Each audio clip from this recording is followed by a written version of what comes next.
Chapter 1. Rough Beginnings.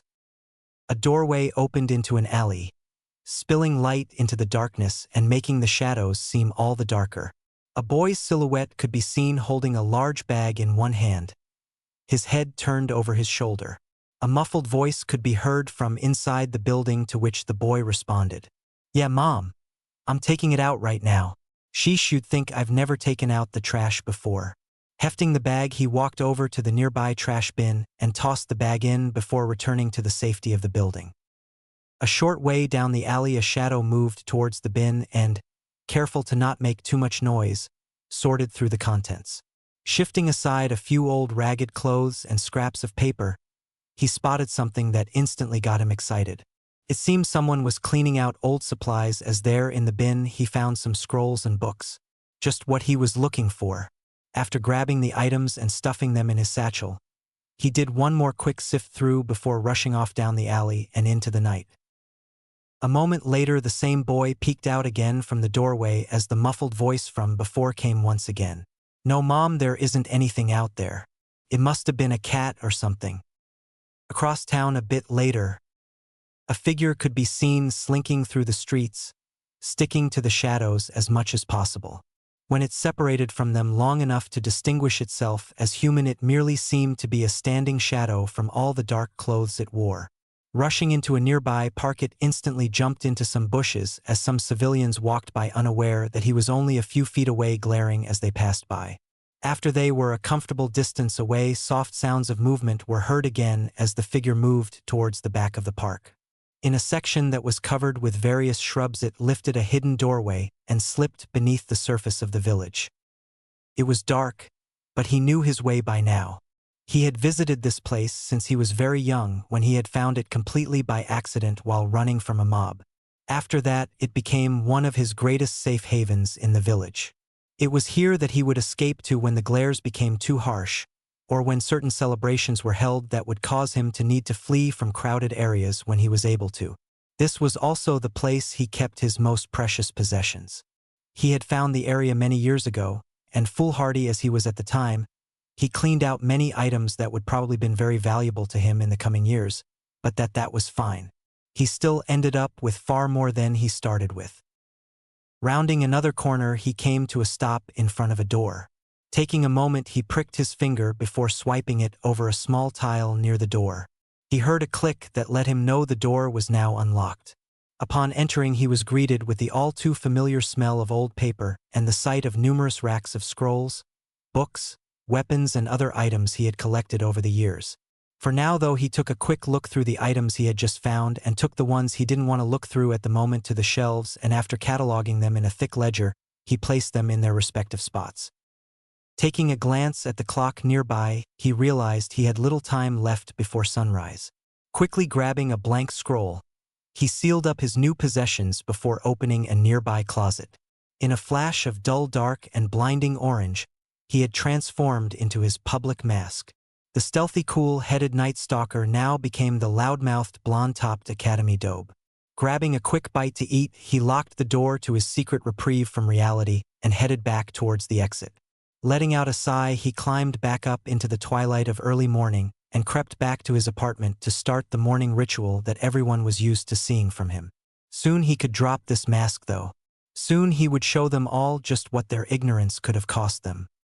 Irika sighed as he walked down the hall. This would be the last day for many of his students as ninja in training. Today they would take their test for advancement into the ninja ranks. Many of them were ready and had proven it on a number of occasions. One, however, worried him far more than the others. That one being Uzumaki Naruto. He had nothing against the boy. In fact, he had often seen the boy go through hell in the village just to get meager scraps to repair damage to his apartment that had been done, probably by the same people he was buying the materials from. It was humbling in a way, and had there been any way to prove what was going on, he would have helped the boy with his plight. However, anytime anyone tried to turn in those guilty, the civilian council would rule any evidence as inconclusive, or just make it disappear altogether. Though he didn't really find anything wrong with the boy, even though he knew what was held in him, he was always a bit unsettled around him. He had often seen the boy act more mature than most of the adults that berated him, but most of the time he was just the blonde idiot that played pranks. To Irika, Naruto was an enigma, a puzzle that was missing far too many pieces to figure out what the real picture had been. In class, though, it was almost glaringly obvious.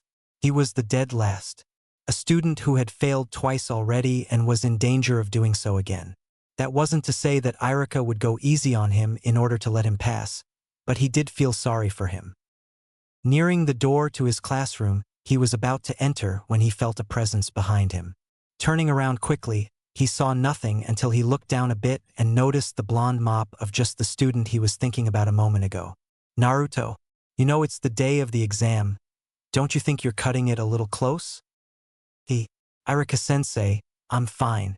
Besides, I need to pass soon if I'm ever going to be Hokage, right? The boy grinned with his hands locked behind his head. Irika couldn't help but snort a little. Nah, what's so funny?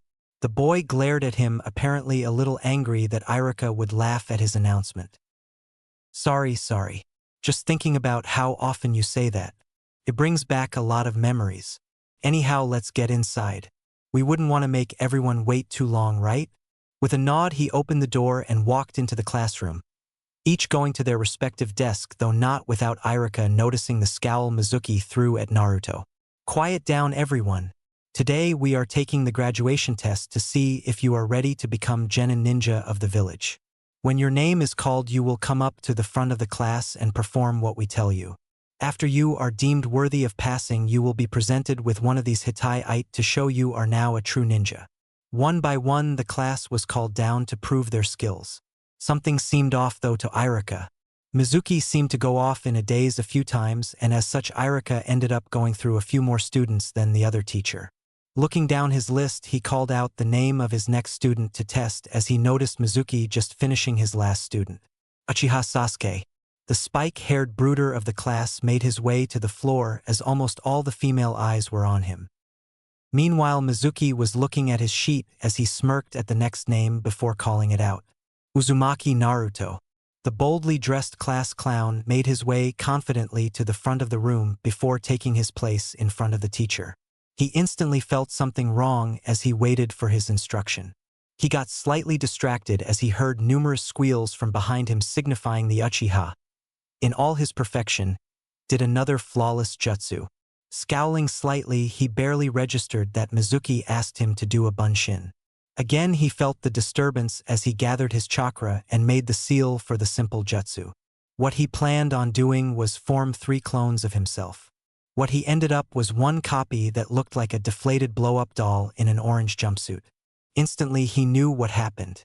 Mizuki had screwed with his chakra flow. Scowling at the man, he sighed. He knew what was coming. I'm sorry, Naruto, but if you can't do the basic jutsu, we have to fail you, Mizuki said with a huge mental smile.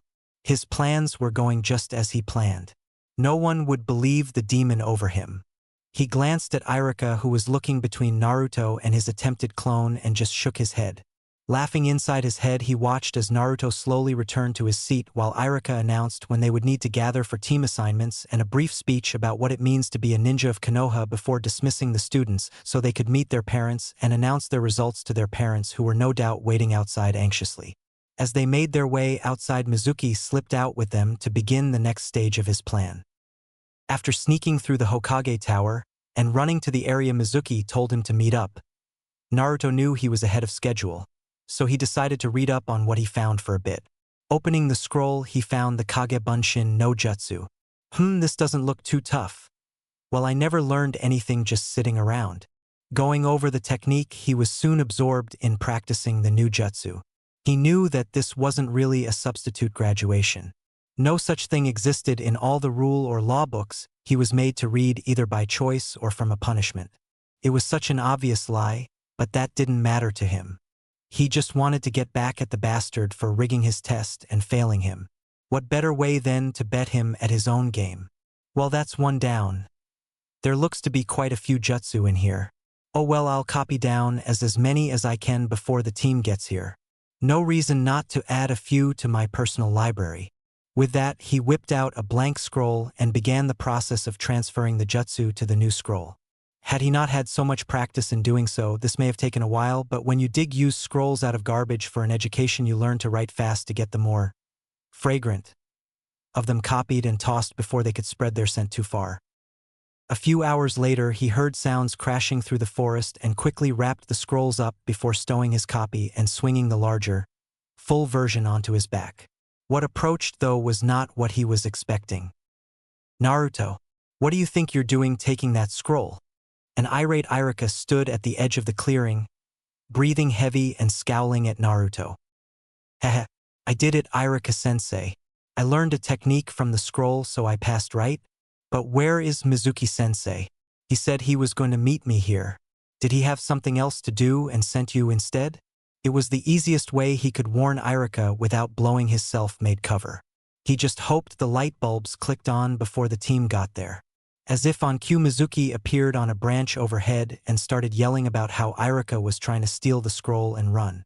A brief exchange later found Iruka crouched over Naruto with a giant shuriken sticking out of his back. Took a moment for Naruto's mind to click from what he was just told. He may have been more intelligent than he let on, but to learn that there was a demon inside you wasn't something you easily believed. Suddenly the glares, the abuse, the treatment he was given in the village all these years made sense. For a second, he stared up at the face of the man who just protected him, barely registering what he was saying before he shuffled out from under him and bolted into the woods with Mizuki hot on his heels. While running, he tapped some chakra into the bands around his wrists and waist to reduce his weight a bit, allowing him to put some distance between himself and the Chunin behind him. Once the man was out of sight, Naruto dropped down and hid to give himself a little time to process what he was just told. Again, he was caught off guard when Mizuki and an injured Iruka dropped into the clearing right near him.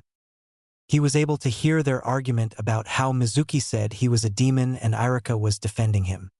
He could see Iruka was in no shape to fight his peer with the wounds he sustained while protecting him. Mizuki obviously saw this too and was preparing to take out the other man as he reached for the other shuriken he had on his back. Forget worrying about demons and villagers. Right now he needed to focus. Someone was finally willing to defend him both physically and mentally. He wasn't about to let him die in cold blood. Pushing his thoughts aside, he pushed off and landed a kick to Mizuki's temple, landing between the two Chunin. "Mizuki team, if you lay one finger on Iruka-sensei, I will break off each of your fingers and feed them to you digit by digit."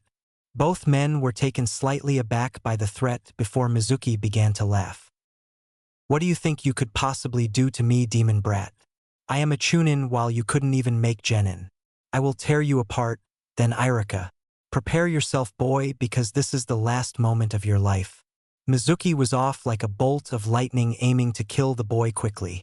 He had to finish this and get out of here before ANBU had time to figure out where they were. Unfortunately, he realized too late how wrong he was. Right before his kunai had a chance to pierce the boy's jacket, his target simply disappeared. A little unsettled, he looked around the clearing before seeing a flash of orange in the trees above him.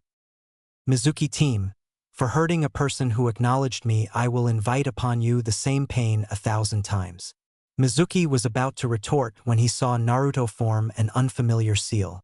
"You wanted this scroll so bad. I will show you one of its secrets. Now you may know the horror of what you could have been. Tajukage Bunshin no Jutsu." In a large puff of smoke, the clearing was filled with orange. The ground, trees, everywhere Mizuki looked, all he saw was orange. "Goodbye, Mizuki team." With that, only screams could be heard as one gray-haired Chunin was beaten within an inch of his life. "Hey, I think I overdid it a little." Naruto scratched the back of his head as he made his way over to check on Iruka. Seeing the man alive and only slightly injured, he was only slightly surprised when Iruka told him to close his eyes. After doing so, he felt pressure on his head. Again, Iruka spoke, telling him to open his eyes and congratulating him on his graduation.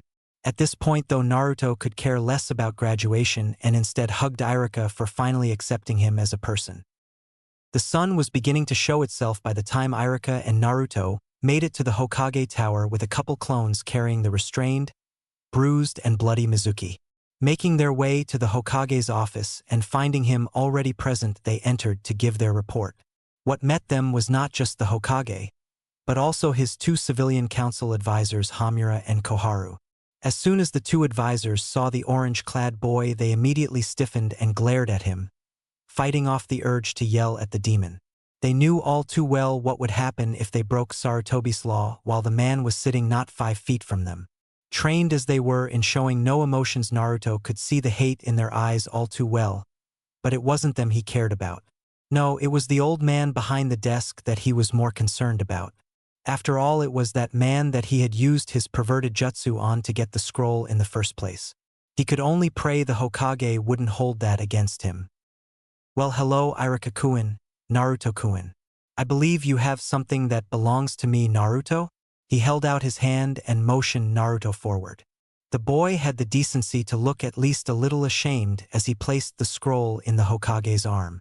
First off, I would like to thank you both for your part in apprehending the traitor Mizuki and protecting the secrets of our village.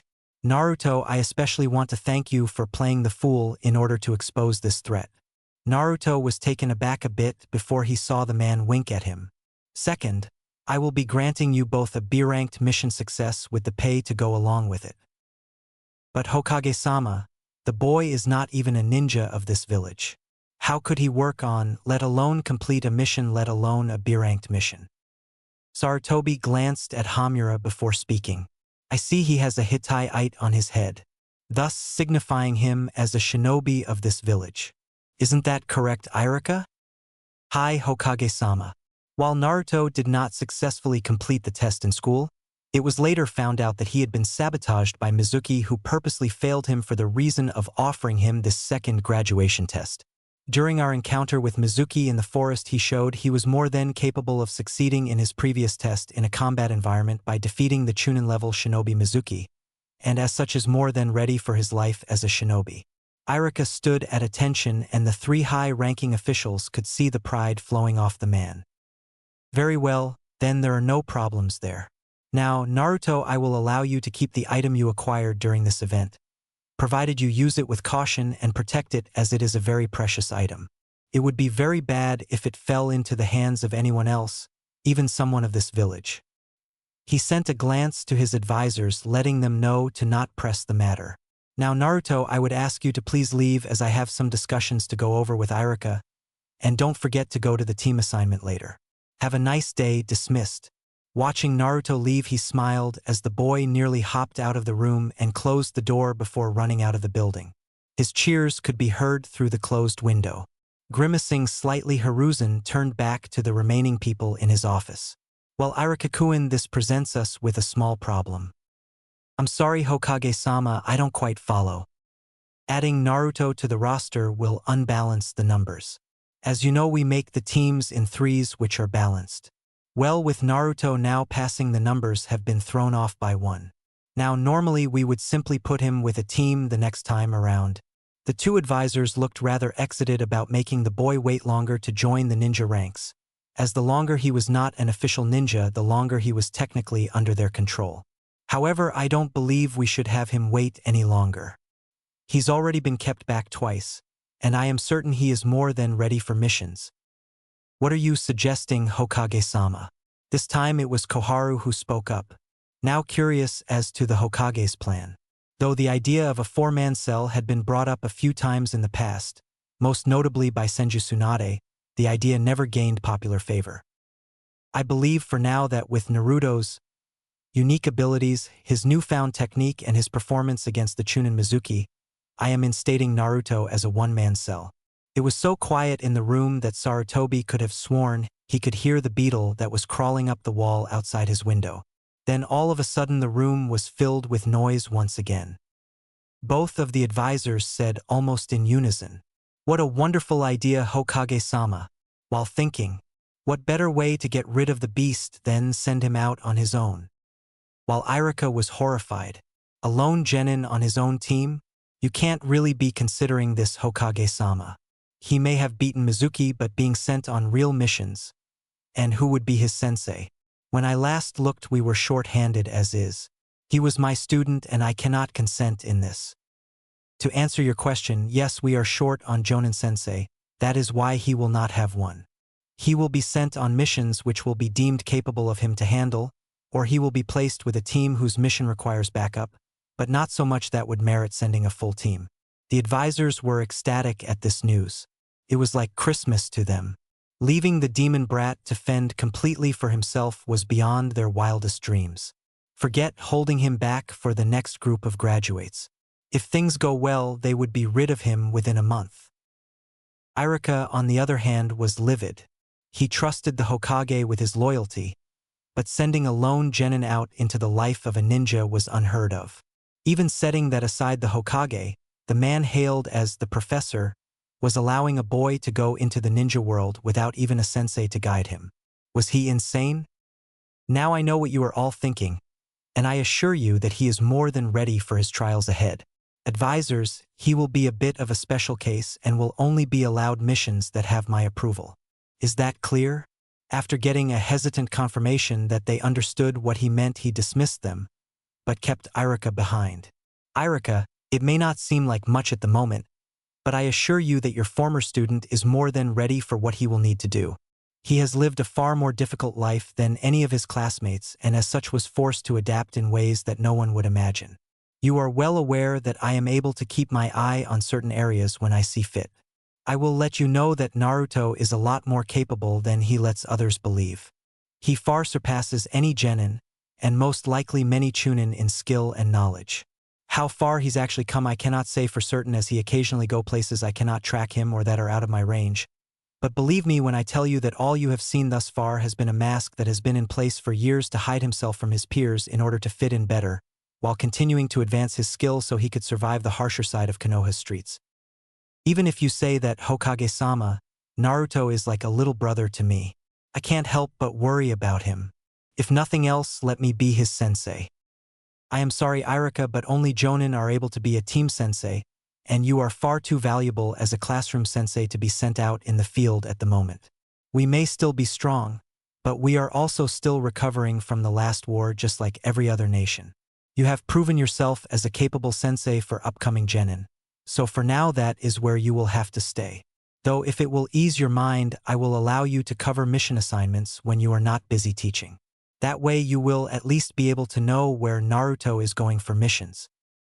Sighing, Irika knew Sarutobi was right. They just didn't have the resources to allow Naruto his own sensei, and there was no way Naruto would be safe if he were to be left in the hands of the civilian council. No, this was for the best. At least this way his missions would be controlled, and when one team lost a member in the upcoming Chunin exams, he would be able to join that team. Hi Hokage-sama. If you'll excuse me, I have to begin a schedule for my next class. Bowing, he left the room, his mind still on the blonde and what his future might hold. He couldn't help but have conflicting thoughts about the boy.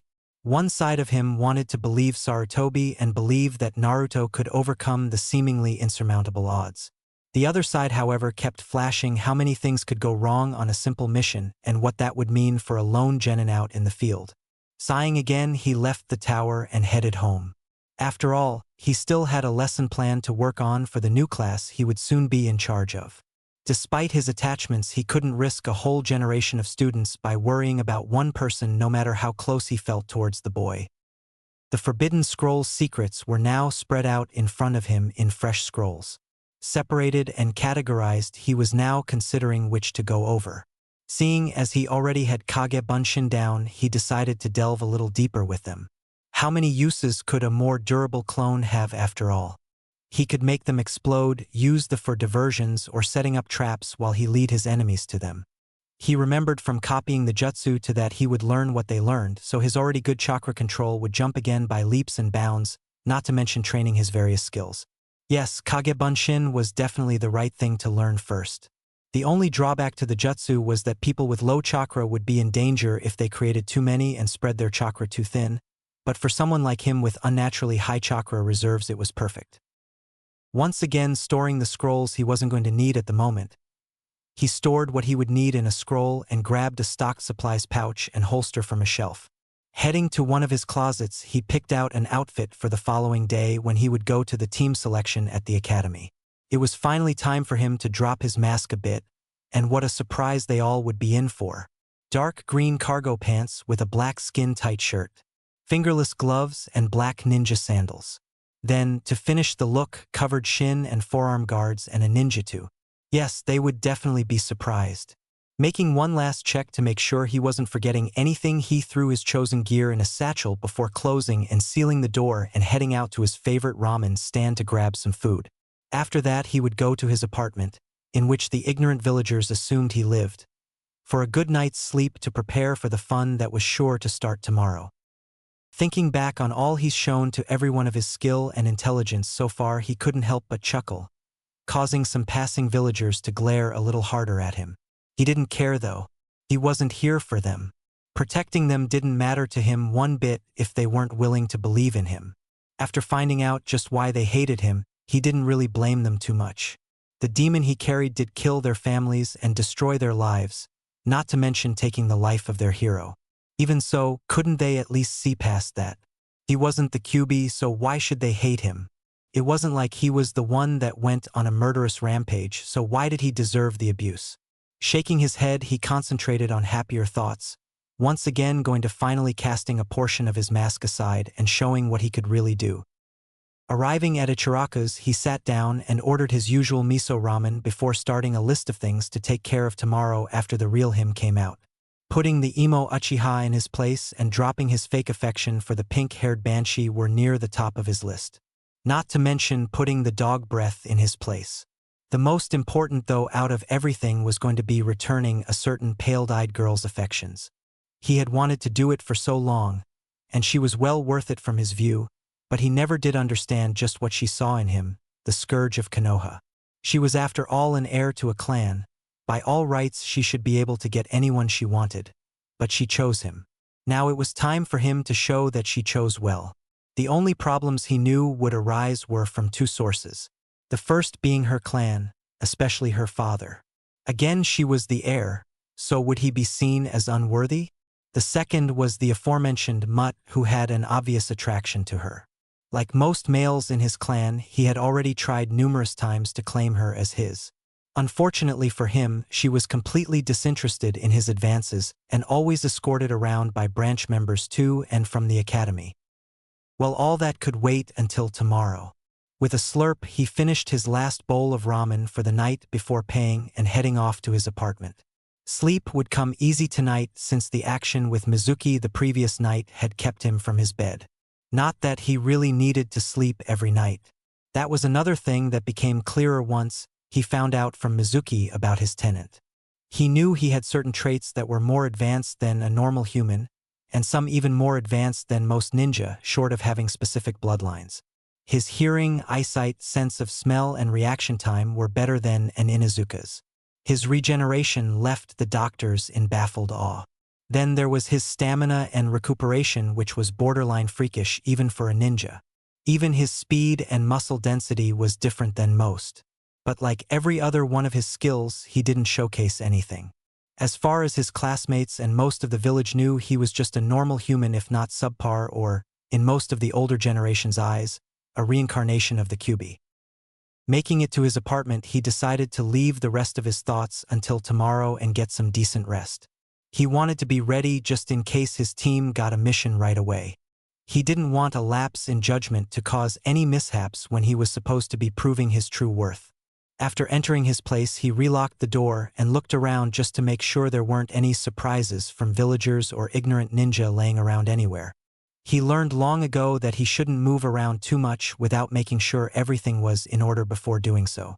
Many painful experiences taught him that, but then at the same time he was a little glad they had happened.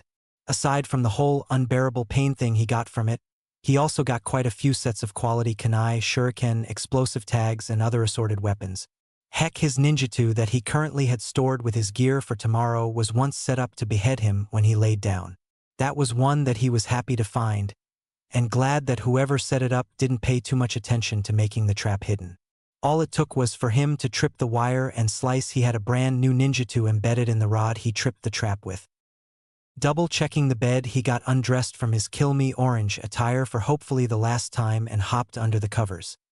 His last thoughts before he drifted off were of his pale-eyed princess and the possible future they might have once he gains a little of the respect that has been overdue for him. Oh, wouldn't they be surprised? Eyelids now too heavy in the comfort of his mattress, he drifted off to a peaceful sleep. One of the few he's ever had. Deep within the bowels of the Hokage mountain sat a man behind a desk, his body half hidden by the bandages he wore. This man was Danzo, calm, cool, and calculating. With him sat two others who, to him, were mere shadows of what they had once been. But even with their lax behavior, he could see that there was a storm brewing behind each of their eyes.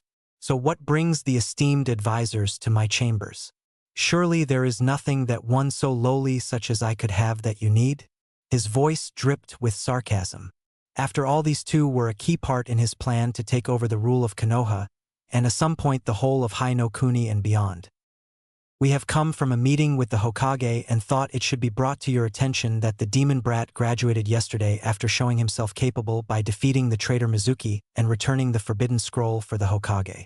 Danzo's eyebrow twitched slightly in a rare moment of emotion. His chances at getting his hands on a particularly powerful weapon had just slipped away. However, there is a small ray of hope that comes from this.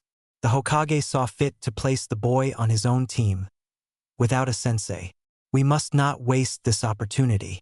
Though we cannot give him missions ourselves, we can still manipulate the system enough to get him placed on certain choice missions where the risk is higher than it seems. Since we can no longer get him into your root program in order to control him, we have only the option of extermination. This must be carefully planned, Danzo. This absolutely cannot come back on us or it would cost us dearly. Danzo just sat and stared at the two former ninja through the entire explanation and for a short time afterward. The two advisors sat and watched him as he went into some deep thought. Well, we have more genin teams than usual, so it shouldn't be too difficult to delay him from getting a mission until all of the D-rank missions are gone. Nor would it be too difficult to assign him to assist a team on a slightly higher risk mission and add in some of my own men to make sure everything goes smoothly. Indeed, if we cannot control this weapon, then it will be of no use to us in the future. We shall take the necessary steps to ensure that the demon does not fall into the wrong hands for the good of Konoha.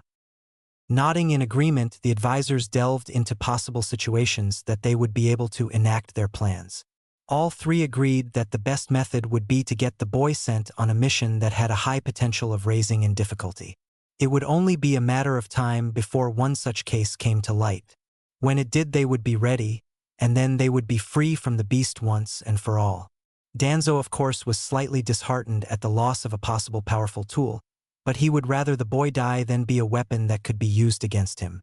That didn't mean he wouldn't try though, but if reports were accurate, the boy was unflinchingly loyal to his opponent, and a demon aiding a Kage in any fight would not end well. Yes, it was best to wait for just the right moment to strike. As he droned out the two gabbing advisors, he proceeded to plan for any possibility. In almost every situation he came up with, he was very happy with the imagined results. An evil smile was growing on his face as he dismissed the advisors in order to give him ample room and concentration to begin planning. Chapter 2. Beginning the Revelation. Naruto awoke well before his alarm, excited as today marked his first real day as a ninja. Finally, he would have a sensei that would teach him how to further his skills. Getting out of bed, he switched off his alarm so it wouldn't ring after he left. He may have no one that would willingly live near him, but that didn't mean he wanted to chance waking someone up. All it would take would be for someone to pass his door and hear the alarm going off to claim he was disturbing the peace and earn him more abuse. Grabbing his gear that he would use for the day, he took a quick shower before dressing in his new equipment and heading to his kitchen for a bowl of cereal. Once that was finished, he grabbed his ninjutsu, slipped out of his apartment, locking the door behind him, and jogged off towards his hideaway. He hadn't planned on getting up so early, but he wasn't about to squander the extra time he now had. Slipping into the tunnel that led to his lair, he was soon staring at the all-too-familiar racks. Crossing his fingers, he created a few kagebunshin and instructed them on what scrolls or books he wanted them to go over, or in a couple clones' cases, what weapons to train with. After all, muscle memory was a mental task, so it should figure in that he could improve his accuracy and reaction time with this method as well. The only things they couldn't give him was physical enhancements and directly increasing his chakra capacity. But control, accuracy, knowledge, and reaction should all be well within his grasp. Nodding his approval, he made his way back out into the streets of the village, which by now were slowly filling. The glares wouldn't keep him from his destination today though, but he did notice with the glares that he was getting some other looks as well. If his attire was different enough to cause the villagers to pause in their glaring, he could only imagine what it will do to his classmates. As he walked, he went over all the people in his class that graduated. One by one, he named them off in his head and weighed their strengths and weaknesses. It wasn't until he was almost done that he realized there would be an odd man out. With this realization came some worry that someone would be made to wait for an opening, and that the odd man out would be him. He didn't know who made up the teams, but he couldn't shake the foreboding feeling that the someone who did was going to try to screw up his future. Well, there was no point in worrying about something he couldn't change, so instead he opted to head to the academy even though it was still a bit early. With any luck, someone would be there to greet him or at least stave off his boredom while they waited. In the Hokage office, Sarutobi was considering his gathered Jonin sensei. Well, all but one, as Kakashi still hadn't shown his face yet, as usual. Sarutobi knew better than to wait. He knew where the man was, but couldn't understand his need to mourn his fallen friends and sensei so much. Honestly, it had been more than a few years. He should move on. Well, he would address that once again when the man showed his masked face later. Meanwhile, he would let the gathered Jonin know their new assignments. Now you all know why you are here. It is time for the Genin team assignments. Some of you have had teams before, others have not. I will leave it to you to train these Genin as a show of my trust in your abilities. Try your best to make them into true Konoha ninja. A chorus of "Hi!" resounded through the room from all Jonin present. For those of you that have already looked at the graduating class, you may have already made your assumptions about the teams. I will tell you now that we had a late graduate and the numbers were thrown off a bit. My prior arrangements, however, are staying mostly the same. Team 1 will be... Sarutobi continued to name off the teams as their sensei wrote down the names given so they could familiarize themselves with who they were going to teach. Team 7, Hatake Kakashi, Haruno Sakura, Uchiha Sasuke, Inazuka Kiba. Team 8, Yuhi Kurenai, Hyuga Hinata, Aburame Shino, Mogami Harume. Team 9 is still full. Team 10, Sarutobi Asuma, Nara Shikamaru, Yamanaka Ino, Akimichi Choji. Team 11, Uzumaki Naruto. All of the Jonin looked at the Hokage shocked. Na Hokage-sama, isn't Uzumaki still a Genin? Yes, Kurenai he is. Then how can you make him a sensei? What makes you think I made him a sensei? Kurenai studied the man, trying to think of how he wouldn't be considered a sensei. Following the pattern for every other team by naming Naruto first, that was declaring him a sensei. Hokage-sama, I assumed that since you named him first, you should know better by now than to assume. If we lived off assumptions, we would have all been dead a long time ago. In a sense, yes, he is a sensei, but not of a team. Had you allowed me to finish, you would understand. I have discussed this with the boys' teacher Yumino Irika and my advisors. Since our numbers are off by 1, we have decided that Naruto will be a team unto himself. Therefore, he will be both sensei and student in a one-man cell. He will be allowed missions that I deem he is capable of, and be allowed to join in on missions that may need just a little extra assistance but not a full team for backup. At first, the Jonin were shocked, but once the information got digested, they could see the benefits of such an arrangement, though opinions of just what that usefulness entailed differed a bit between all those gathered. Now you know your teams, be ready to pick them up around noon today so you may get to know them, and if you have time, test them. Dismissed. The gathering soon dispersed until the door closed, signaling the final person leaving. Kakashi, you can come in now. A shadow shot through the window and landed nonchalantly in front of the desk. Sorry, I didn't want to interrupt the meeting with my late arrival. Cut the chit-chat, Kakashi. I know your teammates and sensei meant a lot to you, but it's time to move on. I want you to start being on time for meetings, especially with this year's team. You have the last Uchiha and I expect you to train him and help him if he develops his Sharingan. Do not neglect your other students though. After all, a team is nothing without all of its members.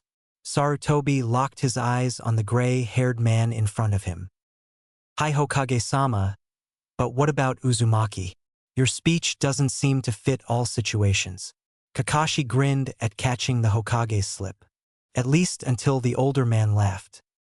You misinterpreted my meaning, Kakashi. As I said, a team is nothing without its members. Since Naruto can create all the members he wants on the fly, he carries his team everywhere he goes. Had you been here on time, you also would have found out my plans on how to handle this. But since you chose to wait until the last minute and apparently only listened to part of the explanation, you'll just have to find that out yourself. You have Team 7. Be at the school at noon, and don't be late. When Naruto first walked into the classroom, he was initially surprised to see that most of the class was already there. They must have been as excited as me to be assigned to a team. A good Hinata is here already. That makes things a bit easier. Plenty of time for us to get acquainted, or at least for her to recover from fainting. Walking across the room towards the girl, he was stopped halfway by a hand grabbing his wrist. Looking down, he found himself staring into the slitted eyes of an Inuzuka. Kiba. What the hell are you doing here, loser? This is only for people that graduated, not failures like you. Kiba bared his fangs as a low growl escaped his mouth. Check the forehead, moron, I did graduate. Now I suggest you let go before you regret what you are starting. Naruto narrowed his eyes and released a little killing intent at the dog user, catching him off guard. Recovering quickly, Kiba already had a retort spilling from his mouth. Ha! Like a dobe, like you could do anything to anyone from a clan like mine. I'd tell you to go crying home to you parents, but that would only work if you had some. They probably died by falling on their own kunai, assuming they were even ninja. Kiba was about to laugh until he felt a new wave of killing intent wash over him. This one much stronger than the last. Naruto could stand many things. He handled beatings, he dealt with verbal abuse of himself, he let the raised prices that he had to pay for nearly everything in the village slide. The one thing he would not stand for, though, was people badmouthing his parents. Sure, no one may know who they were, but that didn't mean he'd stand for someone belittling them. He had an image of his parents and how they would have lived.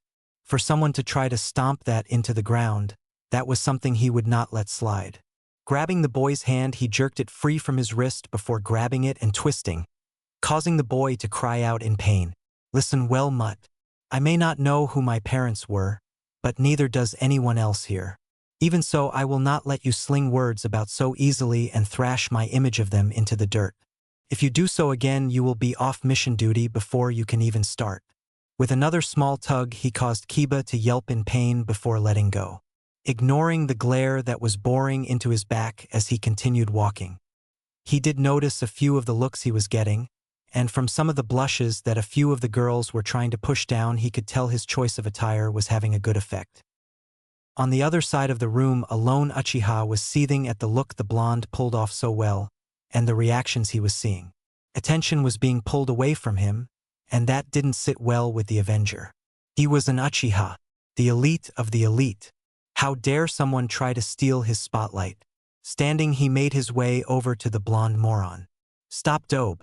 Naruto kept walking now, starting up the steps on the far side of the room towards his target. Not one to be ignored, Sasuke rushed up behind the blonde and forcefully stopped him with a hand gripping his shoulder. I told you to stop, dobe. You will listen to me when I tell you to do something. Uchiha, I would suggest you remove your hand before it finds itself taking a vacation from the rest of your body. Sasuke, like Kiba, was taken aback for a moment by the sheer coldness in his voice before anger flooded his thoughts. How dare you threaten me? Have you forgotten who I am? I am the rookie of year in this class, and as such, along with being an Uchiha, you should respect me as I am your superior. Team, the only thing you are superior to me in is your arrogance and ego. Now remove your hand or I will do it for you. Naruto grabbed a couple of Sasuke's fingers and began to bend them backwards slowly to drive his point home. By the wincing of Sasuke's eyes, he could tell it was having the desired effect, until Naruto Baka, let Sasuke-kun alone. The dynamic duo enters the scene. The pink-haired banshee and her blonde sidekick, the class slut. How dare you lay your filthy fingers on him? You don't deserve to lick the bottoms of his shoes. Wow, even for Sakura that was a bit harsh. Sakura knew Naruto would be crushed by such an outburst. She knew it so well that when Naruto fixed his gaze on her, she was caught so off guard that she didn't even realize that she was backing away along with Ino. Sakura-san, I would suggest you keep your voice down. Otherwise you will make your precious Sasuke-kun deaf along with half the village. Sasuke, you really should keep your whores in line. Otherwise they might get hurt before you can revive your clan with little shrieking emos. The class wasn't sure whether to laugh, applaud, or be angry. Sasuke, being the Avenger he is, of course chose the later and forcefully turned Naruto around. Reacting faster than they all knew he could, Naruto drew his ninjutsu and had it placed at Sasuke's neck before the boy knew the sword had even been unsheathed. And you, team, should sit back down like a good boy and brood like you normally do. The Uchiha will not make a comeback without anyone to fill a family dossier. Sasuke was at least smart enough to realize the danger he was in with a blade to his throat. Finally, he released his hold on Naruto's shoulder. Good boy. Now run along, I have better things to do than play with you. Making a shooing motion as he turned around and sheathed his blade, Naruto continued up the stairs while Sasuke made his way back to his seat to resume his brooding while glaring at the blonde, or at least as much as he could with the two bimbos arguing over him in his ear over what he would have done to the dobe if he hadn't been caught off guard. Naruto finally made it to his destination. To the girl whose eyes hadn't left him since he entered the room. He could see her blush after his confrontation with Kiba, and it seemed to have deepened after his most recent one with Sasuke and the bimbos. Taking the seat next to her, he caught Kiba eyeing him from the front of the room with a scowl on his face. Shoving that to the back of his mind, he again turned his focus to the girl next to him. Hey Hinata-chan, what's up? The girl let out a slight eep at his question. Her crush was actually sitting next to her and actually talking to her. She couldn't believe her luck lately. First, graduating from the academy, and now the boy she dreamed about for so long was acknowledging her. Naruto-kun, I'm fine. She finally managed to get out. It sounded weak and pathetic to her, but he didn't seem to mind at all. In fact, he was smiling at her a little different than he normally smiled at anything. That's good to hear. Hey, I was wondering, later tonight after our team meetings, do you want to meet me for something to eat? There it was, the telltale, slow rising, deep crimson blush that rose from her neck to her forehead before he had to catch her to keep her from falling to the floor as she fainted.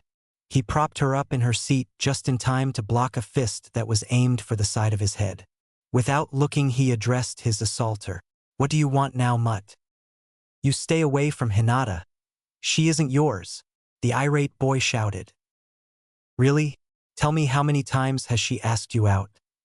None? Okay, how many times has she agreed to go out with you when you asked her? Nothing again, huh? Well, it would seem to me then that she doesn't belong to you either. Not that she would even if she did agree to go out with you. Naruto added a bit of pressure to the captured fist, listening as bones popped slightly out of place. Remember this well, Inuzuka, because it could be invaluable later in your life. Women, no, people are not possessions. People are free and have free will. If I ever see you trying to force someone to do something, especially if that person is precious to me, I will be sending your remains to your clan in separate boxes. Do I make myself clear? A few more bones popping and a little killing intent forced the Inuzuka to nod his head before Naruto released him, and like Sasuke, shoot him away. Turning back to his charge, he was pleased to see Hinata was coming around. Welcome back, Hinata-chan. Did you have a nice dream? Hinata, in her sleepy days, answered without realizing it. Hi, I dreamed that Naruto-kun asked me to dinner. What a wonderful dream, but it stopped before I could accept. Slowly opening her eyes, they got wider and wider as she realized what she had just said and who she had said it to. She was instantly red again and dangerously close to fainting. Head turned, fingers poking together and biting her lower lip. She hoped that her revelation wouldn't make him go away. She prayed that he would stay near, and hoped beyond hope that maybe, just maybe, he would get a little closer. Heh, Hinata, that wasn't a dream. But if that is your answer, then I'll meet you at Ichiraku's around 6, okay? Hinata's head snapped around as she stared wide-eyed before nodding dumbly at the boy next to her, expecting to wake up any minute. Before she could respond, though, the door to the classroom opened and the remainder of the class walked in along with Irika, who walked behind his desk before looking over the gathered former students, taking note of Naruto's development as displayed through his clothing. He got rid of the orange. Maybe he's finally taking this seriously.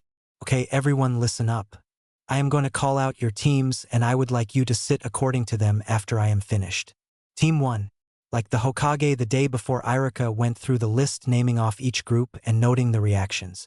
Sakura, of course, was thrilled to be on the same team as Sasuke, though slightly disgruntled that Kiba would be there too. At least she could handle him better than Naruto. Hinata, Shino, and Harume were mostly indifferent, though Hinata's head drooped a bit since Naruto wouldn't be on her team. Shikamaru was asleep and Choji sat eating a bag of chips while Ino ranted about having to be on their team. Then he got to the last team, but despite what the Hokage told him, he wanted to make sure the decision was okay with Naruto. Uzumaki, Naruto, would you follow me for a moment? Naruto was confused a bit but followed the Chunin out the door, stopping only once to glare at Kiba when he heard the dog boy call out to the rest of the class. Ha! I knew he didn't really pass. Clenching his fists, he stepped outside the door as Irika pushed it shut. Naruto, I'm not supposed to do this, but I think it is only fair. As you probably realized, you are the odd man out. This doesn't usually happen, but when it does, we usually hold the extra person until the next set of graduates. We cannot add you to a current team as that would unbalance the whole system we use dealing with 3-person cells. So basically, I'm going to have to wait until the next class is out before I can go on missions even though I graduated, Naruto said through clenched teeth. Irika could only sigh. He knew he had to tell the boy the Hokage's plans, but that didn't mean he liked the idea. Naruto, the Hokage decided to give you a unique chance. This has never been done before, so let me explain everything before you make a decision. Receiving a nod, he continued. The Hokage has decided to make you a team in and of itself. That means you will have no teammates, but also because of the low number of active Jonin sensei, you will not have a sensei either. Any missions you do will be approved as fitting for your situation based on what the Hokage believes you are capable of. You will also be able to go with a team as backup on a difficult mission should he decide such a thing would be beneficial. Naruto, I can't stress how unique this situation is and that it is completely untested. I am offering you a chance to back out and wait for a full team with a sensei. He watched as emotions played across the blonde's face, making him unreadable in the situation. After a few minutes to consider his options, Naruto looked up at Irika and gave off his biggest smile. Sensei, I have only one favor to ask. Announce it to the class that I accept this privilege, but on one condition. I don't want an assigned sensei. Ever.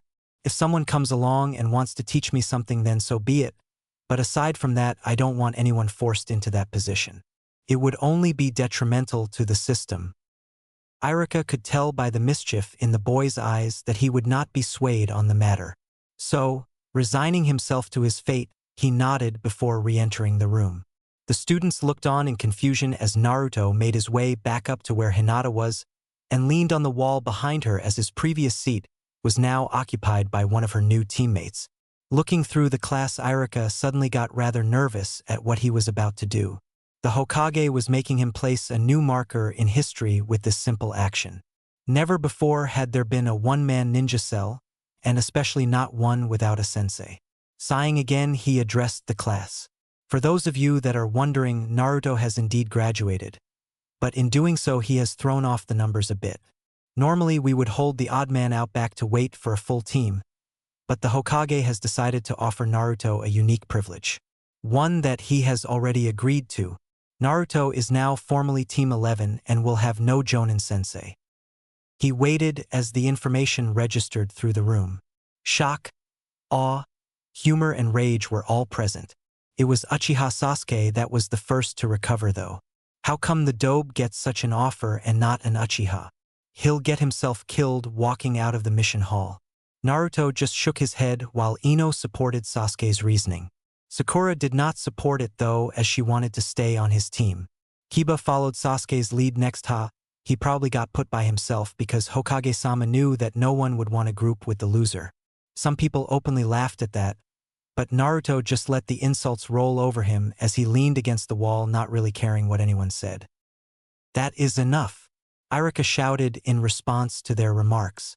I will not have anyone talking down to their allies, and since he may at some point be assigned to work with you, you should show some respect since he may save your life one day. HN. The dobe couldn't save a cat from drowning in a dried-up well. Another round of laughter and Irika was irate. Uchiha Sasuke, as your superior you will listen to me when I tell you to remain silent. PFT, you are not my superior. I am the last Uchiha, and as such you should show your respect and listen to what I say. Before Irika could move to scold the boy, there was a brief breeze and a glint of light before Sasuke once again felt cold steel pressing against his throat. Irika, having not seen the previous actions by Naruto, was shocked at the raw speed he moved with. "Oh Sasuke-chan," Naruto said in a sing-song voice. "I would suggest you apologize to Irika-sensei as you have yet to actually be accepted by your Jonin-sensei. He still has the right to send you back to the academy until you are picked up by Kakashi-san." HN. Dobe, you probably aren't even holding the right edge of the blade to my neck and yet you dare to threaten me? An Uchiha? Just wait until I gain my Sharingan and I will show you just how fragile you really are. But you don't have your Sharingan yet, Uchiha-chan, and there is no guarantee that you ever will. For all we know, you could simply only be worthy of passing on your genes to a new generation while the rest of us lowly citizens take care of all the hard work. Then leaning in so only Sasuke could hear, he added in. Besides, you don't want to risk dying before you can kill him, do you? That did it for Sasuke. Swinging a kunai out, he pushed the sword away from his throat as he sidestepped to get around Naruto's defenses. Stabbing out with the same kunai, he stabbed it into Naruto's chest, causing the boy to fall backwards to the ground, spinning slightly as he did so and landing face down. His nearby classmates were leaning back horrified at his actions while Sasuke stood above the blonde breathing slightly heavily. Shaking his shock off, Irika rushed over to check the boy's vitals while Sasuke began to smirk. "Chin, I told you you were worthless. I just didn't know you were that bad." Clap, clap, clap. Everyone's head turned at the sound of hand meeting hand, only to be met with a blank wall. Not bad, Sasuke-chan, but not good either. A form melded out of the wall before taking the shape of Naruto, who was staring at the Uchiha with his hands still together from his last clap. "Maybe next time you will be good enough to tell if it is really me attacking you." As he said that, the Naruto on the floor burst into smoke. A Bunshin. Irika looked shocked at first, then smiled, then frowned as he turned to Sasuke. "Uchiha Sasuke, you attacked and attempted to murder a fellow Leaf Shinobi. PSH, I was only trying to scare him. How could I know that his reaction time sucks that bad that he couldn't dodge such a slow strike? Regardless, you attacked him. As such, this will be brought up to the council to decide a fitting punishment." Sasuke just smirked. He knew that the council would do nothing more than giving him a slap on the wrist, if that. Before he could retort though, Naruto cut him off. "Don't worry about it, Irika-sensei, it was only a Bunshin after all, and a low-powered one at that. Chin. See, the dobe knows his. Besides, it's not like Sasuke-chan can hurt me anyway. At least not with that pathetically slow movement. Now since I don't have a sensei to wait for, I'll thank you for excusing me." With that, he walked to the door and left the classroom. Turning to glare at the Uchiha once more, despite his astonishment at how Naruto just waved off the situation, Irika gave him one last warning. "Naruto is a bit of a special case. Had you done that to anyone else here, they would have died and their blood would have been on your hands. This is the only warning I will give you. Do not even think of attacking a Konoha ninja again." Turning around and sitting at his desk once more, Irika addressed the class. "Before I leave, I would just like to let everyone know that it has been a pleasure to know the majority of you during this class, and I wish you all a safe and productive ninja career." With that, he left them with a shunshin. In the classroom, silence reigned as everyone took in everything they had seen and heard that day. It was this silence that welcomed the first of the Jonin as they entered the room. "Team 8, follow me please. Team 10, let's go." As people started to leave with their sensei, Kiba made one more attempt at Hinata on her way out with a slap to her ass. However, his hand never made it to its target as a small cloud of bugs blocked its path. Looking up, he found the glasses of the ever-stoic Shino facing him. "I would suggest that you leave her be, Kiba-san. She does not wish for you advances, and angering Naruto-san is inadvisable. Kiba could only stare in shock at the boy as he'd always thought Shino was mute. As Shino caught up with his team, Hinata turned his way. "Thank you, Shino-san. Do not worry about it. I merely did not wish to see Kiba-san endanger his life while Naruto-san was near." Startled, Hinata took a last glance through the room only to catch a glimpse of a blur out the window. She could only assume it was Naruto, and sent him a silent thanks for looking out for her.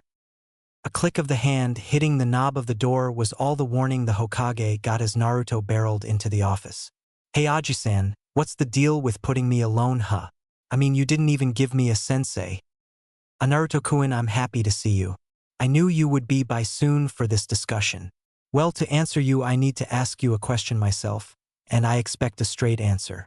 Suddenly the man behind the desk was not the cheerful Hokage, but the deadly serious leader of a ninja village. "Who trained you and how powerful are you?" Naruto scratched the back of his head and smiled, showing no reaction to Sarutobi's personality change, nor the killing intent that was aimed at him. "Hey, I don't know what you mean, but I'll try to answer as best I can. No one trained me, and I'm more powerful than I let show in the academy. I can't tell you exactly how powerful I am, because I honestly don't know since I don't really have anything to gauge myself against, at least not without revealing my strengths." "Okay then, how about this question? Why did you hide your strength in the academy?" Now it was Naruto's turn to get serious. "Well, I really didn't want to draw attention to myself. You already know about the abuse I have had on me since I was little. What do you think they would have done if they knew the demon child of Konoha had any kind of power at his disposal?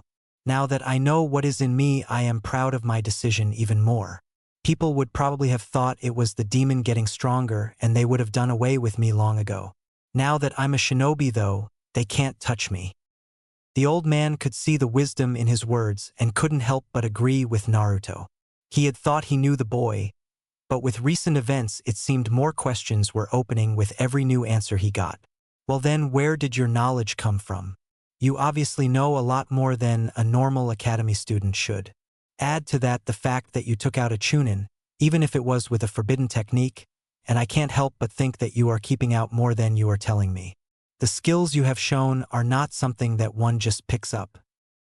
Naruto couldn't help but laugh at that, making the Hokage rather confused. "Actually, Aji-san, that is exactly what happened. Since I was young, starting in my orphanage years, I have been neglected. Since I was never given enough food to really live off of, and never given new clothes or other necessities, I decided to take it into my own hands and began to rummage through trash to see what I could find. Often I would find discarded weapons and scrolls which I would stash in different places around the village for safekeeping.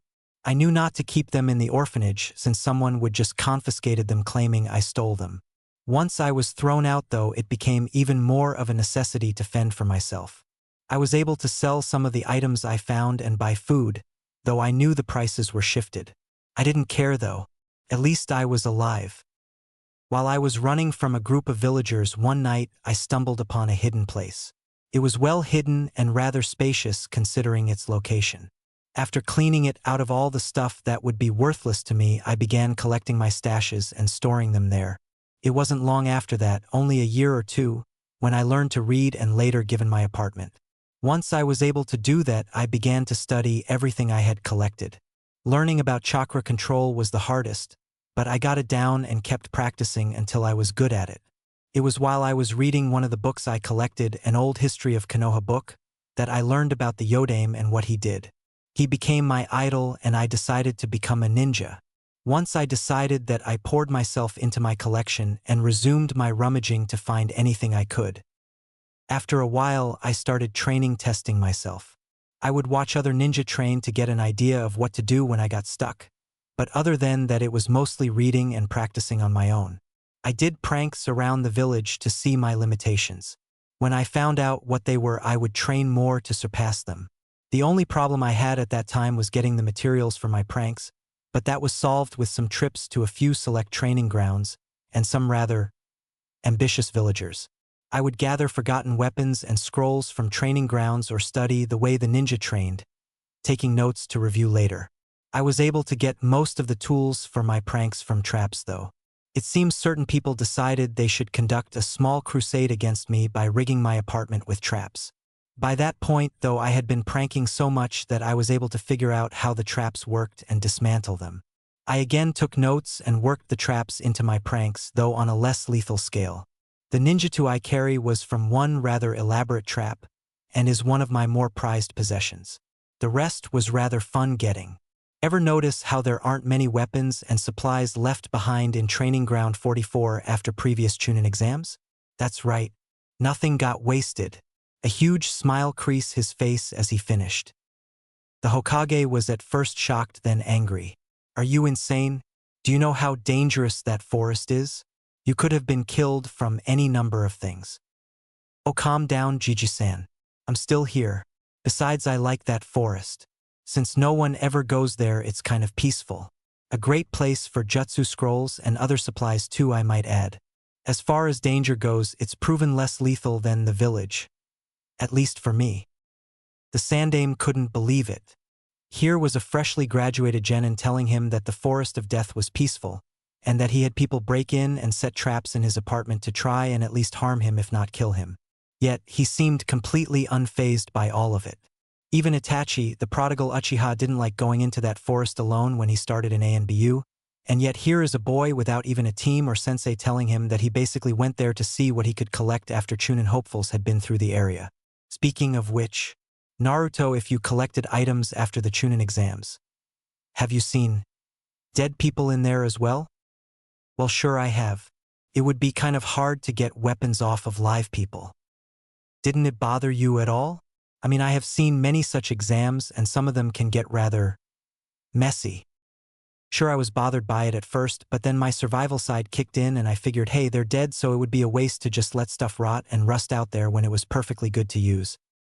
Again, he couldn't believe the simplicity of Naruto's thought process, and yet he could see behind it a massive intelligence. He had never heard of any ninja before even attempting to train themselves with no help. Heck, he didn't even know it was possible to figure out how to control chakra without aid. He couldn't help but wonder with a little regret at just how far Naruto would have gotten had he had guidance. He was brought out of his thoughts as he registered someone speaking to him. Sorry, what was that, Naruto? I said, when am I starting missions? Since I don't have a sensei, I can't really wait to be ordered to do something, right? Right. Well, since it is team selection day and missions won't be handed out to most teams until after they are tested, which means about 2 days, I will leave that up to you. Tested? Tested for what? We're already genin. That is true, but that was only to see if you were mentally capable of being genin. The real test will be held tomorrow morning and focuses on the true aspects of what it means to be in a ninja cell. You mean like teamwork and safety, right? Sarutobi smiled, overjoyed that Naruto had found out the secret behind the test, without even having a description of the test. Yes, Naruto, and you have just proven that you are indeed capable of becoming a genin. There are those that believe they are better than others, or those that believe that they don't need help to achieve their goals. They will not work well in a cell, and since we operate, with one exception, in cells, they would not work well in this environment and will be sent back to the academy repeatedly until they realize that. I see. It only makes sense. I mean, if you don't watch your teammates back, why should they watch yours, right? At that point, everyone is just fighting for themselves, and a battle would quickly become a massacre if the opposing side works together. With every word he spoke, Sarutobi Hiruzen grew more and more proud of the boy in front of him. If only all of the students came out with his outlook, but that would be a fairy tale wish he knew. Very good, Naruto. You are proving yourself the better of many of your peers already. So, getting back to your question, I believe you can start missions as soon as you're ready. Well then, I'll start now if you'll let me. If that is what you want, you can head down to the mission hall and hand them this scroll. They will know what to give you after they've read through it. Thank you, Aji-san. I'll make you proud. Bowing, Naruto left the old man to his work. You already have, Naruto-kun. You already have. Sighing, he dove back into his paperwork, thoughts straying every now and then to the boy that had come and the man that had left. Already he was well on his way to his dream, if that was still his dream. He could no longer be sure of anything about the boy save one bit: the boy would be great. Down in the mission room, Naruto walked in to see a bored Chunin sitting behind a table laden with scrolls and documents. All official missions for Konoha and separated by rank. Walking up to the table, he handed the scroll to the Chunin who, without looking up, grabbed the scroll and read it. Almost mechanically, he grabbed a mission scroll from the D-rank pile and tossed it to the boy in front of him. Naruto grabbed the scroll out of the air and headed out the door. There had been zero conversation between the two, but it didn't matter to Naruto. He had his first official mission now, and it was to find Tora, the fire daimyo's wife's cat. It escaped and was last seen in the woods near Training Ground 3. Well, no time to lose. Mission scroll in hand, he headed off to Training Ground 3. When he arrived, he saw it was just an average training ground with 3 posts and a memorial stone. The only unique thing he saw was a masked man standing in front of the memorial stone just staring at it. He cautiously walked up, making sure to make a bit of noise so he didn't spook the man. Scaring a ninja is never a good thing if you value your life. Oi, did you know some of them? Without turning, the man answered. Hi, my teammates and my sensei. That was years ago though. I really shouldn't still beat myself up over it, but I just can't seem to let go. I see. I am sorry for your losses, but you should really think about what they would have wanted. I'm sure there are more productive ways to spend your time than staring at a stone all day. It's obvious you're a ninja, so I would say training more so that you can protect those still alive. That way you won't have to stare at more names than you already are. The man's eyes grew wide at the simple revelation, and he turned around to see who had given him such advice only to find no one there. Turning back once more, he glanced at the names again. Is that your way of letting me know it's okay? Fine, I will make you all proud. Obito Rin Sensei. A shunshin later, the man was gone, leaving one unnoticed genin shuffling through the brush, tracking a cat. Naruto had easily gained on his target and soon spotted it playing with a flower in a small clearing. Creating some kage bunshin, he set them up in a perimeter before he himself moved in to confront the feline. Hey there, Tora. I read that you're a ferocious beast, but you don't look that mean to me. What say we get you back so that you can see your owner again? You must miss her. Tora, being the ferocious beast, she was dove away into the brush, only to let out a yowl a few seconds later as a bunshin came walking out, cradling the now purring Tora as he pet her. Handing her over to the real Naruto, who continued the petting, he dispersed as Naruto turned and left the clearing on his way back to the mission hall. Tora fell asleep halfway there from the attention she was getting. However, she was rather rudely awakened when they got to the mission hall, as she was immediately grabbed and crushed in a tight hug by the daimyo's wife. Naruto instantly pitied it as he walked towards the Chunin again to hand in the mission scroll. Again, without looking up, the Chunin took the scroll and read over the report, then looked up astonished to see Naruto. You beat the old record. No, shattered, destroyed, obliterated it. How? What are you talking about? Checking to make sure the woman had left, he addressed Naruto again. That cat is the bane of Konoha's genin teams. It runs off so often that it has been somewhat of a competition and standard in skill level. I guess you can't really blame the cat though. I mean, you saw how it's treated. Anyhow, you took less than a half hour to successfully retrieve the thing, beating the old record by over 2 hours. Not to mention doing it solo. Teams have spent days doing this mission before. This one is definitely going in the books. Well, you're dismissed, excellent job. What? That's it? One mission and I'm off duty? Isn't that a little light? Naruto asked, a bit confused. It wasn't anywhere near a time that would give him something to do. Namely his dinner with Hinata, provided the girl remembers. Well, I suppose you could take another mission. We don't normally have people complete them quite so quick, and most genin aren't really that eager to do D ranks. I don't think I qualify as most genin. I believe in making the most of what you're given. Right now I have time on my hands, so I might as well do some more missions, right? Sure, I guess. Well, I have fence painting, weeding a garden, cleaning out gutters, helping with a house move, picking apples. He was cut off by Naruto. Just give me 10 or so and I'll be on my way. Slightly confused still, the Chunin picked out 10 various missions and handed them to Naruto. I guess I'll see you in a few days.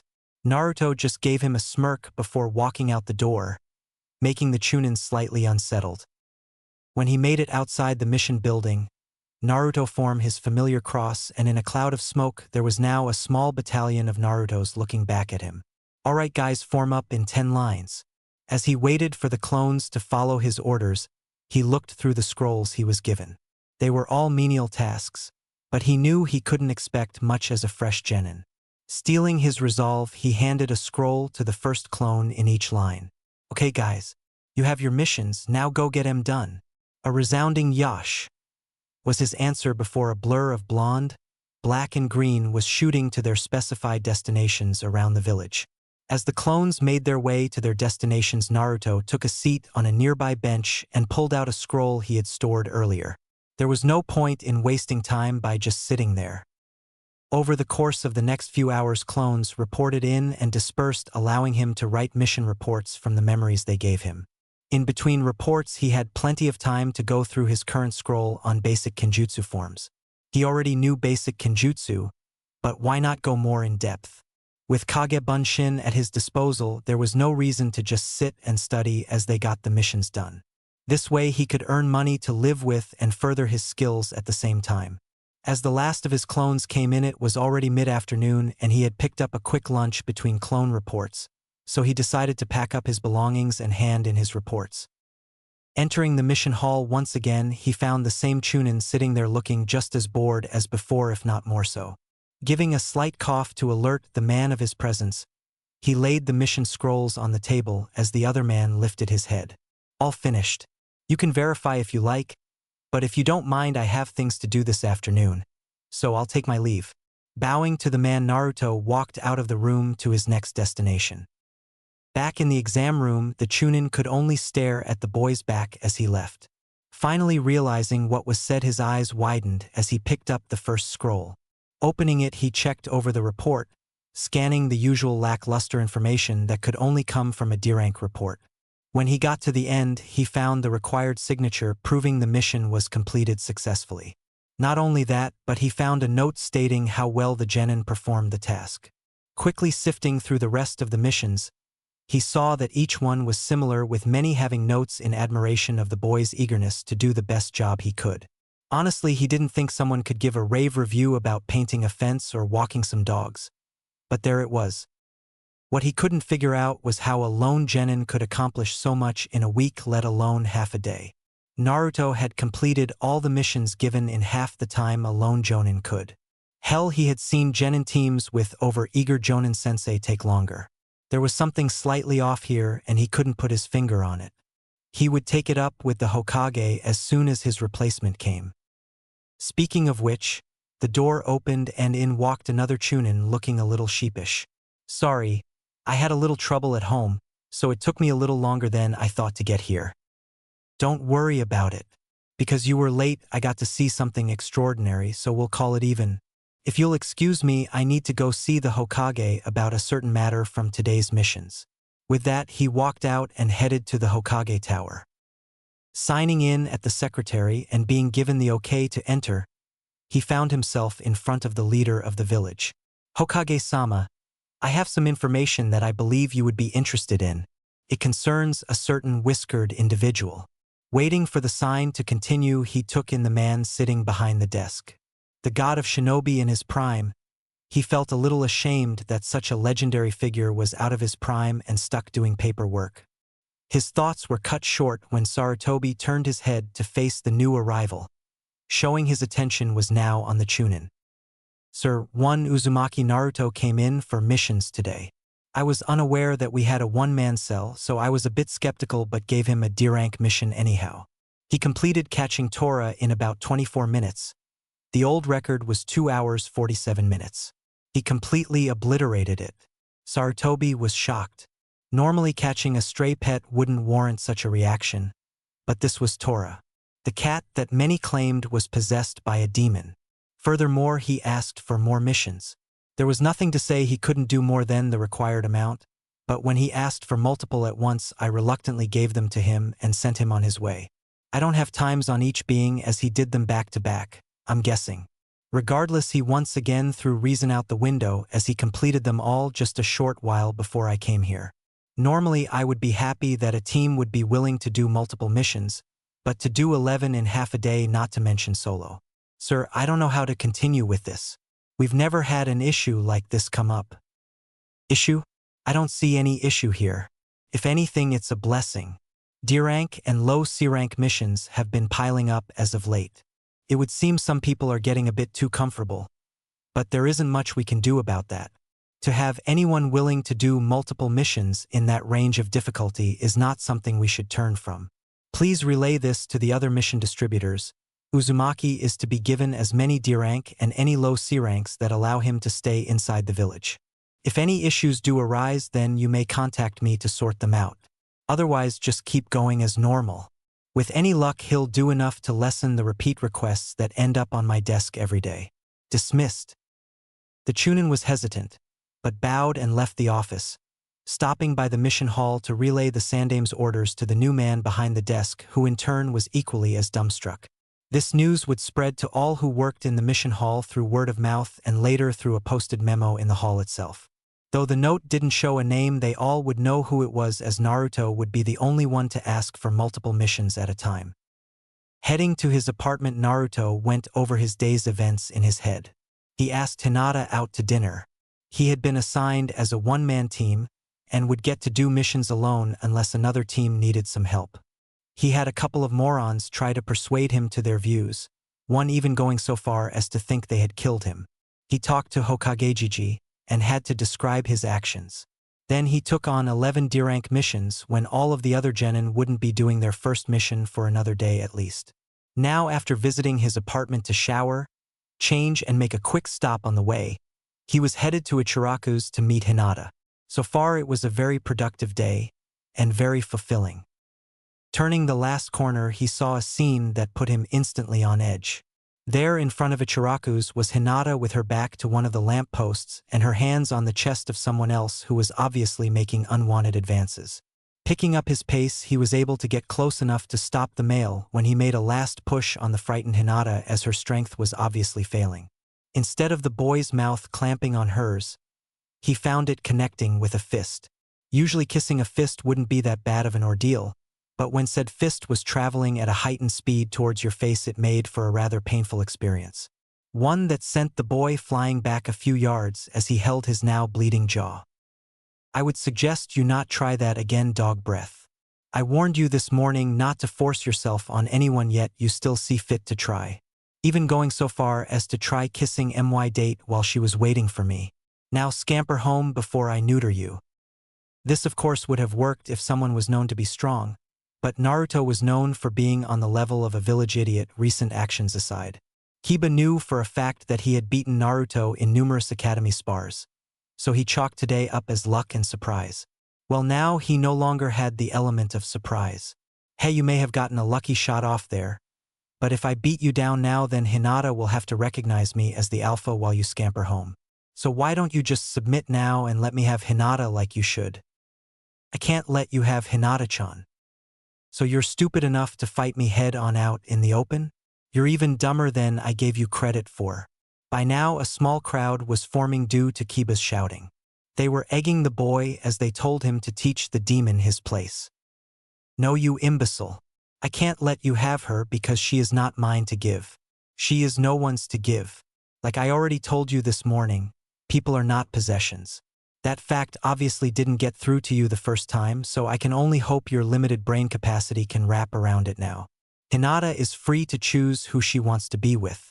Whether that is me, you, or anyone else is completely up to her. The whole alpha male thing may be how your clan runs things internally, but this is the real world, Scruffy. Out here there are other rules to follow, and if you don't follow them, there will be consequences. One such rule is not making unwanted advances on the opposite sex. No means no, and from what I saw earlier, you went far past the point of no. Naruto could see the hate in the other boy's eyes even while his own was showing in the tight clenching of his fists. Out of instinct, he slowly moved between Kiba and Hinata, shifting his feet to get a better kickoff should the boy decide to try something. He wouldn't have to wait long. Crouching to the ground, Kiba let out a low growl. Akamaru was at home sleeping off his recent cold, but that didn't matter, he wouldn't need help to finish this quick, and it seemed the onlookers agreed. Every few seconds he could hear them saying, "Looks like we get to see the demon bleed again." Or, "Hey, maybe he'll actually cry this time." Kiba's ego was being boosted to new heights as his sensitive ears picked up each remark, though they confused him at the same time. Then, without any warning, he was off, closing the distance between himself and his target in only a couple seconds. One of his benefits of belonging to a clan like his was that running was no stranger to him. He had to run around his clan's compound multiple times before he even left for the academy in the morning. Not that he minded though, it was just Akamaru's morning walk. He was now far too fast for any normal academy graduate to follow, let alone react to. Naruto, however, was no simple fresh-off-the-press academy graduate. Before Kiba was even a foot from his starting point, the blonde had already drawn his ninjutsu for the third time that day. Kiba, having far too much momentum, could only widen his eyes as he saw the blade draw out of its sheath. The crowd's eyes widened as they saw the flash of metal as the blade was drawn. There was no time for them to act as Naruto shifted into a crouch and the hand holding the sword flashed out then back quicker than anyone could register. Time seemed to slow as Naruto stood up and walked back towards Hinata. He could see the shock in the girl's eyes and knew what she was thinking. "Don't worry, Hinata-chan. I only hit him with the pommel. He just had the wind knocked out of him. He should be able to move again soon enough. Now let's get going or we're going to be late." Hinata took a glance back at Kiba. She could see the slight shuddering in his shoulders, showing that he was indeed still alive and, by the looks of it, trying to catch his breath as his mouth was open and saliva was starting to drip out. She was brought out of her observations, though, when her current companion motioned her to follow him. Still a little shocked at the blonde's actions through the day, she found herself in a bit of a daze as she fell into step with him, never realizing they were headed away from their meeting point. As they turned a corner, Kiba was finally able to catch his breath. Glancing around, he found no trace of the dobe or his desired mate anywhere. But what he did see all too well were the shocked and slightly depressed looks of the villagers that had gathered. Why were they depressed? He was the one that got humiliated. It was then that it hit him. He was just soundly beaten by the dead last in the middle of the street. Grinding his teeth, he stomped off towards his clan's compound. He would demand his mom up his training. No dead last was going to beat him. Chapter 3. An unpleasant day. As Naruto walked down the hall to his little retreat, he once again found himself recalling the afternoon's events. Aside from the event with Kiba outside of Ichiraku's, the day went great. Hinata was slightly surprised that Naruto had taken her to an actual restaurant, and though they were a little underdressed for the place, it didn't really matter. After all, this was a ninja village, so while it was rare to see people dress as ninja in such a restaurant, it wasn't unheard of. Thankfully, it had been a newer place that had little to no knowledge of his reputation. They got a seat in a booth that was out of sight of most of the floor, and Naruto took the seat that was the least visible. It wasn't that he was embarrassed to be seen on a date, quite the opposite, but he didn't want to subject Hinata to the discrimination that he was so used to getting. The meal was perfect and they ate in silence. Hinata showed her well-practiced manners while she ate with grace and perfection. Naruto showed that he was capable of at least above-average table etiquette, slightly surprising Hinata as thoughts of him eating with her and her family became more of a possibility. Well, at least a little more than just a dream anyhow. After dinner, which he paid for after letting her know that he had already taken on some missions so he had a little money to spend, they went through a walk through the darkening streets of Konoha. He was sure to keep an eye out for unfavorable reactions as they went so he could avoid confrontations if possible.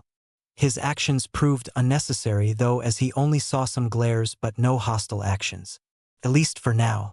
Most likely they would wait until he didn't have a member of such a prestigious clan with him. That was fine though. He was an official ninja now, and there were more laws that came into the light once he officially graduated. Specifically ones that kept villagers from attacking shinobi, which meant he could retaliate, and while it wouldn't allow him to kill them, he was allowed to detain them and turn them in. Sure, it wouldn't mean much right away, but eventually they would come to realize that there were now consequences. He wasn't stupid enough to expect more than a night in custody at most, but anything was better than the nod of approval they got from the civilian council as they did in the past. Opening the door to his own personal vault, he saw his clones still hard at work. He was pleased to notice that the ones he gave reading material to now were looking through more scrolls than what he had given them. One close by was just finishing a scroll on one-handed seals. Before it got up to grab another scroll, Naruto had it dispel. The effect was not immediate as he had believed it would be, but the knowledge did come. Not only that, but it seemed it spread to the other clones as well when he noticed some of the clones practicing jutsu were incorporating the one-handed seals in their training as the knowledge came. Smiling at the progress, he began dispelling clones as they finished up their current projects, getting a slight headache when he dispelled multiple clones at once. After soaking up their knowledge, he practiced a few of the jutsu himself using both one- and two-handed seals. He soon found that two-handed seals gave a little more power to any jutsu that he chose, but could easily see where one-handed seals could be useful should one of his hands be injured or occupied, say by his sword. Oddly enough, the scroll that had listed the one-handed seals was the only one he'd found, and it had still been in the packaging. He wasn't sure why someone would toss out something so useful, but he wasn't about to complain. He did a few more tests to see just how many of his theories on clone usage worked. Knowledge was an obvious gain as he was steadily gaining the experiences of his clones. He learned that earlier as they were dispelling after completing their missions. A few kunai tosses didn't really produce much, but that wasn't all his clones had practiced throwing. So setting the kunai aside, he pulled out one of his less proficient weapons, a hand axe. It wasn't really a ninja weapon, especially this one which had a previous life as a wood-chopping hatchet. He made a new handle for it though, and it was at least passable for its former job. Now though he was using it for throwing practice. Drawing his arm back, he threw the axe at one of his targets, hitting it a bit low and to the right. Not enough to be considered accurate, but after a few more throws he found he was consistent. Definitely more so than he had been on previous attempts, as the gouges in the floor and wall could attest to. Next he did a quick lap around the ceiling to check his control. Again, like the kunai practice, there wasn't much to see, but he would keep it up regardless as it couldn't hurt and may show its results over time. After all, it isn't like his chakra control was horrid, and there is only so far you can improve before it is no longer in leaps and bounds. His last remaining test was reaction. He already had a fast reaction time as it was. This was born from many years of trying to avoid being beaten and stabbed. It was a required trait to have as many times it was drunks that assaulted him. With their inebriated senses, their aim was often very poor. As such, he would have to maneuver himself to make their weapons hit non-vital areas. However, it never hurt to make even one's best skills even better, so he made a clone and had it start throwing some rubber balls at him, which he tried his best to avoid. He had never really had anyone to practice this with, and had he suddenly started dodging things the villagers threw at him before he had extra backing, it would have made things worse for him over time. Now though, he would use this dodging practice as a starting point and judge over the next few weeks on whether or not his reflexes are getting better. After a half hour of dodging the balls thrown at random speeds in inconsistent patterns, he had a general idea of his abilities there. While far from superhuman, they were at least good enough that he could make several clones and have them practice with more dangerous objects. Dismissing the clone, he set out some new materials for when he set up his clones tomorrow before heading to his apartment for a full night of rest. Yes, only rest. Another trait that he'd acquired over the years. After numerous break-ins at his apartment, he was able to go into a sleep-like state while keeping his senses alert. This allowed him to hear when something was happening near him and take appropriate action. If a gas bomb was thrown through his window, he could hold his breath and turn on the fan in his room to disperse the gas before it could do any harm. If someone broke in his door, he could hide or leave before they got to his bedroom. Sure, they would tear apart his place and set up traps, but that just gave him more supplies to work with normally. In most cases, he would just sell the trap parts and use the money he got for them to replace anything that had been destroyed beyond repair.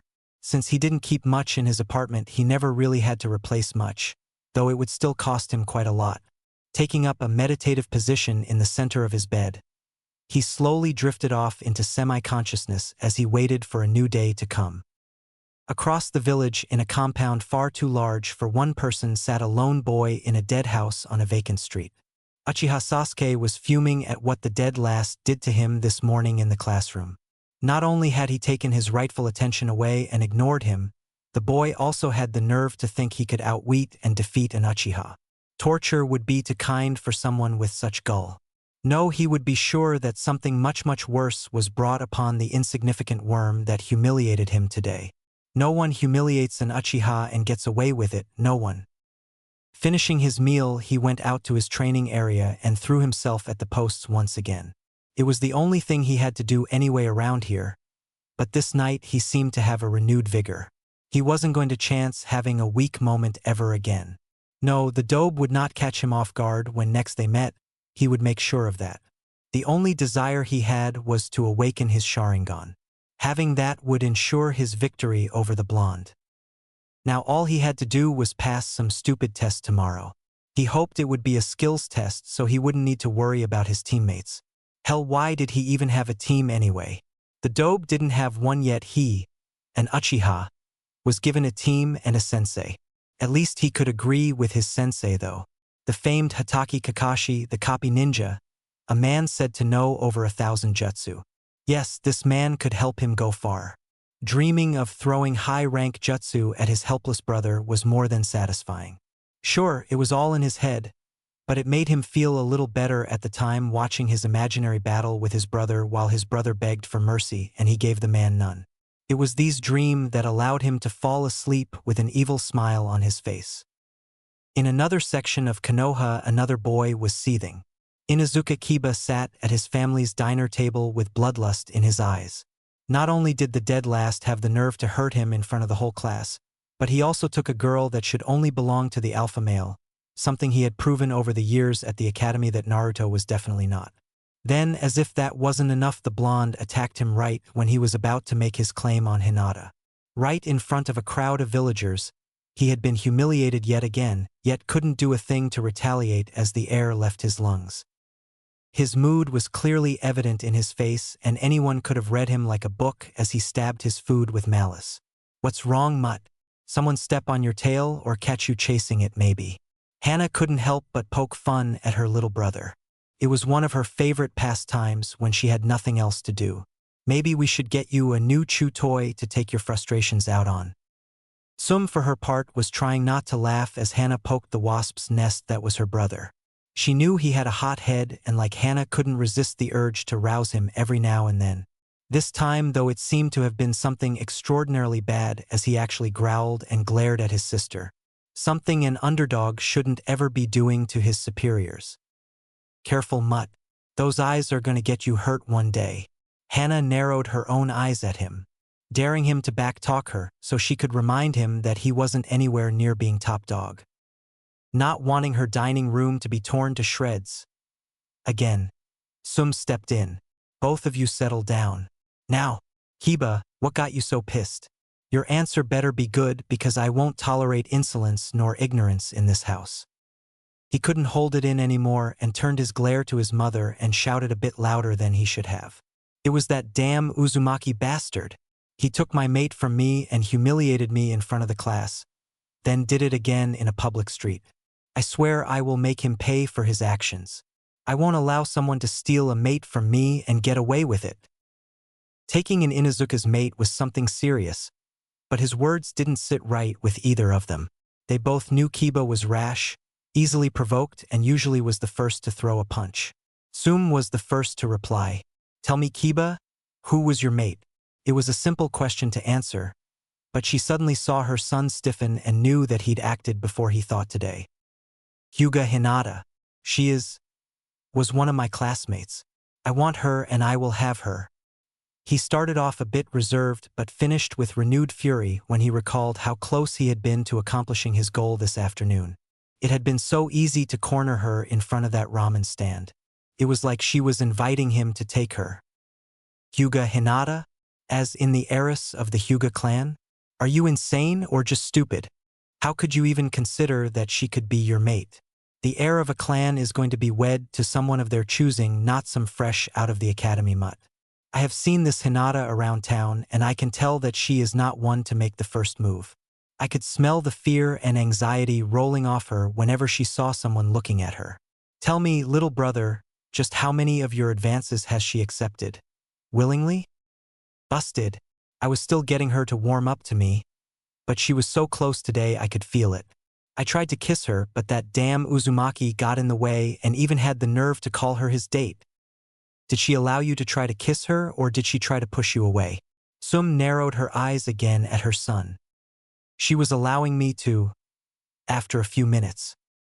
You stupid mutt. She isn't that strong and you know it. She was probably letting you close because she was losing her strength. I swear to Cammy, if you ever try that with any woman while I am near, I will neuter you myself. Hannah was furious.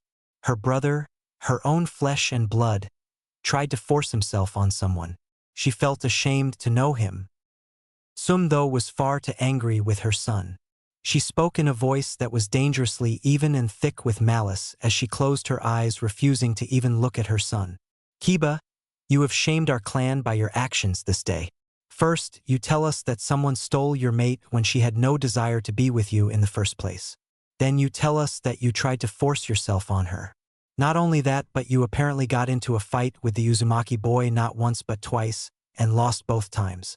You've taken our name and rubbed it into the dirt. Go to your den, and I don't want to see your face until I decide a fitting punishment. Kiba shivered as he heard the dangerous undertone of his mother's voice. He couldn't see what he did wrong. Sure, he could see how he may have gone a little overboard when he pushed Hinata, but why be angry at the fights? He was a ninja after all, and ninjas are supposed to fight, especially when the one they were fighting deserved to be slammed into the ground. He knew all of this instinctively, but he wasn't about to go against his mother when she was like this. Slowly, making sure not to make any aggressive movements, he stood and walked out of the room. This made the third time that day that he'd been humiliated because of Naruto. First in the class, then in the street, now in his own home. He would have to pay. It was just a matter of how. Sitting in her room, Hyuga Hinata was still in a daze. Her day had been amazing. Sure, she didn't get put on a team with her Naruto-kun, but what did that matter anymore? He asked her out this morning and defended her twice before they even started their date. Sure, she had to deal with Kiba's advances while she was waiting, but seeing how furious Naruto was when he found out what Kiba was attempting was worth it. After that, he had taken her to a real restaurant. She thought they were just going to eat at Ichiraku's since Naruto seemed addicted to the place. She didn't mind that he'd chosen a booth near the back. She would have been far too nervous had the whole restaurant been able to see them. It made for a more romantic setting anyway, and she was more than content with that. The meal itself was fine. Nothing too impressive, but it also wasn't the highest quality restaurant. Not that she expected a 5-star meal on their first real date. There was of course a limit to just how far her dreams could come true. That was fine by her though. Having Naruto acknowledge her was more than enough. She was just happy that she managed to not make a complete fool of herself tonight, or worse, faint. Thinking back to the boy, she couldn't help but smile. It was well past time that he show his true abilities. Yes, she had an idea of how good he was. You don't stalk someone without finding out about one or two of their secrets. Even for as much as he had unintentionally shown her, she was still surprised at a few of his tricks. For one, she hadn't known he could use a sword, nor did she know he could camouflage so well. She knew he was fast, but the speed he showed in class was something she hadn't witnessed. Then there was the clone. She knew it wasn't a normal clone, and her suspicions were proven correct nearly instantaneously when she activated her Byakugan. The clone had a chakra system running through it, something a regular Bunshin did not have. Then there was how long it had taken the clone to disperse, not to mention that it actually took the kunai. An attack on a normal Bunshin would have the kunai pass right through. As the day went on, she had been more and more confused and elated with Naruto's actions. He had finally dropped the mask of idiocy, and now everyone was in for the shock of their lives. Just the fact that the Hokage felt he was capable enough to be a solo team with no sensei spoke volumes of his abilities. It was just a shame that no one else seemed to realize that fact. It didn't matter anymore though. She had finally gotten what she wanted, and she was going to make sure she kept it. Slipping into her bed, she turned in a bit earlier than normal. Tomorrow was another genin test, and she would need to be ready for it. They hadn't been told they had to take another test after graduation, but she was determined not to fail. After all, how could she look weak now that her life seemed to finally be changing? It was time for her to show that she was indeed a Hyuga. The next morning, newly accepted ninja were waking up earlier than normal all around the village. Today was their genin acceptance tests. All of them had been given the same instructions of not eating breakfast and a rather early meeting at their respective training ground. All save one. Naruto had been given the lowdown on the tests as Hinata, and he talked over diner the night before. Going over it in his head, plus his conversation with the Hokage the day before, it was easy for him to come to the solution for the test even though he didn't know the specifics. More than likely it would be a test on teamwork, but since it's a ninja test it wouldn't be as cut and dry as that. No, it would have something to add contention, something to force them to not want to work together. Then there was the rule to not eat before the test. That, in and of itself, was suspicious. When he told Hinata this, she reluctantly agreed. Then when he told her that if she planned on not eating breakfast anyway, then she should make up for it by eating more tonight. She had blushed rather cutely as he shoveled some of his own food onto her plate, then sat there as she ate all she could. He was sure she wouldn't die from hunger or be distracted too much when it came time for her test. He would feel bad after all if she didn't pass. He already felt bad enough that he didn't have to take a test like that and instead dive right into missions, just like he was going to do today. It was still dark out when he woke up, allowing him to sneak to his hideaway unnoticed. After setting up his army of clones and instructing them on what to do for the day, he made his way to Ichiraku's for a quick breakfast. He didn't have to worry about the time. This being a ninja village, it was well known among the places that sold breakfast that there were customers to be had early in the day and late at night. Most restaurant owners had it easy as they simply hired people who worked in shifts. Others, like the Ikarakus, had it a little tougher as they only had 2 employees. They managed though by having Tucci get up early and work the breakfast crowd while Ayam stayed up late and handled the late-night crowd. After a quick bowl of miso ramen, Naruto was off to the mission hall. The sun was just cresting the horizon as he sat on a bench outside the doors waiting for the on-duty shinobi to come and open up. His goal today was not only to do more missions than his first day, but to do the most laborious of them himself. He had just taken his seals up a notch and would need to get used to them. This was best done through hard work, though just walking around when he would adjust them was work in itself. It only took a few minutes for the on-duty shinobi to show, surprising both of them. Naruto was surprised that it was none other than his academy sensei, Irika. Irika, on the other hand, being still half asleep, was just surprised to see anyone at the mission hall this early. Most people waited until the afternoon to pick up missions unless told otherwise, but for anyone to show up before the doors were actually open was a bit overzealous even for the most ambitious of ninja. "Hey Irika-sensei. Naruto, what are you doing here so early?"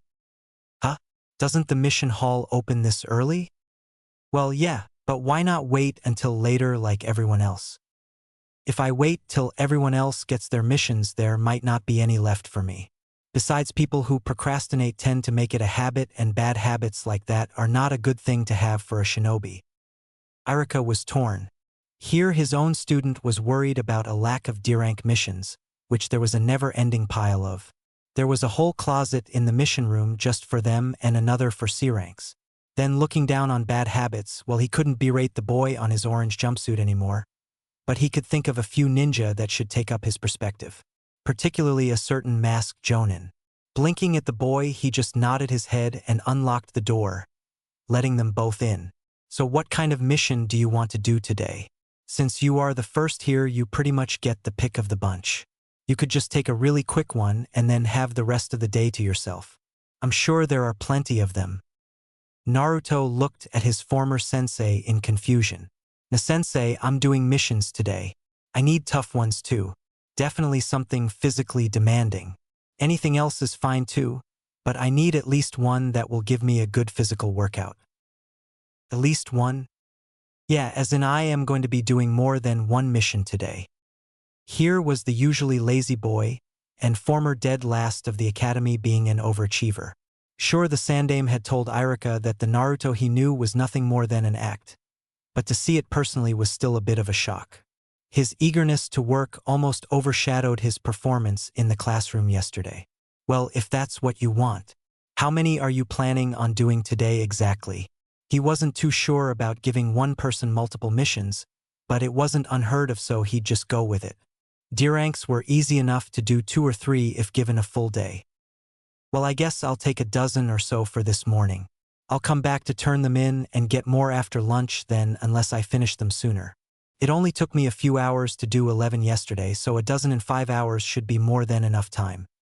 Irika had just opened the door to the mission hall as Naruto said this. As his hand went limp, the door swung open to bang against the wall. Irika-sensei? You all right?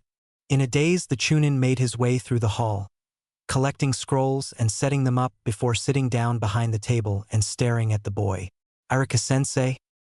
Well, go through the D-ranks until you find what you want and just let me see them before you go. His brain was trying to work in overdrive while at the same time resisting the urge to stall completely. A few missions a day was normally the max for any ninja's patience, especially for D-ranks. Now here was Naruto. Out of all the people Irika knew, this boy had the least patience of them all. The hyperactive blonde could hardly sit still enough in class to listen to a full sentence. Yet here he was saying he was dwarfing the usually number of missions a ninja did during the day. Say, Naruto, I'm not going to tell you that you can't do so many missions, but I would like to know why you want to. Naruto glanced up from the pile of scrolls before turning his attention back. Irika-sensei, I currently am given an allowance by Hokagejiji to live on, as well as a donated apartment. I'm sure you know about my past and you obviously know what's inside me, so just imagine what happens when angry drunk villagers are given the whereabouts of the main target of their hate. If nothing else, I want to make enough to live in a place of my choosing. Because the apartment is donated, I am not allowed to do any custom modifications to it, but if I get my own place, I can protect it properly. It's not that I care about my possessions being torn up or crushed, but even though they are the cheaper of my possessions, it still gets rather old having to replace them so often. It's hard enough for me to save money without having to buy new furniture all of the time, no matter how cheap. Naruto took a moment to look over a mission before adding it to the growing stack. I want to save as quickly as possible to get out of that dump and into a place where I don't have to worry about break-ins every night. The more missions I do and the faster I do them, the sooner I will get some peace for myself. Irika lowered his head a bit at the revelation. It wasn't that long ago that he had been one of the people to abuse Naruto. Though he never physically touched the boy, he couldn't say he was the nicest person to him either. He had been part of crowds that had chased him from stores and had helped in 1 or 2 break-ins. He wasn't sure if Naruto knew about those, but it didn't matter because he himself knew he had done it. After Naruto started the academy, though, Irika got a good look at the boy's never-give-up attitude and couldn't help but admire him. Container or not, he resolved to be a bit nicer to the boy. After that, it had all been quite the ride as the years passed, and he soon found himself to actually be warming up the Naruto and vice versa. Though he would still be targeted for some pranks, they were never nearly as bad as other teachers got. Sighing to himself, he was jerked out of his thoughts as Naruto laid out a bunch of scrolls on the desk in front him. Looking from the scrolls to Naruto, he resigned himself to his duties. Going over each scroll, he was surprised at the variety. There were, as he said, there would be a couple physically demanding missions. Removing rocks from a field and cutting firewood among them. Then there were just day-to-day tasks. Weeding gardens, walking dogs, catching Tora. The only thing they really had in common was that they were all mid to high-paying D-ranks. Some of them could hold off a day or two, so if he couldn't do them all, it wasn't going to be too bad as long as he got the important ones out of the way. After he finished writing them down in the log along with who they were being done by, he looked back up at Naruto. Well, I have everything I need. Good luck, and don't worry too much if you don't finish them right away. The important ones are catching Tora and walking the dogs. The rest can wait a day if needs be. To his surprise, Naruto just scoffed at him as he picked up the pile of scrolls and headed out the door. Outside, Naruto, like yesterday, created a small army of clones. As he handed out assignments, they left to get their respective jobs done. When all but one assignment was left, he called over the remaining clones. This would be his second mission that he himself would be on, and oh, what an exciting mission he saved for himself. Clearing a field of rocks. Oh joy! Well, let's get it done. He headed off to the farm, which was just outside the north wall of the village. Arriving in only a few minutes, he saw the farmer already waiting with a variety of tools. "Hello, sir. My name is Uzumaki Naruto, and I am here for the mission of clearing out the rocks." Naruto took a glance at the field and immediately realized just how physical of a task he'd chosen for himself. He no longer wondered why this was one of the higher-paying D ranks. Most likely the only thing that kept it from being a low C rank was its close proximity to the village. The farmer was a bit surprised to see a group of identical people walk up to him, but shrugged it off. Ninja had many tricks, so he just chalked it up as one he hadn't seen yet. "Hey, Sunnies. I just moved in here recently, and while I can farm well enough, clearing out a neglected field is a bit beyond my abilities. Got you picks, shovels, and a couple wheelbarrows for the job. You can just pile 'em at the edges of the field. If you're feeling really ambitious, you can start the makings of a wall too. Couldn't hurt none for me, that's for sure."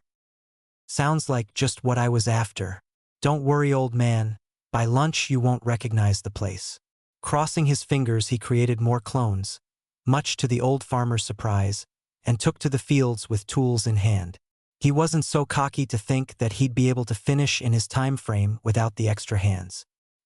He put all his effort into the job, though, and was soon clearing out barrows full of rocks in no time, while the Bunshin carted them away to form a low wall around the slightly overgrown edge of the field. When he noticed the field was being slowly reclaimed by the wilderness, he assigned a few more clones to re-establish the borders before the wall would have a chance to make it more difficult. For his part, the old farmer stayed more or less out of the way, only making himself known when he wanted a space in the wall or to complement the speed that the young ninjas worked at. Seeing him compliment various clones was good for a laugh, since the farmer had no way of knowing which one was the original, and judging by how he talked to each, he probably didn't know that any of them weren't real. Work was progressing quickly as the small army moved from one end of the field to the other. It wasn't until they were nearing the far end of the field that the day started to get interesting. Clang. Both the farmer and Naruto looked at the clone with the pickaxe, who in turn was staring at the ground a bit startled. Boss, I think I found something." Both of them walked over to the clone, who was now joined by a few others with shovels clearing away the dirt. As more and more earth was moved out of the way, a trapdoor was brought into view. The farmer was a bit confused as to why someone would put a door in the middle of a field, and just assumed that it was a tornado shelter or an old well. Naruto, on the other hand, knew exactly what it was by the symbols on the door, as well as what they might find in it. The door was of the same design as the one in his own secret shelter, and if that was indeed the case, then what was inside would not be pleasant. "Sir, I suggest for your sake you let me go in first. You may not even want to go in at all." The farmer stood by confused as the boy told one of the others to go alert the Hokage of what they found. Had it been a few years ago, he wouldn't have taken that measure, but he was a ninja now, and it was his duty to bring any information of any possible threats to the attention of the proper authorities. Meanwhile, he began the process of breaking the lock on the door. He was lucky in the one he found initially that it had seemed to be abandoned in haste, with the door left unlocked. He had kept the lock out of fascination and tinkered with it when he found a book on lock picking. If this lock was anything like the others, then he would be able to pick it as well, but it would take a few minutes. After hearing the telltale click of the pins settling in place, he had the farmer step back, as he also kept a distance. Anyone who was willing to hide such a place definitely had secrets to keep. If this was anything like his place had been, they would be rather dark secrets at that.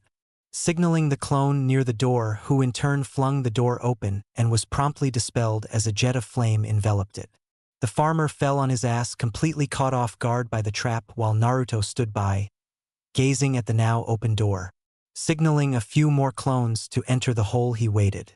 The only sign that anything was going on inside were the small jerking motions that played on his eyebrows every so often. Whoever hid this here didn't want it to be found. After another half hour of waiting, Naruto was given the okay as the last clone dispelled itself after opening the last door inside. Just as he was walking towards the hole, he felt a presence as the Hokage himself fell into step beside him, holding an arm out, causing Naruto to stop. As 4ANBU settled in around them, Sarutobi gave his warning. "Naruto, don't get too close, you can never tell what may be in one of these holes." I know who put this here and he was nothing if not cautious. Don't worry, Gigi. I already explored it with my clones.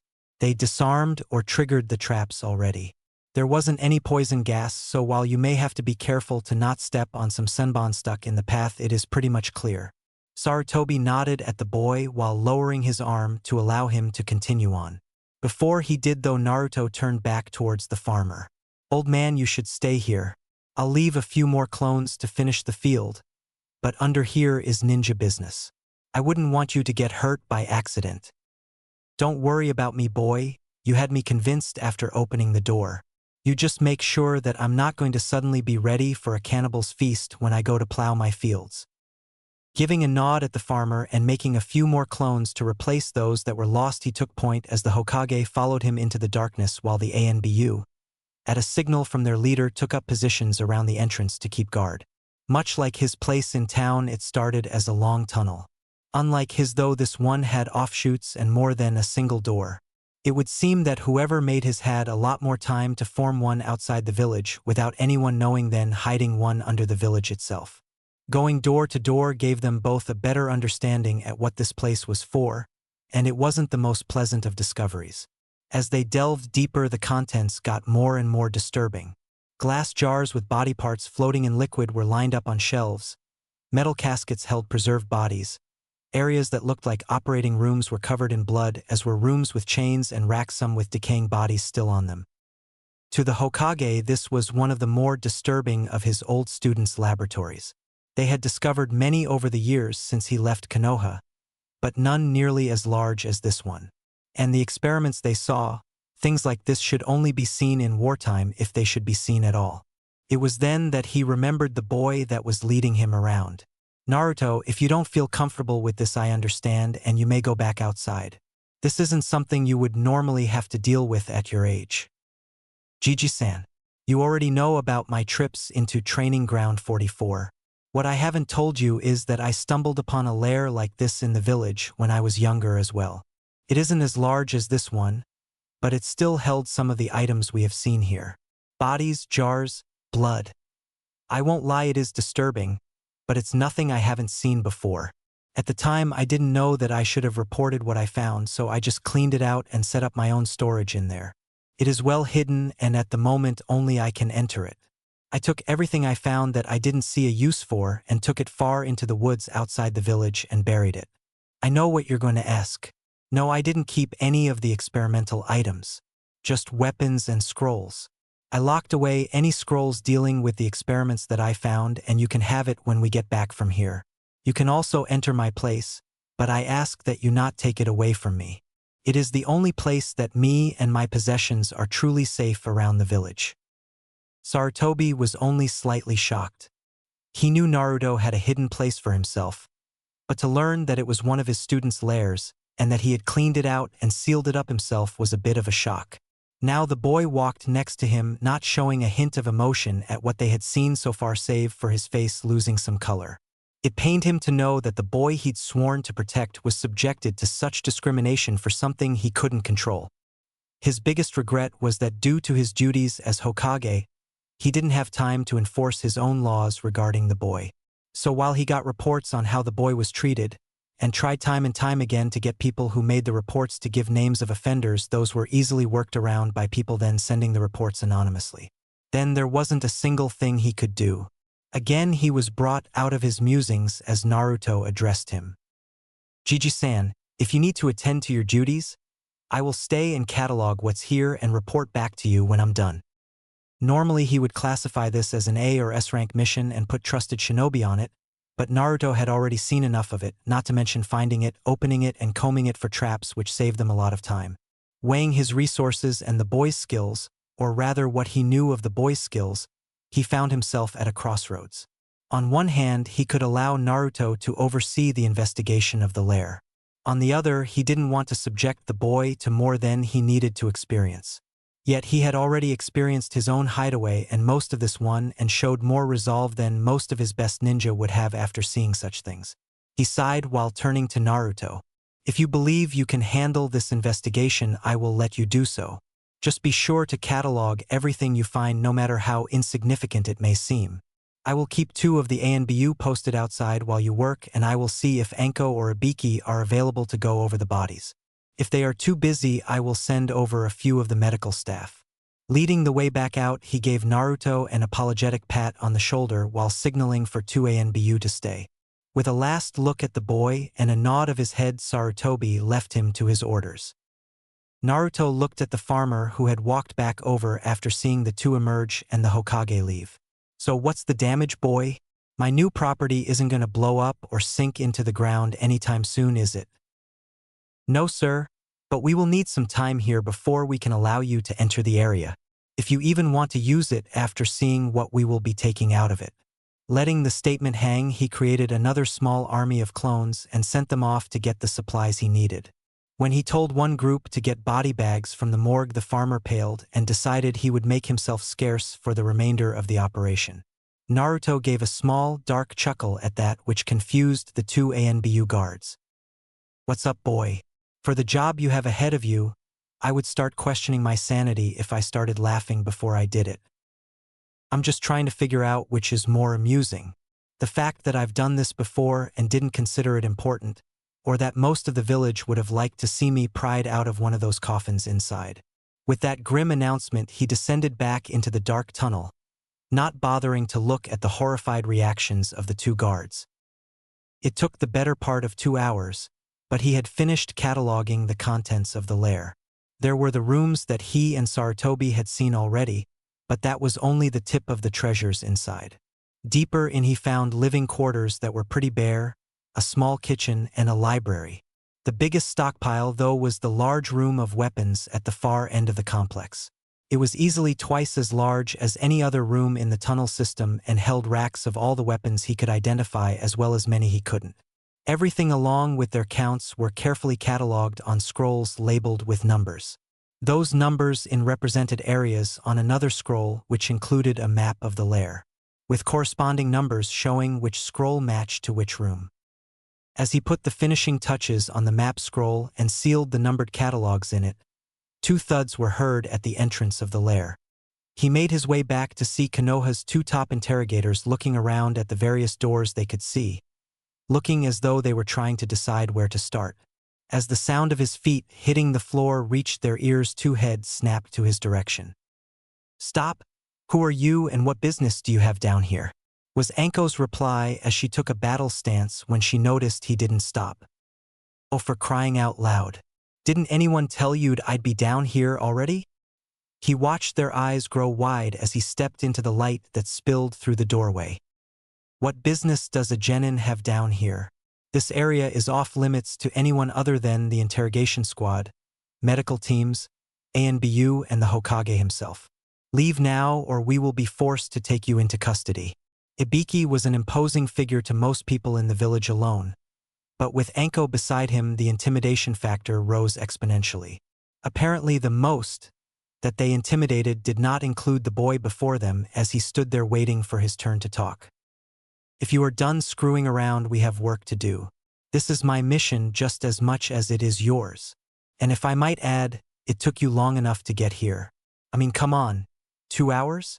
I had enough time to map this place out, catalog the contents, and seal my findings plus certain items of importance in my scroll here before you 2 even showed up. What kind of special squad reacts so slow? Now come on, we'll start in the room I like to call the playpen. The way he emphasized the last 2 words, combined with the smile on his face, was enough to send a shiver through both of the Jonin's spines. Listen, kid, that's real funny and all, but we have a job to do here and we don't need you getting in. Naruto scowled at them before snarling. No, you listen. I have been through this place room by room, recording everything I found. I've been down here for over 2 hours with the stench of decaying bodies in the air. This isn't the most pleasant morning I've had in my life, and even though it's far from the worst, that doesn't make me want to spend the rest of the day down here. Now follow me and do your preliminary investigation so I can go home, take a shower, and eat some lunch, 'cause damn if I haven't worked up an appetite. Naruto glared at them before stomping away into the darkness, forcing them to follow if they wanted to say anything more. Just who the hell is that kid? Anko looked at Ibiki for a little help, but was only met with a pale face as the man stood looking at where the boy had been. Ibiki had just realized who the kid was and was both shocked and deeply disturbed with the way the blonde acted. Just what the hell did we do to him? The statement earned a curious glance from Anko, but Ibiki shook it off as he started after the boy. He is the one Hokage-sama assigned to this. I have no doubt. What worries me is that something that made Hokage-sama pale doesn't seem to be affecting the boy at all. Whatever we find in here, it would seem that it is something he is accustomed to. We will give him the mission scroll and get what we will need from him, then send him on his way. Even a person so used to death would take a reprieve from it when possible. Anko simply nodded before following.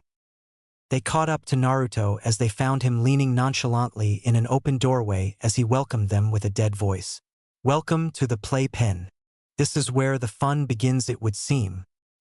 He motioned for them to follow him into the room, and once they did, they almost lost the contents of their stomachs.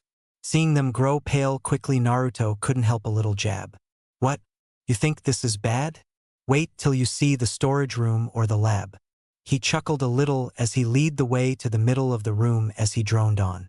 From what I could tell upon initial inspection, this is where the fresh test subject were brought to try out formulas and techniques. To your left you will see the hanging gardens.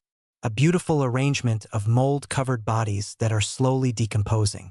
The odd part is that they won't break down into their basic elements but rather form up the structure of the mold itself. From the trough on the floor, I would suspect that as the mold grows it breaks off and is collected to be used in other experiments or as ingredients. Good luck trying to classify the stuff. That isn't my field. To your right are the pin art tables. My guess is that whoever worked here liked to test people's pain tolerance. You'll notice the various senbon, pins, spikes, and other toys spread around. I believe it would be safe to assume that their host went for length of time over quantity of wounds on the majority. Finally, ahead of you is the merry-go-round. A round, spinnable, sectioned, cage-like structure that held test subjects that weren't dead or dying yet. I'm guessing that was for both ease of selection as well as mental torture from watching as those around you got picked out and wondering when it would be your turn. I kind of pity them yet envy them. While they didn't have a choice on whether or not to die, they also didn't have to endure the pains of this and many other rooms. Both Jonin looked around, both amused his method of describing the scene and horrified that it came with such ease out of a child. Tell me, Gaki, how can you talk so easily about this? Anko glared at him with hard eyes. Sure, she could have cracked jokes about this all day, but there was something in his eyes that told her he didn't enjoy it as much as he let on. That is for me to know. Now let's move on, we have more rooms to cover. He led them to the storage room which housed all the metal caskets that held preserved corpses. Then they went to the lab where he again poked fun by calling it the freak show. It was a complete house of horrors as they went from room to room, seeing just how deep the previous occupants' madness went as well as just how dark their guide's humor was. It seemed that no one was spared from the man's cruelty as they came upon once healthy adults as well as elderly, teens, children, animals, and even unborn fetus. It was sickening, and the one taking it the worst was Anko. After all, she had at one point been the man's apprentice. Thankfully for her, he had never shown her his darker side until the end, but by then it was already far too late. Naruto brought out a small scroll as he stepped out of the last room on his tour. He handed the scroll to Ibiki, who looked at him in confusion. That should be everything. The scroll I gave you shows a map of the place so you won't get lost. It's all labeled so it should be easy to make your way around. Ibiki unfurled the scroll and nodded his head before handing a scroll to Naruto, who simply stood there waiting for the explanation that was sure to come. That is your mission scroll, which is already signed by the Hokage. Congratulations on your first S-rank mission. Understand, though, that you are not to let any information of what you've seen here slip to anyone outside of us and the Hokage. That is part of the trust in accepting this mission and receiving the pay for it. You have been a great help, Naruto-san. Ibiki bowed with Anko glancing at him before following his lead. Naruto scoffed at them. I don't need people bowing to me whenever I finish a mission like this. Save it for when it has real meaning. Just to give you a heads up though, you will find items missing throughout the lair. I have them sealed in the scroll that I'll be handing to Gigi-san personally, so don't think too much of it. Of the rooms on the map that I didn't show you are the living and cooking areas, the library, and the armory.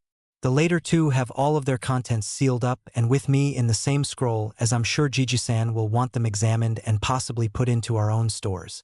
Also, in a little while some clones will be here with crates and body bags for your use. If you need anything else brought, don't hesitate to ask them to run errands, just make sure to ask before they dispel, as they don't always have the patience to sit around. Nodding, Ibiki wanted one last word.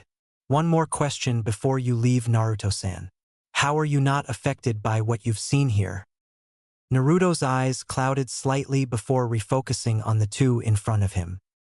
He took in the calculating glare of the man and the eager, nearly hopping actions of the woman. He settled his eyes on the man again before speaking. Everything in the world is relative. We judge how cold it is by the coldest we can remember feeling. The same goes for heat. We judge pain by the worst pain we've felt. The same goes for pleasure. We judge every feeling we have based on the worst or best of that feeling we've ever encountered. I am unaffected by the sights here because I have seen worse. I can make jokes about the obvious pain these people went through because I have felt worse. I can relate to the smiles of contentment that got frozen on their faces upon death because I have wished for the same release, but was never granted it. Do not envy me because I can deal with what is here. Do not pity me either because I don't care for it. Just pray that you never have to go through the same and live. With that, he turned on his heel, leaving two speechless bodies staring blankly at his back. He had to squint as the light hit his face. He had been in the darkened tunnel so long that his eyes would need time to adjust. Glancing around, he saw a few of his clones returning already with the body bags, and stood to the side to let them pass. He nodded to the two ANBU as he walked past them and looked at the newly cleared field around him.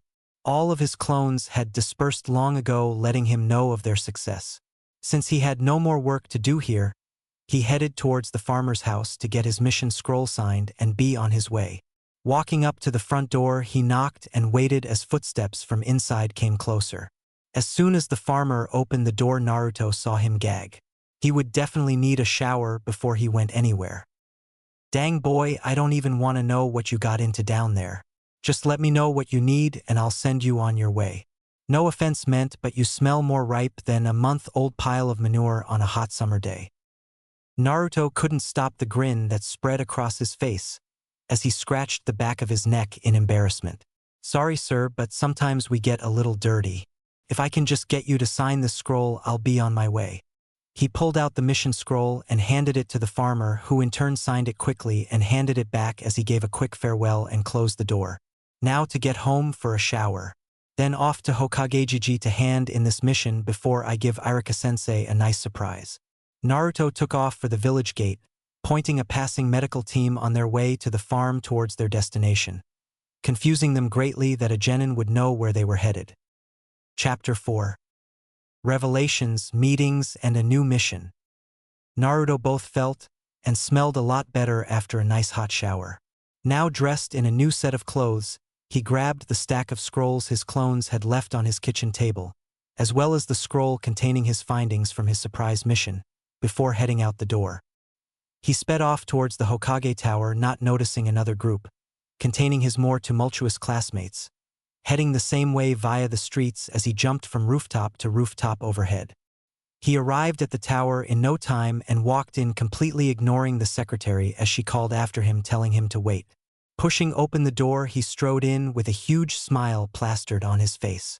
"Heya, Gigi-san." He looked at the older man just in time to see a flash of orange drop out of his line of sight behind the desk. "Ah, Naruto-kun, I didn't expect you here so soon," the Hokage said with a mild blush. Naruto cocked an eyebrow at the old man's unease. "Clearly. So I trust everything went well on your mission. As well as a mission can go when you're in a dark tunnel surrounded by dead, decaying bodies and a madman's experiments, I suppose." He tossed the mission scroll and the storage scroll to the Hokage, who caught both easily. Knowing what the mission scroll said already, he opened it just enough to write his signature before storing it in a safe behind him. Turning back to his desk, he addressed the storage scroll and began to examine the map Naruto drew on its surface, scowling a bit. "Naruto, I'm glad that you drew such a detailed map, but it doesn't really help us much. Naruto sighed at once again being underestimated. Aji-san, please don't make me explain it. Seeing the confused look on the Kage's face, he sighed before walking up to the desk and channeling chakra into one of the seals, allowing a scroll to pop out. Sarutobi scratched the back of his head and let out an embarrassed laugh while Naruto just rolled his eyes and returned to his earlier position, waiting patiently while Sarutobi read through a few of the scrolls, eyebrows raising almost as often as scowls crossed his face while more information was revealed him. When he was nearing the end of the third scroll, Naruto decided to explain the other items he stored in the scroll. Aji-san, before you get too far and I fall asleep, I just want to point out two important things I sealed in there. Pointing out the seals off to the side, he explained each one. This one holds a scroll that contains the lair's armory, and this one contains the library. I figured you would want to look through them. There could be important information in the library, and the weapons could restock our own armory a bit. Channeling chakra into the two seals, he indeed found scrolls labeled Armory and Library. Opening the Armory one first, he was surprised to see how organized it was. Weapons were arranged by type and size with descriptions and quantities clearly written. Now curious, he set the Armory scroll aside and opened the Library scroll. Inside it began with an alphabetical listing of books followed by categories of jutsu scrolls, all arranged by type, rank, and name. Rolling up the two scrolls, he set them aside and looked at Naruto with a gleaming smile. Taking out a sheet of paper, he wrote a few things down on it before signing and handing it over to Naruto, who looked down at it and read to himself. S-Rank Mission Completion Form. This paper certifies the completion of a S-Rank mission by Uzumaki Naruto, as certified by Sarutobi Hiruzen, Sandaime Hokage. There was also a small note at the bottom. Bonus for going above and beyond the expectations of the mission. Naruto once again cocked an eyebrow before looking back at the Hokage, who was continuing his reading of the next section. Naruto, the next time I need something cataloged, I am definitely sending for you.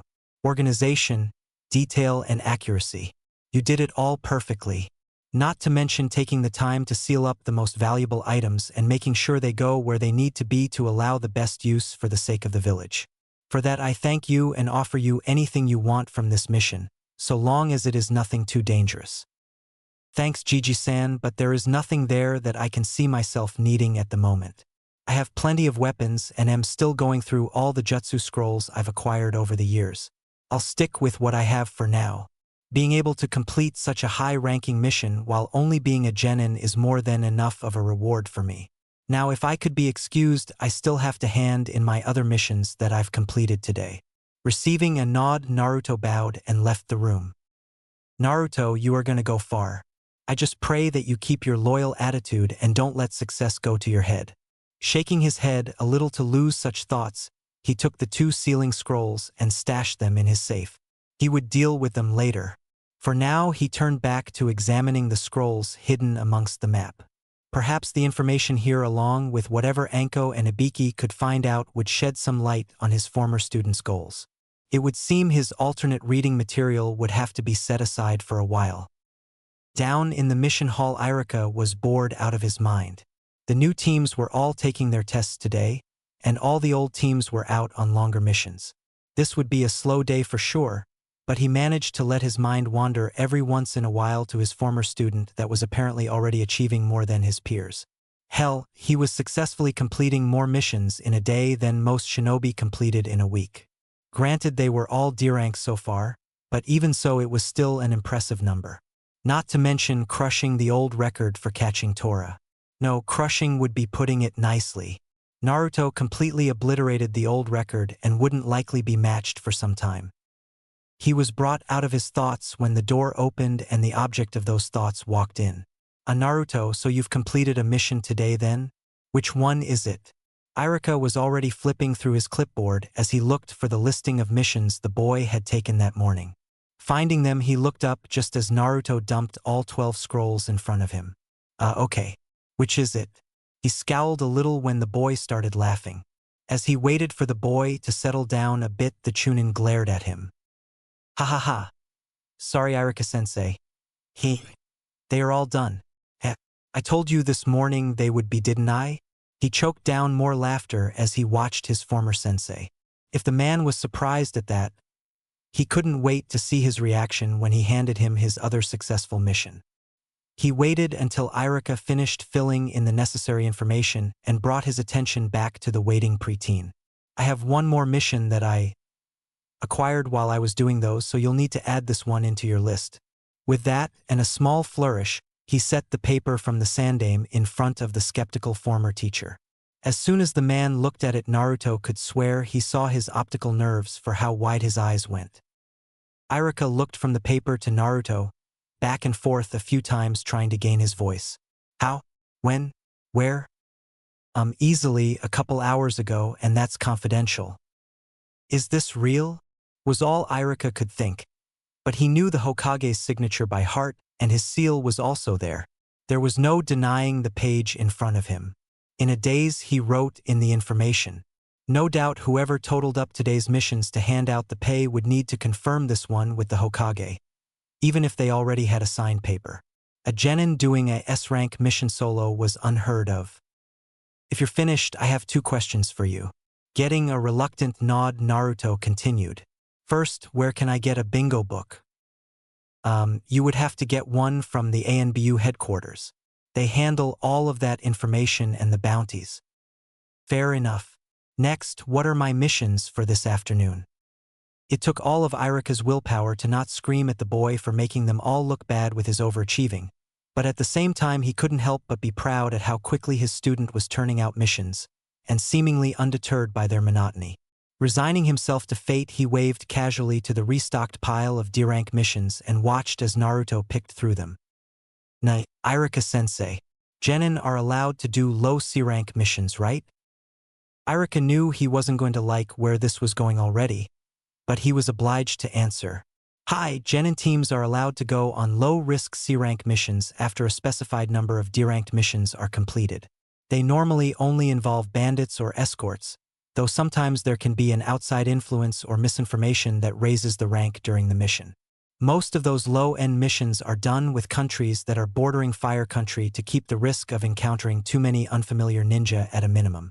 If something does go wrong, though, they have a Jonin sensei there to get them out of trouble.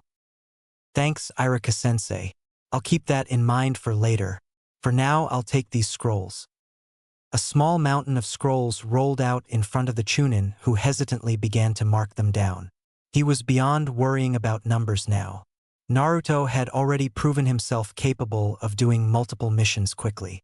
Again, he noted there were 1 or 2 physically demanding missions amongst numerous random missions. This time it was wood-cutting, and a small one for someone moving into a new house. Finishing the last notation, he set the last scroll back in front of him as he noticed Naruto writing out another scroll. If he didn't know any better, he'd swear it was a sealing scroll.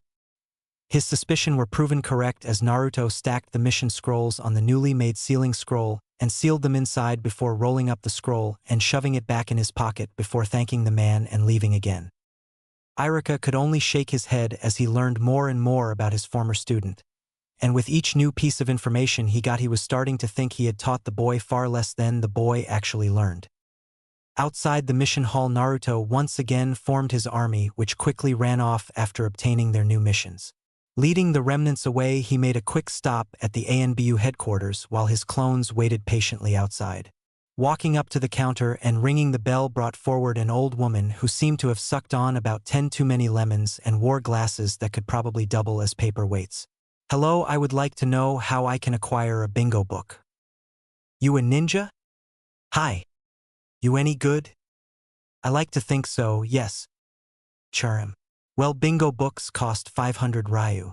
If you're a ninja, then you're welcome to purchase one. Though from the sounds of it, you seem pretty young. I don't think you are going to get much out of it. Regardless, she grabbed one of the booklets from the shelf behind her. Naruto was slightly put out, but not deterred. He grabbed his money pouch and pulled out the necessary amount before handing it over to the woman. Even the strongest ninja can be taken down if he doesn't know what he's getting into. Having knowledge of what I can handle is something that could save my life someday. The woman took the offered money and handed him the thick booklet. True enough, boy. If half the ninja here were smart enough to know their limitations, our memorial stone wouldn't be half as big as it is. Good luck out there and don't get yourself killed off too soon. Thanks, Oba-san. Maybe someday I'll live long enough for my picture to show up in one of these.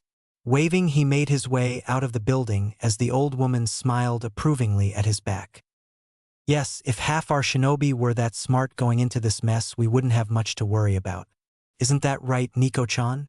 The woman fixed her glasses on her nose as she turned away from the counter. Hi, Taicho. Impromptu high-ranking mission aside, the rest of Naruto's week was pretty much the same each day. Wake up, do a dozen or so missions, eat lunch, do another dozen or so missions, training, then bed. The only exception being that when he found out Hinata wasn't busy on certain afternoons, he would take her out to lunch or dinner. They even made plans for Sunday to have a small picnic. That would be tomorrow, so today being Saturday and the mission hall being closed on weekends, Naruto decided he'd spend what time he had free training. He had been setting up clones in his hideaway all week, training what he thought they could transfer to him. Jutsu, chakra control, kenjutsu, and taijutsu were the most noticeable acquired talents, but they still needed tested to see if he did actually pick them up and could remember them. He had slept in a little since he was in no hurry. As such, he was arriving at the entrance to his hideaway when the sun was just barely kissing the roofs of the taller buildings. He quickly disappeared while merchants started making their way to their stores to set up their wares. As the first of them reached their shops, he was already creating his clones. By the time they opened up, he was already discovering what he'd hoped. By the time they got their first customers, he was already testing the combat prowess of his newly learned skills. By the time his old classmates were starting their training, he was taking a well-deserved break with a visit to Ichiraku's. He was on his third bowl of ramen when some new company dropped by. Greetings, Naruto-san. Having a full mouth, Naruto could only nod in greeting. Hokage-sama wishes to speak with you at your convenience. He swallowed hard before speaking. Thank you, Anbu-san. I'll be there right after I finish this bowl. The Anbu nodded before disappearing via Shunshin. Old man, looks like I gotta go. I'll see you later. Naruto laid his money on the counter and headed to the Hokage Tower. Deciding to follow protocol for once, he addressed the secretary. Not to mention it was Saturday, so there was the possibility that the man wasn't in the tower at all, so it would have been embarrassing to just barge in with no one there. Oi, Aji-san wanted to see me. Is he here? The secretary seemed to have not heard him at all as she just continued writing on some paperwork. After standing for a couple minutes waiting patiently, he decided to try again. Ano, did you hear me? He was met with a glare that he was all too familiar with. Sighing, he continued. Okay, look, I'm not really liking you at the moment, and it's rather obvious that you loathe me, but I was summoned by the Hokage to see him, and if you don't tell me when and where I can find him, then two things are going to happen. First, I will barge in that room and try to find him myself. Second, I will let him know of your refusal to help me, which will probably end in your early termination or worse. The woman's scowl only deepened, but she finally relented and simply waved him off towards the door, muttering under her breath something about demons and murder. Shaking his head, Naruto just entered the office and slumped down into a chair. So what's this about, Aji-san? It took a moment for Hiruzen to finish the paper he was currently working on before stamping declined on it. Sighing as he set the sheet aside, he turned to his guest. Naruto, due to an influx of missions lately, and as such a lessening of personnel, we are a bit short-handed at the moment. Yet, at the same time, the documents you found could be of great value to us. As such, and due to your prior involvement in finding them, I would like you to take them back to your safe house and go through them. This is to be done immediately and as quickly as possible while still maintaining quality. I would assume you know how to do this by your mission completion count and the comments they held. As much as I would like to assign this to other departments, this information could be very dangerous in the wrong hands. You are to tell no one except myself what you find out, and you are to tell no one, including myself, where you are conducting your research. This will be classified as a high A rank and possible S rank depending on what the library contains as well as how beneficial the information is. Do you have any questions? Only one. What do you consider as important? Plans, village secrets, experiment details, and anything that could possibly cripple Konoha or make one of our enemies stronger. Good luck, Naruto. Tossing the library storage scroll at the boy, he waved him off before grabbing another sheet from his pile of papers. Permanent bodyguard assignment for the civilian council members and their families. Do they think we just pop a new ninja out of a scroll whenever we need one? Denied. Naruto was already halfway to his hideaway before he found himself suddenly surrounded by what appeared to be Anbu. Danzo-sama requests your audience, boy. One of them said with obvious contempt. Naruto tried to think of who this Danzo was. He knew he heard the name before. Ah yes, the Hokage had been cursing that name on quite a few occasions. I'm sorry, but I'm in a bit of a hurry. Please give Danzo-san my... It seems you misunderstood me. When Danzo-sama requests an audience of someone, they give him an audience. The man pulled his ninjutsu out of its sheath a bit to emphasize his point. Now Naruto was on edge. Someone demanding him with the use of force was no one he wanted to see while carrying sensitive documents. Putting his hands in his pockets, he glared at the Anbu that seemed to be the leader. Then, without even blinking, he let a huge grin cross his face, confusing the Anbu right before he let a small ball fall from his pocket. When the four ninjas saw the ball drop, they reacted, but it was already too late. With a small pop, the area was covered in smoke. By the time the smoke cleared, all that was left were four very pissed-off ninja and one tied-up log. Running down an alleyway, Naruto let out a small chuckle as he made his way towards his destination. He took an indirect route this time to confuse any possible trackers. Though it would give the men more time to find him, it would also keep him away from main viewing areas and not give a clear idea of where he was headed. There were 2 points during his journey that he had to hide himself as he saw 2 different groups of Anbu making their way across town. He couldn't tell if they were looking for him or not, but he wasn't going to take that chance. After another half hour of alley crawling and shadow creeping, he was back at the entrance to his underground domain. Slipping inside, he gave a sigh of relief as he made his way back down the tunnel. Today was the closest he'd gotten to getting tailed here, and he wasn't happy about it. He would have to start making sure he wasn't followed from now on, now that it seemed someone wanted to see him very badly, and that someone was a person that the Hokage didn't like. Anyone that the old man was wary of was definitely someone Naruto didn't want any close contact with.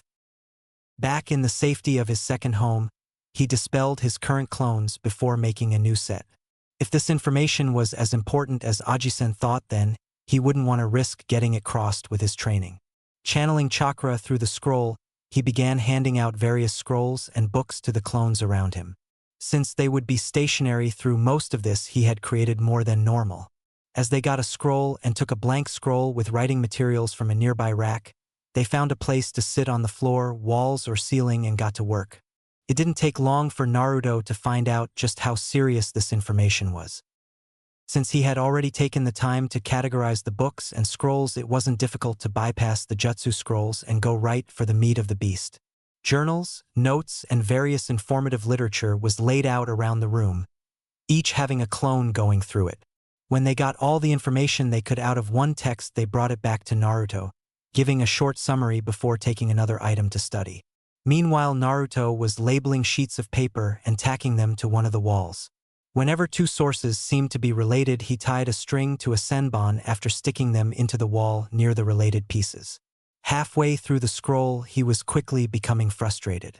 Everything seemed to be related, judging by the number of strings now crisscrossing the wall. There was information from everything between anatomy and theology. Almost every subject that related to humans was covered. It looked like someone was doing a completely in-depth study of humans, but why? The question raked over his brain with every new piece of information he was given. If you left out the twisted experiments, it almost seemed like a course for medical training. Very, very advanced medical training. Add in those experiments, though, and everything was twisted. It seemed like something was missing, though. But what? He sighed, turning away from the wall again. He glanced over as a clone came up with a freshly finished book as it droned out what it had summarized from the contents. Another anatomy piece. Sighing again, Naruto went to get another piece from the storage scroll when he found himself holding a jutsu scroll. Without realizing it, he had gotten through the literature portion of the library. Still, he hadn't found anything to solidify the connection. Leaning against the wall, he regarded the scroll in his hands. It looked to be some kind of psychic projection jutsu. If only I could do that, I'd transfer myself into the guy who did all this and find out what he was planning straight from the source. Tossing the scroll to the clone so fast that it almost dispelled from the hit, he looked at his written classifications of the jutsu the storage scroll contained. Running between it and his mosaic on the wall, he began writing out new slips of paper, shooting them out at a frenzied pace. Needles and strings seemed to materialize around them almost as fast as they got put up. It took another half hour before he was finished, but when he did, the connection was glaringly obvious. There, in the center of it all, were 2 points where the majority of the strings connected. Taking out 2 blank sheets of paper, he wrote down every connecting point for those 2 concentrations before speeding out of the room, stopping only briefly to lock it behind him. Inside, the clones just shrugged and went about their reading. Bursting through the doors to the Hokage Tower, Naruto flew right past a protesting secretary yet again, and threw the doors to the office open before slamming them shut. He took a quick look around and instantly noticed something he really didn't want to deal with right now. There, before the Hokage, was a genin team. Not just any genin team, though. This was Team 7, otherwise known as Team Kakashi. Yes, here stood the people he wanted to run into the least, and all of them were glaring at him. Well, all but the man behind the desk, who looked a bit shocked to see the boy so soon. "Hey Dobe, if you don't mind, we are discussing a mission with the Hokage. Useless trash like you should wait outside while we real ninja take care of business." Sasuke seemed to have his nose stuck higher in the air than normal today. "Yeah, what?" Sasuke-kun said. "Now get out of here before I knock you back through the door you came in." Sakura was already pushing up her sleeve, getting ready for a punch. He barging into the Hokage's office when he could be in a meeting discussing village secrets. "I wouldn't be surprised if you were in a cell by the end of the day. In fact, I hope that's the case, because then Hinata will realize just how much of a loser you are." Kiba's grin seemed to grow as he filled his own pride with words. Ma, you shouldn't say such things to a comrade. He may end up on a mission with you sometime soon. Having bad feelings between you all wouldn't be very good for teamwork now, would it? Finally, someone who wasn't a complete asshole to him. "Now, if you don't mind waiting outside, Naruto. I'm sure your stories about ramen can wait a few more minutes." Spoke too soon. Sasuke turned back to the Hokage, completely ignoring the barely controlled Ki coming from the blonde. "So Sarutobi-san, how about that C-rank mission? I am more than ready for something other than these waste of time D-ranks. Chasing a cat around for 3 hours is not exactly my idea of ninja training." Yes, Sasuke-kun needs harder missions to show off his real strength. By this point, Sarutobi just wanted them all out of his sight. He knew what Naruto was here for must be important. "Fine, you get your C-rank." He pressed a call button under his desk and told his secretary to bring the client in. Half a moment of waiting soon reveled a drunk, haggard-looking old man with a bottle of sake.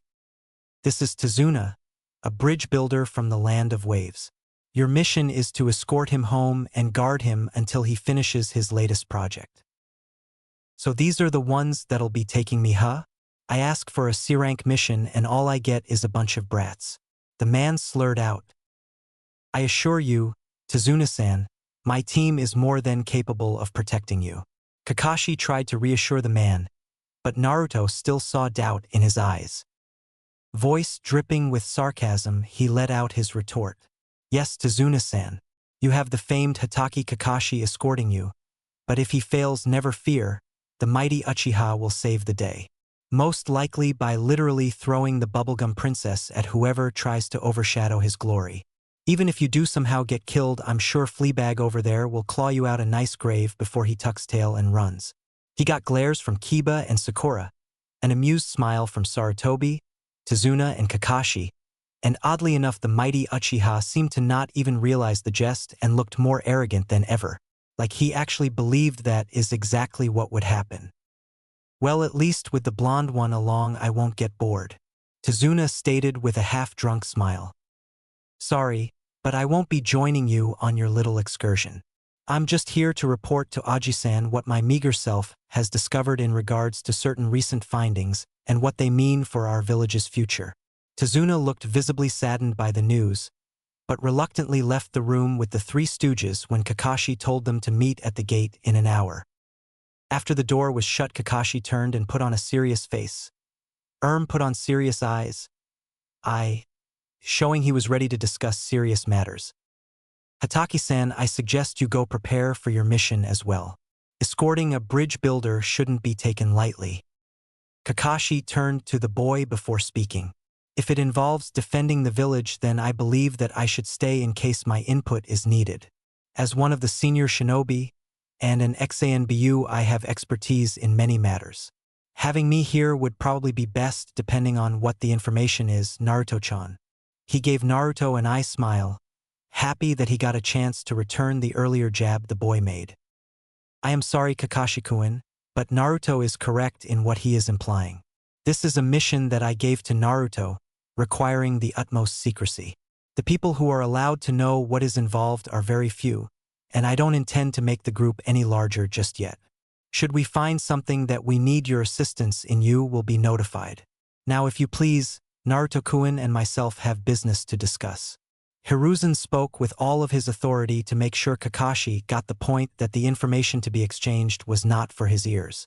With a slight frown, the copy ninja got up and walked out the door, sparing one last glance at the genin and the kage before closing the door behind him. Naruto walked over and locked the door, activating the security seals before walking up to the desk. Hokage-sama, I have some interesting findings from the literature and jutsu that I found in the lair. It seems it was a testing area for 2 experimental subjects. The first, he placed one of the 2 pages on the desk before continuing. Seems to be some sort of seal that enhances the bearer's strengths, but also subjects them to the will of the one who gives them the seal, provided that person puts a portion of his own essence into it. As you can see on this list, there was extensive testing using poisons that would weaken the subject's will, as well as enhancement seals and soul-splitting jutsu. He noticed the small tick in the Hokage's eyebrow and grew instantly suspicious. You've seen this before, or the effects? Sarutobi sighed. The boy already knew far more than he would have liked a genin to know, but he could sense the boy's loyalty to the village. It was almost palatable. Maybe not loyal to the villagers, but he would definitely never betray the village like certain others who strove only for power. Yes, Naruto. I have seen a portion of its effects. We have one of the affected in this village. Many don't trust her because of her involvement with a traitor, but she is one of our most loyal ninja regardless of what others think. I believe she was given an early version of this, as while she does show signs of pain every once in a while, she has for the most part kept it at bay. I see. If you would allow it, and if she allows it, I would like to study her infliction a bit. With all of the makings of it here, we may be able to reverse engineer it, and find a way to subdue it, if not remove it altogether. He could see the shock in the old man's eyes. Apparently he was still getting used to Naruto's newly found brain. Shaking out of his startled daze, Sarutobi turned his attention back to the paper, reading it over before looking back at the blonde. You said there were 2? Yes, almost forgot the second. He placed the last sheet on the desk. It seems to be akin to the Yamanaka mind transfer jutsu, though much more potent. It's almost like the person was trying to permanently take over someone's body. I don't know why, but that is the best explanation I could come up with. Sorry, Aji-san. Naruto felt a bit ashamed that that was the best he could surmise, but got confused when he saw how pale the old man had gotten. Aji-san? Naruto, what I am about to tell you cannot leave this room. Understood? A nod for an answer was his sign to continue. You no doubt know of the traitor Orochimaru? Another nod. He was an over-ambitious student of mine that ended up being chased out of the village because of inhumane experiments he had been conducting on kidnapped villagers and ninja. The first item you brought up was his cursed seal.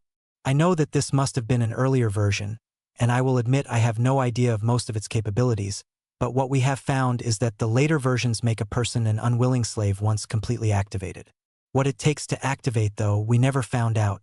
Sarutobi sighed as he looked at the next sheet. The second piece of information is an affront to humanity and never should have been dreamed up.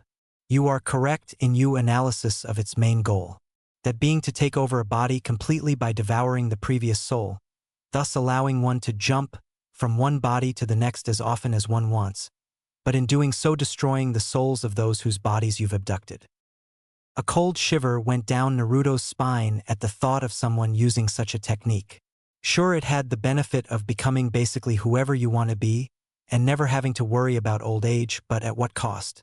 It was clear to him that this Orochimaru would have to be stopped, but how do you know who to look for when the man could be anyone? He put that thought aside though, as he was more worried about things closer to home. As disturbing as this all is, I would still like to meet the person with the seal on them.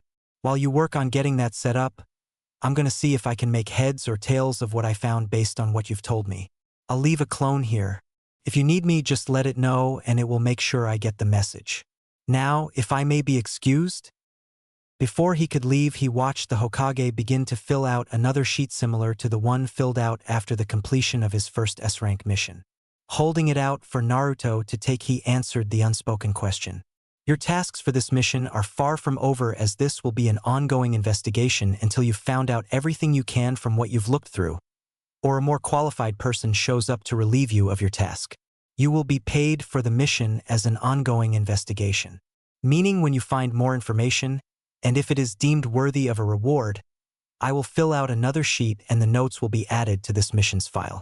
Again, I remind you that everything involving this mission is top secret unless I myself give you leave to speak of it. Understood, Hokage-sama. I'll see you later, Aji-san. Hiruzen watched the boy retreat out the door before allowing himself a small sad smile. He hated having to put such a task on such an innocent child, but there really was no one else, and he was unfortunately not as innocent as he seemed. Anko and Ibiki were still investigating the remains from the lair along with their own interrogation duties, and all other qualified shinobi were either out on missions or haven't been back to the village in years. Tsunade, Jiraiya, I could really use your help about now. He gazed out the window, noticing a small speck on the horizon. Looks like more work is on the way. Well, I guess I didn't accept this position for the long vacations. Sighing, he locked up the two sheets that held the detailed information Naruto had given him before turning back to his paperwork to keep busy until the new message came. A small feeling of dread seemed to fly along with it. Naruto sat in his room, meditating, as memories of the information he discovered ran through his head. He was linking what he'd read from the scrolls and books with what he saw in the lair. It would be a slow process, but by taking what his clones had learned after dispelling them, he allowed himself to make links that he hadn't seen initially. From the detailed explanations of the experiments to the twisted results they showed, he was systematically reconstructing parts of the life of a madman in his head. His hopes were that when he was finished he could find out exactly how the seal worked and find a way to cage its effects if he wasn't able to abolish them altogether. The experiments themselves were rather ruthless and gut-wrenching, but he'd experienced the like or worse in many cases, so it didn't affect him too much. He still would seem paler than normal to anyone who knew him well. By the time he finished analyzing the 10th experiment, he was more than ready for a break. Which was convenient because it was only a moment later that he felt information from the clone in the Hokage's office come to him. It seemed that they really were short-handed, as a notice had just came in from the recently departed Team 7. Their mission had been raised to a B rank, possibly low A rank, when they had gotten attacked by the infamous Demon Brothers. His mind processed the information as he sat there. The two were in the bingo book as Chunin rank, missing Nin from Kirigakure no Sato. Gozu and Meizu easily filled the qualifications to raise the mission difficulty. Wasting no more time, Naruto gathered his belongings before heading to his hideaway to gather the tools he would need. With his ninjutsu once again strapped to his back, and his shin and forearm guards strapped in place, he was out the door and off to the tower once again. So the great Uchiha needs more company to bask in his glory, I hear, was his remark as he walked into the office. Hiruzen couldn't help but chuckle. Hi Naruto. It would seem that way. I assume that you have everything you need? The Hokage looked the boy over quickly, taking note of the sword and guards as well as the lack of a backpack. You do realize that you will be there until the bridge is finished, correct? Hi, I am all prepared. He pulled out a few scrolls and showed them off before pocketing them again. All I need is a mission scroll and I'll be on my way to worship the ground the Uchiha walks upon. Okay, Naruto. I know they aren't the most pleasant of people to work with, but please remember that they are your comrades, and try not to kill them. Naruto only laughed a little as he nodded before catching the scroll thrown his way. And I will try to have a meeting set up for you and the previously discussed person upon your return. Sounds good, Aji-san. I'll see you when I get back. Make sure the village stays in one piece so we can roll out the red carpet when the victorious bobblehead quartet returns. With that last jab in there, he was off and bounding towards the gates. Had he been a normal genin or still in his mask from school, he would have been excited about leaving the village. As he was now, though, he merely waved the mission scroll at the gate guards as he stepped out with his nose buried in the bingo book that he had purchased recently. The demon brothers were missing Nin after all, so chances of there being others on this little tour would be very high. He focused on the Kirigakure ones specifically as the Nins would probably want to work with other Nins that they would be familiar with or at least share some background with. Momochi Zabuza, Demon of the Bloody Mist. Rank Jonin. Tamatsu Yusuji, Herald of the Squall. Rank Chunin. Kafu Oba, Blood Red Tide. Rank Jonin. Damn, all these guys have nicknames. Now that I think about it, the Konoha Jonin seem to have nicknames too. Maybe I should start thinking of one for myself, or are they normally given to you by someone? Huh. Oh well, looks like I'm gonna have company before I need to worry about that. With one last push of a branch, he spun around in the air, blocking the numerous projectiles coming his way with a kunai in each hand. His assailant appeared on the branch he just left and stood facing him.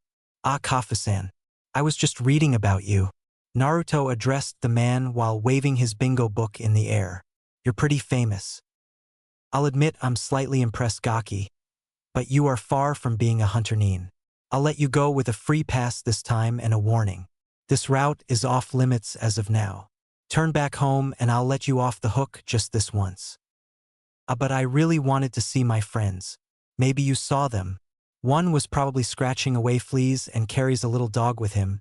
The other boy probably had a storm cloud permanently raining on his parade. You wouldn't have been able to miss the bright pink hair of the girl, though. Wouldn't be able to miss her squealing either, no doubt. They would have been traveling with a one-eyed roster and an old drunk.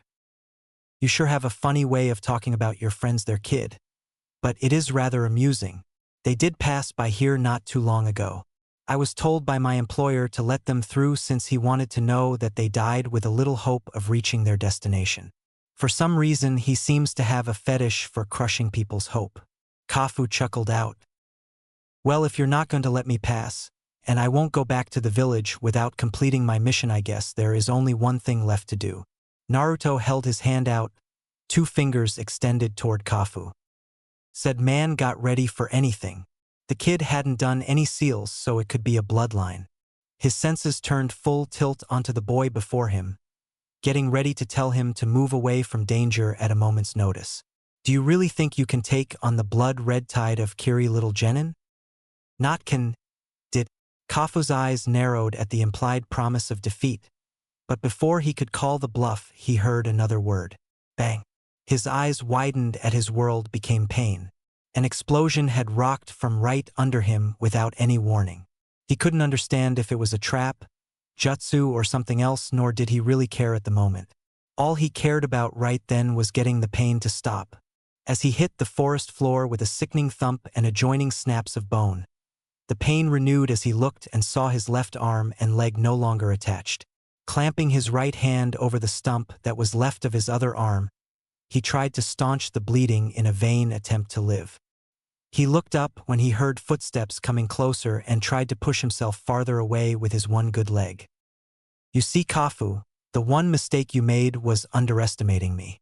You may be a Jonin and I may be a Genin, but just because you outrank me does not mean I have no skills at all. The same voice came from the opposite direction. Some of us Genin, and newly graduated I might add, have pushed ourselves above and beyond what was needed in order to pass. Some of us know what the real world is like and what it takes to survive. Another voice joined in and he turned his head again to see the same blonde once more. Some of us have been playing the survival game all our lives. Goodbye, Kafu-san. With a single motion, Kafu's head was separated from his body, and all he knew was darkness. Sorry, Kafu-san, but I didn't have time to play with you right now. Naruto rifled through the man's belongings, taking anything he deemed worth having, including money, weapons, jutsu scrolls, and some scrolls that seemed to pertain to the man's mission. The last item he took from Kafu was what had to be the man's main weapon. A black-bladed katana that was almost as tall as Naruto. Its sheath was a deep red that almost looked like fresh spilled blood. With his ninjutsu secured parallel to the ground at his lower back, Naruto strapped the katana crosswise over his right shoulder. He would now have a blade at his disposal from either hand should one be occupied, though the katana would be a little more awkward to draw in combat. Standing up, he used a quick katan Gokaku no Jutsu to destroy the body before sealing away the head and belongings. Saying a quick prayer, he took to the trees again, picking up his pace a little in order to make up for lost time. He wanted to make sure he caught up with them faster now, as he knew there would be more Jonin-level trouble ahead of them. More than one if they were unlucky. Kakashi was not having fun. He was currently watching as his genin team was attempting to fight off Zabuza's Mizu Bunshin. He sent for backup, but with missions picking up the way they had been lately, there was little hope of it coming today, let alone right this minute. He could only reflect on what had happened and hope that his students would have the sense to run away. That was looking highly unlikely, though. First Zabuza appeared, and after a short skirmish he brought the mist in. That was when everything started to go to hell. Up until the point of his capture, Kakashi had been barely keeping up with the missing Nin. He knew there were a couple of close calls in there, but as soon as he landed in the water it was over. Water was Zabuza's main element, which gave him the home field advantage.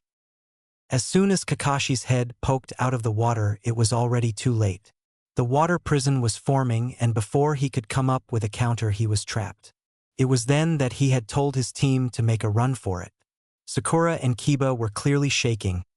Tazuna was nearly pissing himself. But to his dismay, it was the Uchiha that turned out to be the dumbest one of the group.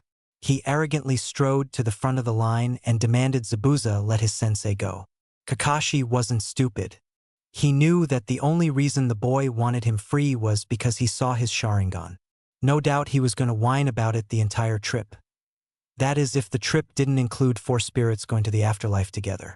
Though he still figured the boy would demand answers even then. He had been further horrified when Zabuza created more Bunshin and began attacking the trio of genin. Merely toying with them.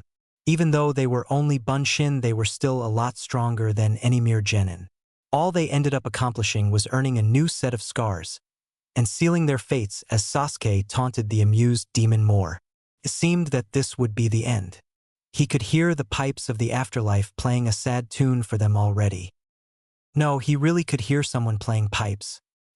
He did his best to turn his head out towards the water, noticing as Zabuza did the same.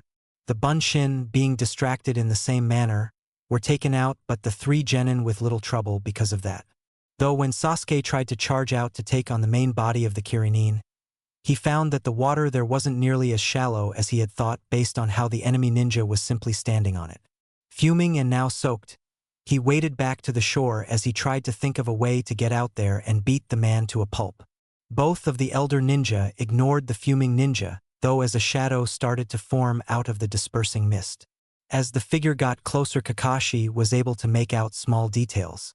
Whoever it was a ninja, that much was certain. They were walking on the surface of the water towards the group. They were also rather short, looking to be about the size of his own students. What really threw him off, though, was that the person was alone. Surely Hokage-sama would have sent more than one person as backup? Then the mist cleared away from the figure and Kakashi's heart sank. There was the telltale blonde hair, blue eyes, and whiskered cheeks of Uzumaki Naruto, calmly playing a tune on a set of panpipes. Now there would be a number of 5 bodies for Konoha to retrieve, and there was nothing Kakashi could do about it. Zabuza, on the other hand, was not just idly musing over the blonde. No, he was searching the area for any more chakra signatures. He had seen what was strapped on the boy's back, and he didn't want to be surprised by any group that could take out Kafu. He may not have been one of the 7 swordsmen like Zabuza, but he was no slouch of a ninja either, maybe a bit overconfident though. The whole time he was searching, Naruto was getting closer. It unnerved Zabuza how calm the boy was. Either he was stupid like that raven-haired brat or he was very trusting of his companions. Something told him to be wary of the blonde and he wasn't going to dismiss his gut feeling. Creating a few more Mizu Bunshin, he had them surround the boy before he got too close. "What is your business here, brat?" One of the clones addressed Naruto, who in turn simply stopped playing his music and calmly stowed his pipes away. Angling his body out to look around the Bunshin, he spotted Kakashi in the bubble of water. So I finally caught up. No offense, but with Tazuna-san in tow, I didn't think you would make it so far this fast. You idiot, get out of here, you're no match for Zabuza. Get whatever backup you came with and report to the Hokage. Kakashi resigned himself to his fate.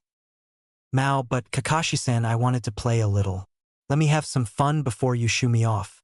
Without even seeing a movement from the boy, all of the clones suddenly broke into water and splashed away. Both Jonin stared wide-eyed now. Here was a genin who had just taken out clones of one of the 7 swordsmen. Sure, they may not have been a full-powered ninja, but that didn't make them pushovers. Naruto once again walked slowly towards the pair. When he was about 10 feet away, he stopped and looked at Zabuza. "Won't you let him go, please? I really don't want to have to do anything drastic. Get lost, kid, before I decide you really are a threat." So you were considering it already. Well, that's a start, I guess, but you make it sound like you won't give in. I guess that means I will just have to improvise. Now, Naruto wasn't a moron, as I'm sure you've figured out by now. He knew that the 7 swordsmen of the mist were extremely deadly, and chances of him surviving a fight with one were between slim and none, but he wouldn't have to fight one at all. Making a few hand seals, his chest puffed out.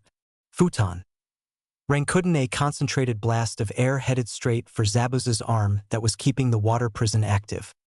Having no time to counter, Zabuza had 2 choices. 1. Release the jutsu and deal with this new and rather intriguing boy and Hitaki Kakashi, the copy ninja. Or 2. Let the jutsu hit his arm, most likely breaking it and releasing the jutsu, then have to deal with the blonde and Kakashi anyway.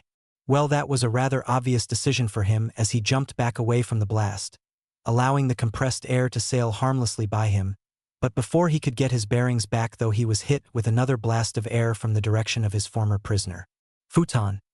The top of the blast sent him into a tree on the shore, knocking him into a daze for a couple seconds. But that was all Kakashi needed as Kunai shot out and disabled Zabuza's arms and legs. Slumping to the ground, he watched as the 2 walked to him. "So I guess this is the end of the fun, huh?" "Hi. Find peace in death, Zabuza-san." Kakashi brought up a kunai and was about to take the man's life but dove out of the way instead as a couple sunban struck Zabuza's neck. The missing nin's eyes went wide before he slumped lifelessly to the ground. A small figure wearing an ANBU-style mask jumped down beside the corpse and bowed at Kakashi. "I thank you for your assistance in the death of Momochi Zabuza, and apologize that I could not get here sooner. He seems to have caused you quite a bit of trouble." Kakashi rubbed the back of his head in embarrassment. "Heh, don't worry about it, Hunter-san. It all worked out in the end, right?" Indeed. They both looked over to where the blonde was checking the corpse. "Well, he definitely seems dead.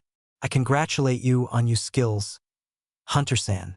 The Hunter-nin's eyes widened even though none of those present could see it. Naruto started towards the ninja. "Tell me, Hunter-san, how long have you been after this one?" Before Kakashi or Naruto could react, the Hunter-nin shunshined to the body of Zabuza, then grabbing onto him shunshined away. "Humph, that one does have some skills after all." The other genin and Tazuna had just reached the 2 in time to see Naruto before he had a chance to mask his anger. They stopped a bit short, suddenly feeling slightly uneasy. That all changed, though, when he smiled again and turned to them. "Well, now that that is over with, what say we get a move on to Tazuna's place so we can get on with this mission?" "Chin. What are you doing here, Dobe? We were doing fine without you." Sasuke, arrogant as usual. And his personal cheerleader right on cue. "Yep. Didn't you see how Sasuke-kun took out all those guys? He was so cool." Surprisingly, Kiba had nothing to say, nor did Kakashi apparently, as he collapsed forward to land face first in the dirt. "Shit. Looks like I used my eye a bit too much." You're going to have to carry me with you. Sorry. The Jonin said a bit sheepishly. Easy enough. Kage Bunshin no Jutsu. A few clones popped up and soon had Kakashi slung between them. On their way past him, Naruto, as an afterthought, pulled Kakashi's Hitai back over his eye, much to the Jonin's relief. As they made their way to Tezuna's village, Naruto looked at his comrades. The different emotions were easily read on everyone's faces. Kakashi was the most reserved, but looking closely he could see his eyeball moving under his closed eyelid. He may be resting, but his mind was still working feverishly. The Uchiha was still walking with his nose in the air, despite how torn up he was from the fight with Zabuza's clones, and of course the Banshee was right beside him, stroking his ego, seemingly unaware that she had almost died a few minutes ago. Meanwhile, Kiba was talking to Akamaru about how he decimated those Bunshin. Lastly, Tezuna was looking around, scared out of his wits. Naruto sighed. Out of everyone here, only Kakashi, himself, and surprisingly Tezuna, were the only ones doing remotely the right thing. The other three genin being too openly full of themselves after their first day of real fighting. Naruto, Kakashi whispered with his eye still closed. He addressed the masked Jonin without turning his head. Hi. I need to talk to you when we get to Tezuna's house. Alone. Hi. Unfortunately, his ears weren't the only ones to hear the statement. Why should the dobe get a private lesson when it can go to someone more worthy? Like myself. The always arrogant Uchiha unfortunately was one of those people. Sasuke, the only thing you are worthy of as you are right now is fodder. Drop our ego and take a look around for once. Maybe, just maybe, you'll actually see an attack coming before it hits you. Naruto was in no mood to hear the boy's high and mighty talks right now. Don't you talk to Sasuke-kun like that. He is more worthy of a private lesson than you'll ever be, Naruto Baka. With an attitude like that, it's no wonder your parents left you. Sakura would have no idea that she was closer to death at that moment than during any point of their fight with Zabuza. Upon hearing her statement, Kakashi's eye widened as he shot out his arm and caught Naruto just as he was about to rush her.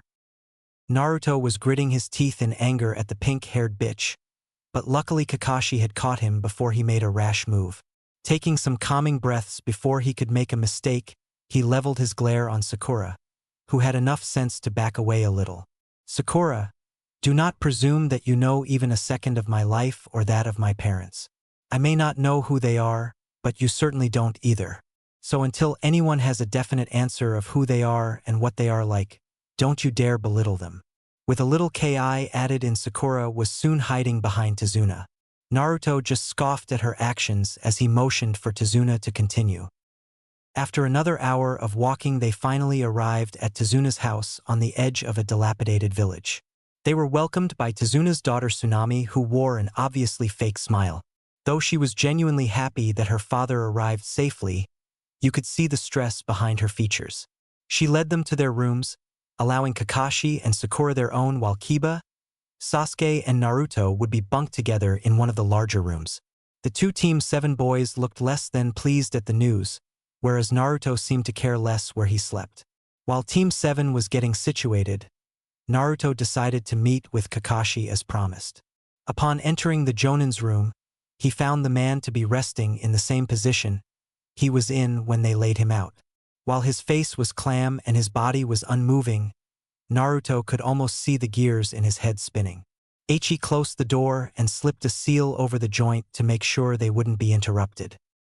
As he knelt next to Kakashi, the man opened his eyes and just stared at the ceiling.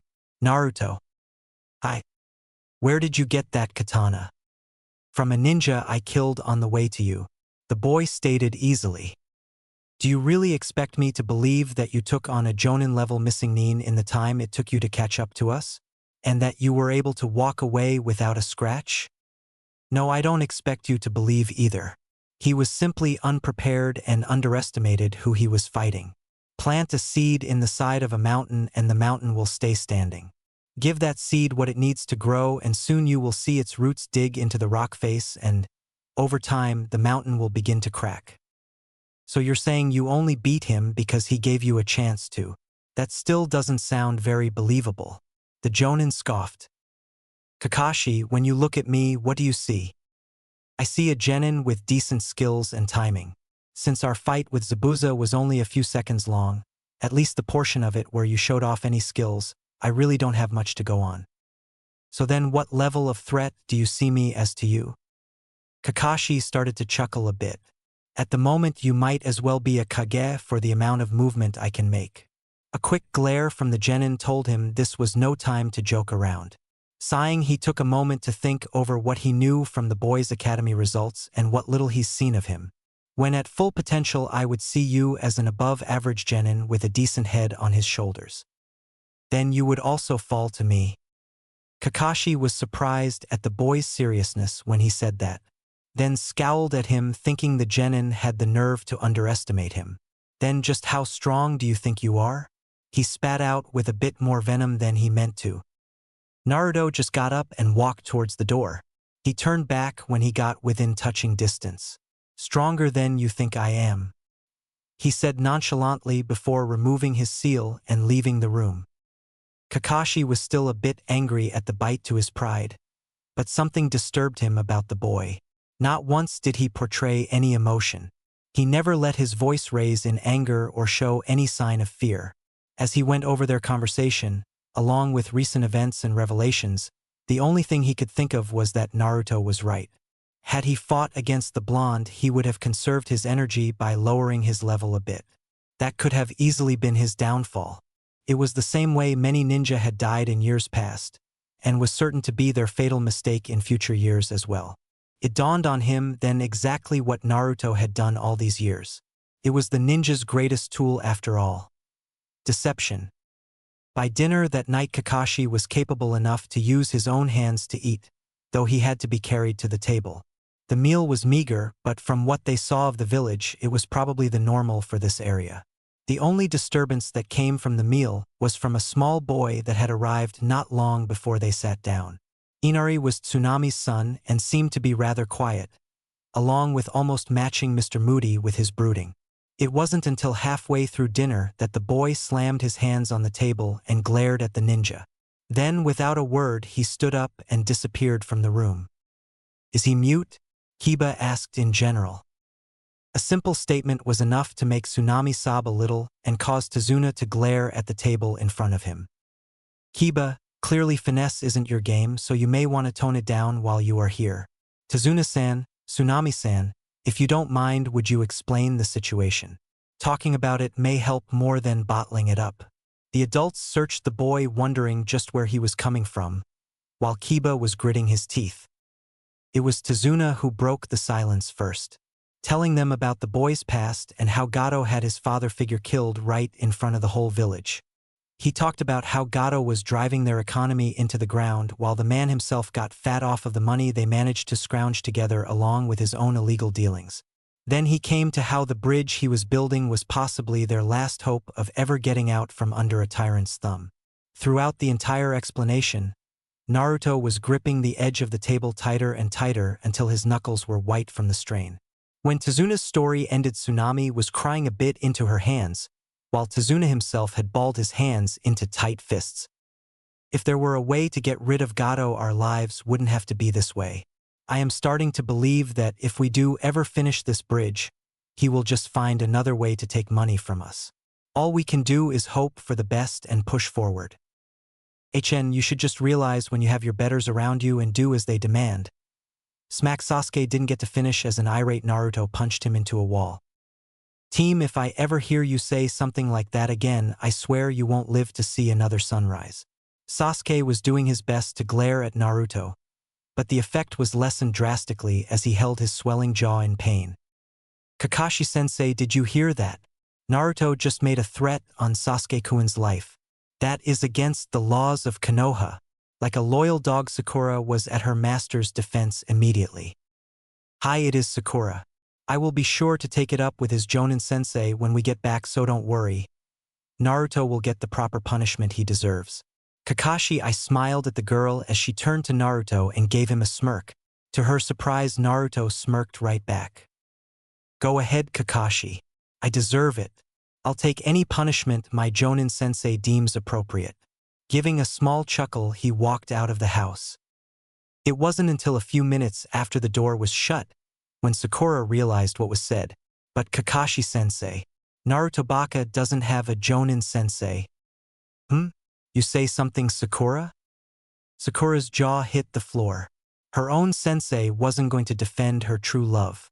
She sat in stunned silence trying to think of what that meant.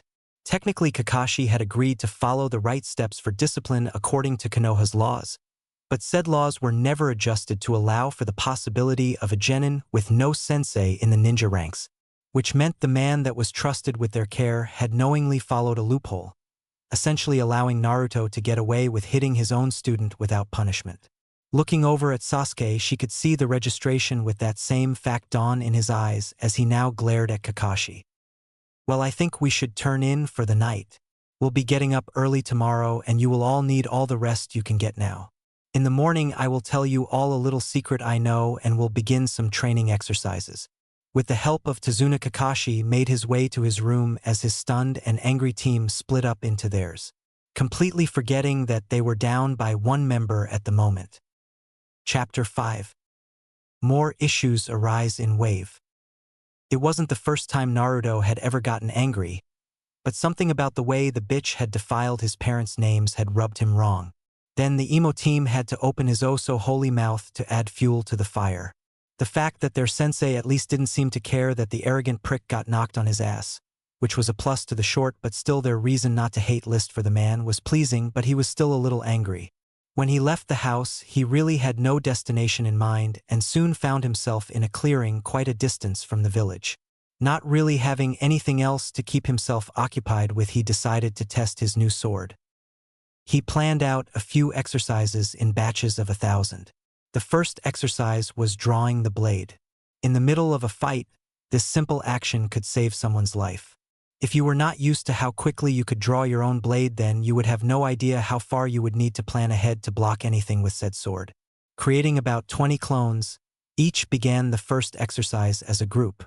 The sliding of the blades out of their sheaths was heard throughout the dark surroundings as he went through the motions. By the time he was finished, he knew that the drawing of the katana was slower than the ninjutsu he was so used to, by almost double, because of the positioning of the scabbard and the length of the sword.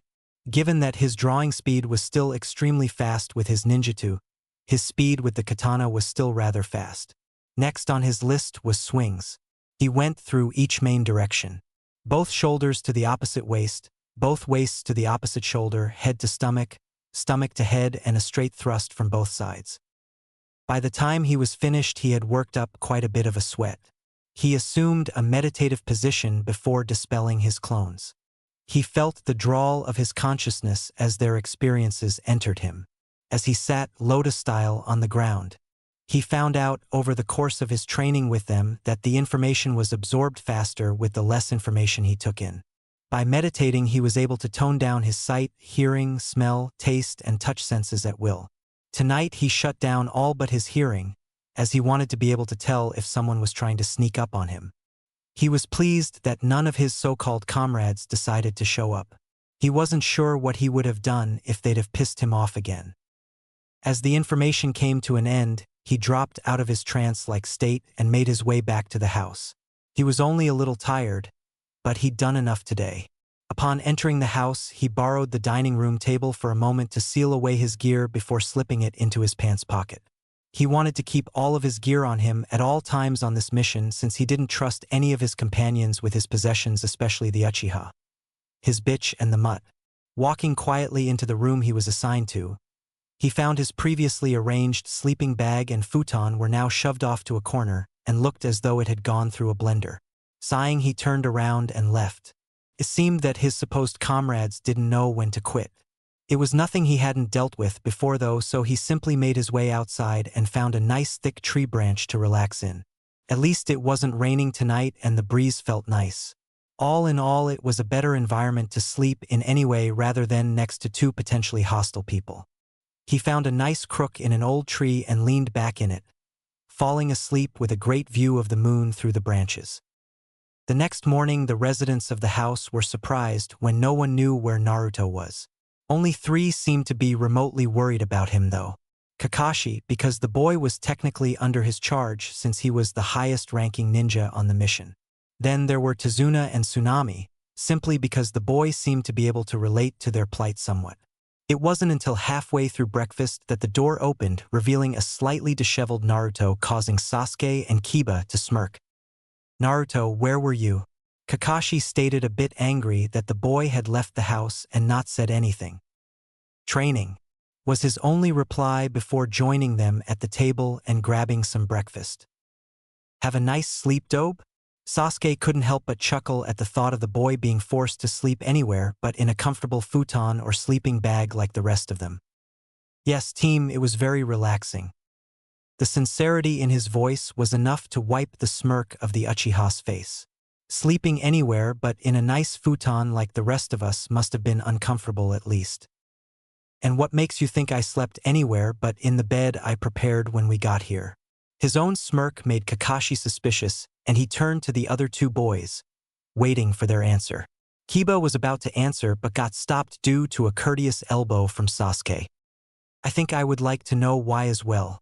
Kakashi glared at the two boys along with Tazuna and Tsunami, though at least theirs had no Ki behind them. "Don't bother, Hataki. It doesn't matter. I'm used to such things." He began to turn and walk out the door, but stopped when Kakashi addressed him, and then everyone. "Naruto, wait a moment please. I've made plans for all of us to begin a training schedule. You will all be required to practice until I say otherwise or the mission is finished. Now, unfortunately, our unexpected guests yesterday are alive and well, but Kakashi-sensei, I thought that Hunter Nin killed him." Typical. Thinking everything you see is what it looks like. Naruto ignored the glare Sakura sent him. "Naruto is on the right track, you must always look underneath the underneath. I'm guessing he knows more about this too." Before Naruto could answer, it was Sasuke to put in his 2 cents. "Humph, so now we have to fight that Hunter Nin and there's a chance that Zabuza isn't dead. Wow, so there is a brain in there under all that ego." Naruto replied with an expression of mock surprise before chaining to a deadpan look. From what I said and Kakashi's affirmation, that would be the assumption of anyone with half a brain cell. Heck, I bet the Fleabag could have gotten to that conclusion eventually. Kiba didn't seem to hear as he was too busy munching on a piece of bacon. But yes, Zabuza is still alive, although he will be in recovery for a while. The Hunter Nin used Senbon for a reason. Normally a difficult weapon to use effectively, once mastered it is mainly used to disable rather than kill. Though killing is possible, it is also very possible to put someone into a death-like state. When we were talking to the Hunter Nin after it was insinuated that Zabuza was not dead and that the hunter was not really one, the reaction as you saw was for him to make a hasty retreat. Okay, so then why are we training? Only Kakashi-sensei was able to take on Zabuza, and the Hunter Nin looked and sounded about our age. If that is true, then we should be fine the way we are, right? Naruto was regretting accepting this mission. It was quickly grinding on his nerves at how little they could comprehend of the real world outside the academy, let alone outside the village. "Sakura, if you have an 80% chance to beat someone in a fight today, or an 81% chance tomorrow, which would you pick if defeat meant death?" "Well, tomorrow, obviously. I don't know what a dead last like you would have as far as ambitions, but I don't plan on dying anytime soon." Okay. Well, we didn't need the last part, but the first part proves the point. If training every day until those two decide to attack gives us even 0.5% better chance of beating them, then wouldn't you say it is worth it? At her realizing nod, he gave himself a small pat on the back. This isn't the D or C rank missions that the Hokage gave you anymore. Once the Demon Brothers came into play, it became a high C low B rank. With Zabuza in the mix, it's now a high B to mid A rank. Add in the Hunter Nin, whose abilities we know nothing about, and the fact that more ninja have shown up over time, meaning a possibility of more enemies in the future, we are currently stuck on a mid to high A rank mission with no backup able to assist us. We need every bit of help we can get, so if that means I have to personally put 200-pound weights on all of you, I will do it. He narrowed his eyes at them, daring them to tell him otherwise. Sakura and Kiba both swallowed audibly, while Sasuke just glared at the insinuation that Naruto would think about forcing him to do anything. Well, now that that's out of the way, excellent explanation by the way, Naruto. Seeing a nod of thanks from the boy, Kakashi continued. so if you'll all follow me, we'll get to the training. He got up and, with the aid of a crutch, made his way outside followed by a small congregation of curious genin. Before they disappeared into the forest, Naruto, who was bringing up the rear, as he really didn't want to go along, created a few Kage Bunshin to watch over the house. Never hurts to be safe. Good thinking, Naruto. Kakashi seemed to be gaining more and more respect for the blonde with each action he made and every time he opened his mouth. This was nothing like the reports he saw from the boys' school days. They soon arrived at a small clearing with a few large trees. Stopping in the center, Kakashi turned to his charges. Okay, today we are gonna climb trees. Naruto chuckled when Kiba started climbing the closest tree to him. It obviously wasn't going well since the tree was so large around that it would cause a grown man to struggle with wrapping his arms a third of the way around. No, Kiba, we are gonna climb trees without using our hands. A resounding crash was heard as the surprised Kiba fell backwards off the tree. Couldn't have hurt much since he was only a couple feet up, but he still managed to land on his head. Sensei, how are we supposed to climb without using our hands? Once again, the brain sees it at face value. While he thought he had said it quiet enough, it apparently was still heard by the bubblegum princess as she turned, ready to yell at him. Once again, Naruto is correct. You will climb them by manipulating chakra through your feet. This exercise will help you with chakra control and capacity. Making a ram seal, Kakashi began walking/limping up a nearby tree to demonstrate. Getting to the first branch, he tossed kunai in front of each of them before turning around and heading back down. So that's it. Use the kunai to mark your progress and try to beat your previous attempt each time. You may want to get a running start at first to build up momentum. Sasuke and Kiba wasted no time getting to their practice as they rushed towards the trees. Sakura, on the other hand, followed her sensei to the T, walking up to the tree before placing a foot. A thud was heard as Kiba once again found himself on his back. Shortly afterward, Sasuke was doing a back flip off the tree once. He put a little too much chakra into a step. Both boys glared at their targets before making another attempt. Sakura, on the other hand, was already at the first branch and taking a little break. She called out to Sasuke once to show off her own skill, but only earned a glare in return when said boy saw that she had done better at something than him. Good job, Sakura. Since you got this down already, I guess that means you're on guard duty for today. Kakashi was proud that at least one of them got it, but that was short-lived. Nah, Kakashi-sensei. She should keep at it. Kakashi turned to the blonde that he completely forgot about and his eyebrow rose. And why do you suggest that, Naruto? As you said, this exercise builds both control and capacity. She was able to control her chakra well enough to get to the first branch on the first try, but she had to take a break after she got there. That points to a lack of capacity. She should keep climbing to build her reserves up. Kakashi had to admit he was right. Sakura, never mind, continue the tree climbing exercise. If you start feeling weak though, take a break. Sakura just nodded and went back to the tree while Kakashi turned back to Naruto. Now tell me, why aren't you climbing a tree as well? Is your memory that bad, Hatake? Seeing the look on the Jonin's face spoke worlds. Yeah. What was I doing when I first showed up? And there goes the light bulb, dim but technically on. Yep, I was water walking. Get any of those three to try it and they'll sink like rocks. Now think about how wide that waterway is and how long I stayed standing on it. You see, I don't need to do this exercise for control or capacity. Now if you'll excuse me, I have a bridge to guard. Just one more thing. How did you beat Kafu? The question had been bugging Kakashi the more he thought about. He gathered that Naruto had surprised the Jonin, but exactly how a genin could surprise a missing nin of Jonin level just didn't stick well with him. When he was close enough, I put an explosive note on a branch as I crouched to jump to the next one. When I landed, I stopped and turned. Like a moth to a flame, the overconfident man stopped on my trapped branch to tell me off. And like an overconfident man, he never realized what was happening until it was too late. I had intended to just weaken him a little to make it a more even fight, but I guess he was so caught off guard that he slipped off the branch and fell all the way to the forest floor, breaking more than a few bones, I'm sure. After that, it was just a matter of the final stroke. Luck. It was mostly luck, but still this kid was smart enough to not panic, and instead try to make a situation where his chances increased. You know Kafu is a missing nin with a bounty. If you had see you, it's sealed in a scroll in my left pants pocket. Not only had Naruto killed, but he also did his research, it seemed. You've seen the bingo book? Sealed in a scroll in my right pants pocket. I figure if I'm leaving the village, I better know who else is out here and what they're capable of. If I find myself facing one, I will know whether to fight or flee then. Yeah, definitely did his research. This kid was good. Far too good to be a genin. Kakashi began to wonder if the Hokage had already known Naruto's strength when he'd assigned the teams.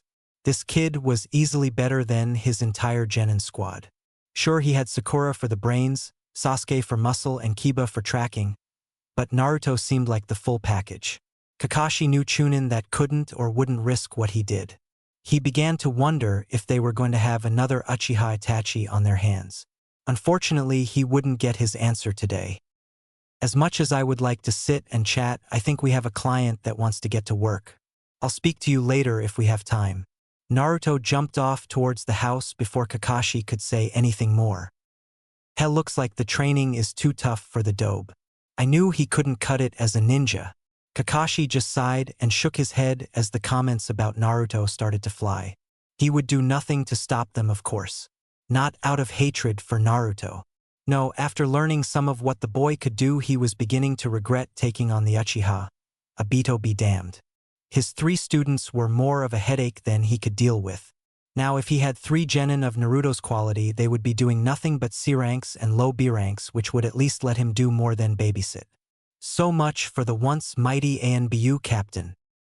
Naruto met up with Tazuna as he was about to head out. The man seemed relieved when Naruto told him about what transpired at the clearing. Apparently Sakura had not made a good first impression on the man. On their walk to the bridge, they had a great time telling jokes at the other genin's expense. Naruto learned even more fuel for himself as Tazuna went over the fight with the demon brothers. Apparently Kiba had been scared stiff, as was Sakura. Sasuke showboated too much and Kakashi had to rejoin the fight at the end to save everyone. Not one to receive without giving. Naruto talked about the academy days and how the Uchiha was treated like a god wherever he walked while Sakura scampered faithfully behind him. Kiba was nothing more than an overgrown dog that thought every woman was his for the taking. Tazuna had his chance to laugh at Naruto's recounting of the encounter in front of Ichiraku's, though he was a bit angry that the boy would treat a girl like that. He had already caught him looking at his daughter in a way that made him uncomfortable. When he told Naruto that he was relieved when the blonde said he'd make sure nothing happened. Upon arriving at the bridge, Tazuna was approached by one of his workers. Apparently, the man no longer was willing to put his life on the line for their future. He was dismissed and told not to come back as Tazuna seemed to age a little more. It's getting harder and harder, Naruto. It seems 1 or 2 people quit every day. Pretty soon there will be no one left. As much as I want to finish this bridge and give my family a better life, it slows down little bit by little bit. Even if they all quit, though, it won't matter to me. I will finish this bridge with my own 2 hands if needs be. Well, I don't know much about building bridges, but I am a little handy with tools. Not to mention I can do the work of many people. Just tell me what needs done and I'll make sure it happens.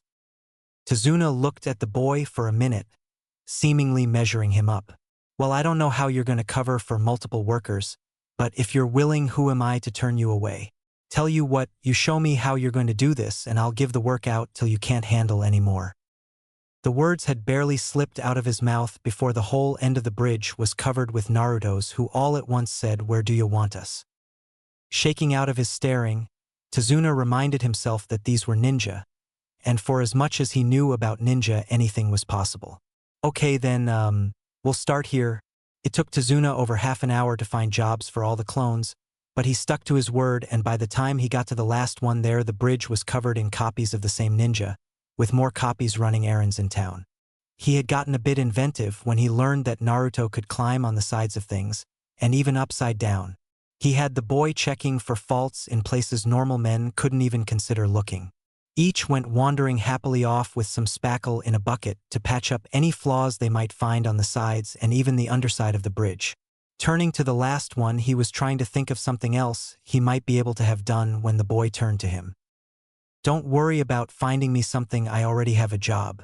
Since I'm the original, I will be guarding you." Tazuna nodded in acceptance and started his rounds to check on his workers. The men seemed a bit more at ease with so many bodies around. The fact that it was all the same person didn't seem to affect them at all, as such a large grouping of ninja, no matter what rank, would be a deterrent for an attack. It would prove to be one of the most productive days he had seen in his life. Not to mention the bridge would be one of the best both on top and underneath. He was now debating hiring ninja for future bridge building just so he would have workers that could check the structural integrity of the entire bridge without the aid of pulley systems or barges. Little did the man know, but the boy beside him was actually still training too. Not just with the clones under the bridge either. No, Naruto had upped his resistance seals by a large amount. Just because he was heads over his peers did not mean he was going to relax. Years living on the street was more than enough time for him to find out that you may live through one beating just to get a worse one tomorrow, and he had had enough beatings in his life to not want any more. Even walking right now would be training. It may seem odd to those that watched him that he walked with an even pace and was working up a sweat, or that he moved his arms more than needed, but it was necessary to get the full effect of the workout. Even after Tazuna was finished with his rounds, the boy didn't stop moving. While Tazuna oversaw his workers from a point near the current construction area, Naruto stood nearby and practiced with his katana and ninjutsu. Every now and then he would see the old man look over and follow his katana, admiring its quality. He may have been a bridge builder, but no one in this area lived as long as he did without seeing at least a few blades. He wasn't going to ask the boy about it now though. There was work to be done here and he was the one in charge of it. The day was going smooth and he had more workers than ever. He'd be damned if he was going to waste even a minute of it. Around lunchtime, Tazuna called everyone in to eat.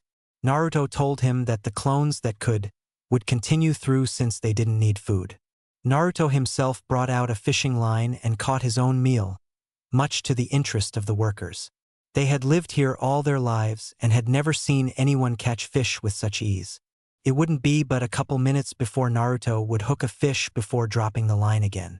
Once he stopped at 4, they were a little disappointed, but everyone went back to their own lunch because they knew that they had a long afternoon of work ahead of them, and with the sudden ambition their boss showed, they knew he was going to push them every second of it.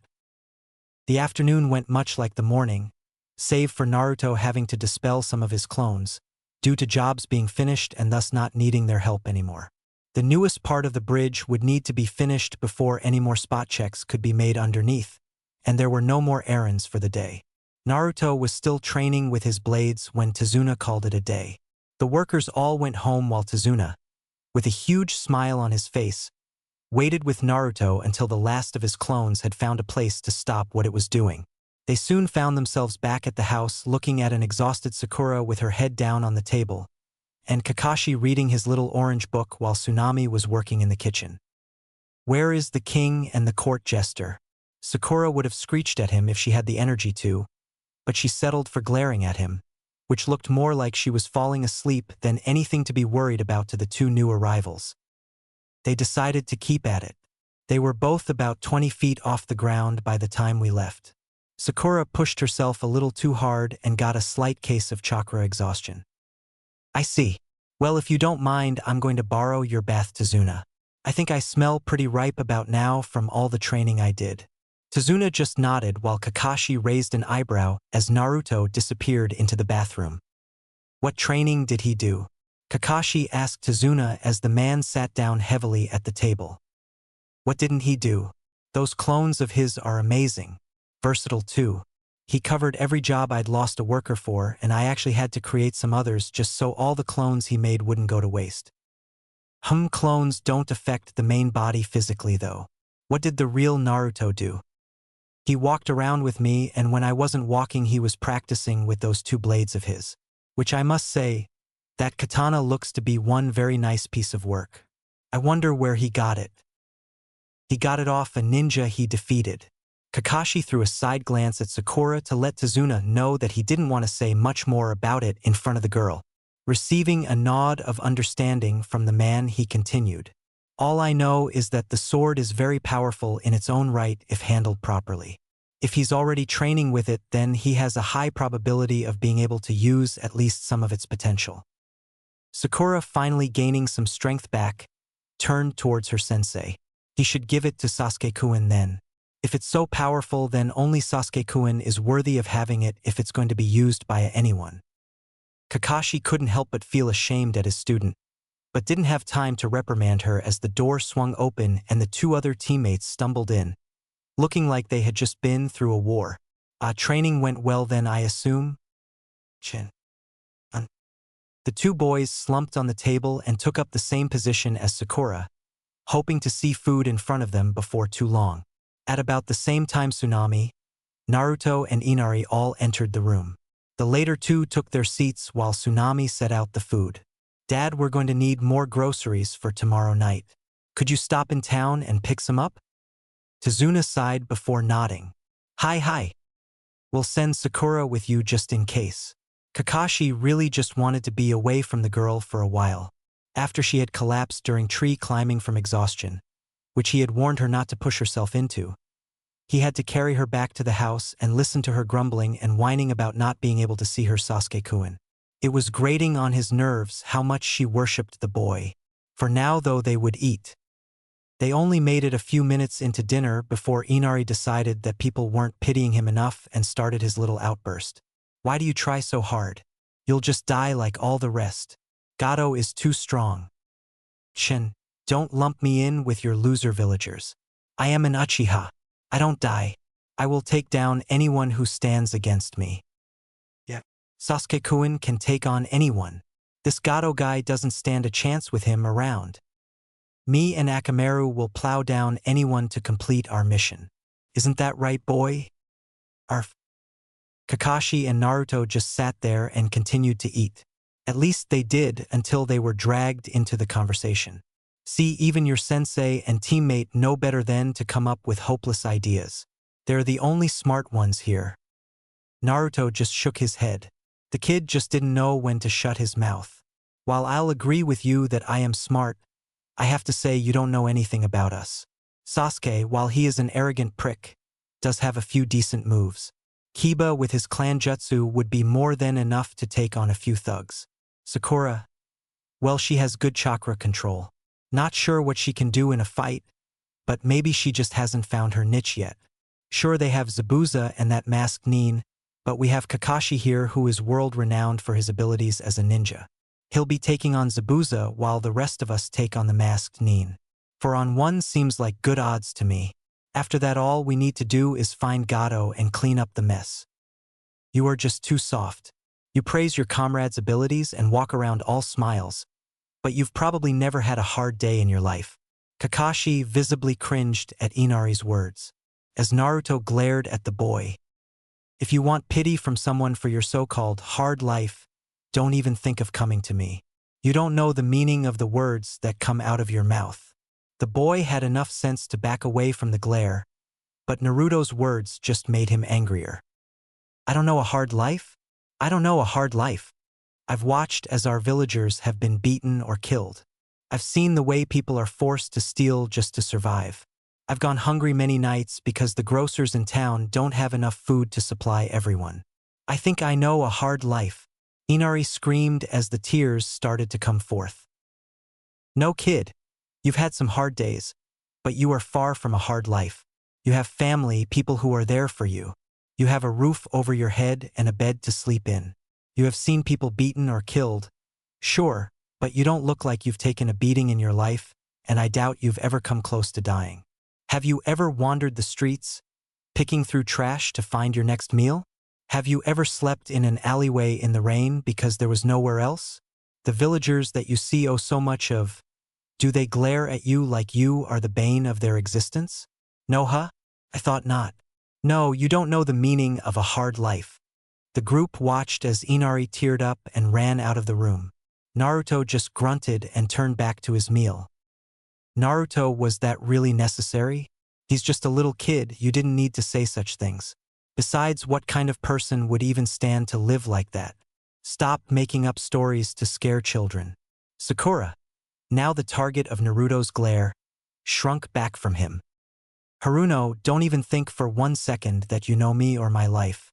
Appetite now gone, Naruto stood and walked across the room. Stopping at the door, he turned to one of the few reasonable people still present. Hataki, I'm going to train. I'll see you in the morning. Hi. The man watched as the door closed. Chin, where does he get off acting so rough? He doesn't know half of what he was talking about. I've never seen him with even a hint of sadness during the academy. Dobe just thinks too highly of himself. Sasuke was reminded of his own lonely life. He was pampered even after his clan was killed, so the only thing he was really without now was his family. Where did he even come up with half of that? Kiba couldn't imagine living with any of those things Naruto said. He had always had his clan around, a bed to sleep in and food on the table. Being the son of the clan head had its perks. Money was never an issue, because that was his life. Kakashi would be in for a long night of refusing to answer questions, as he didn't want to broach a subject concerning Naruto's privacy without the boy's consent.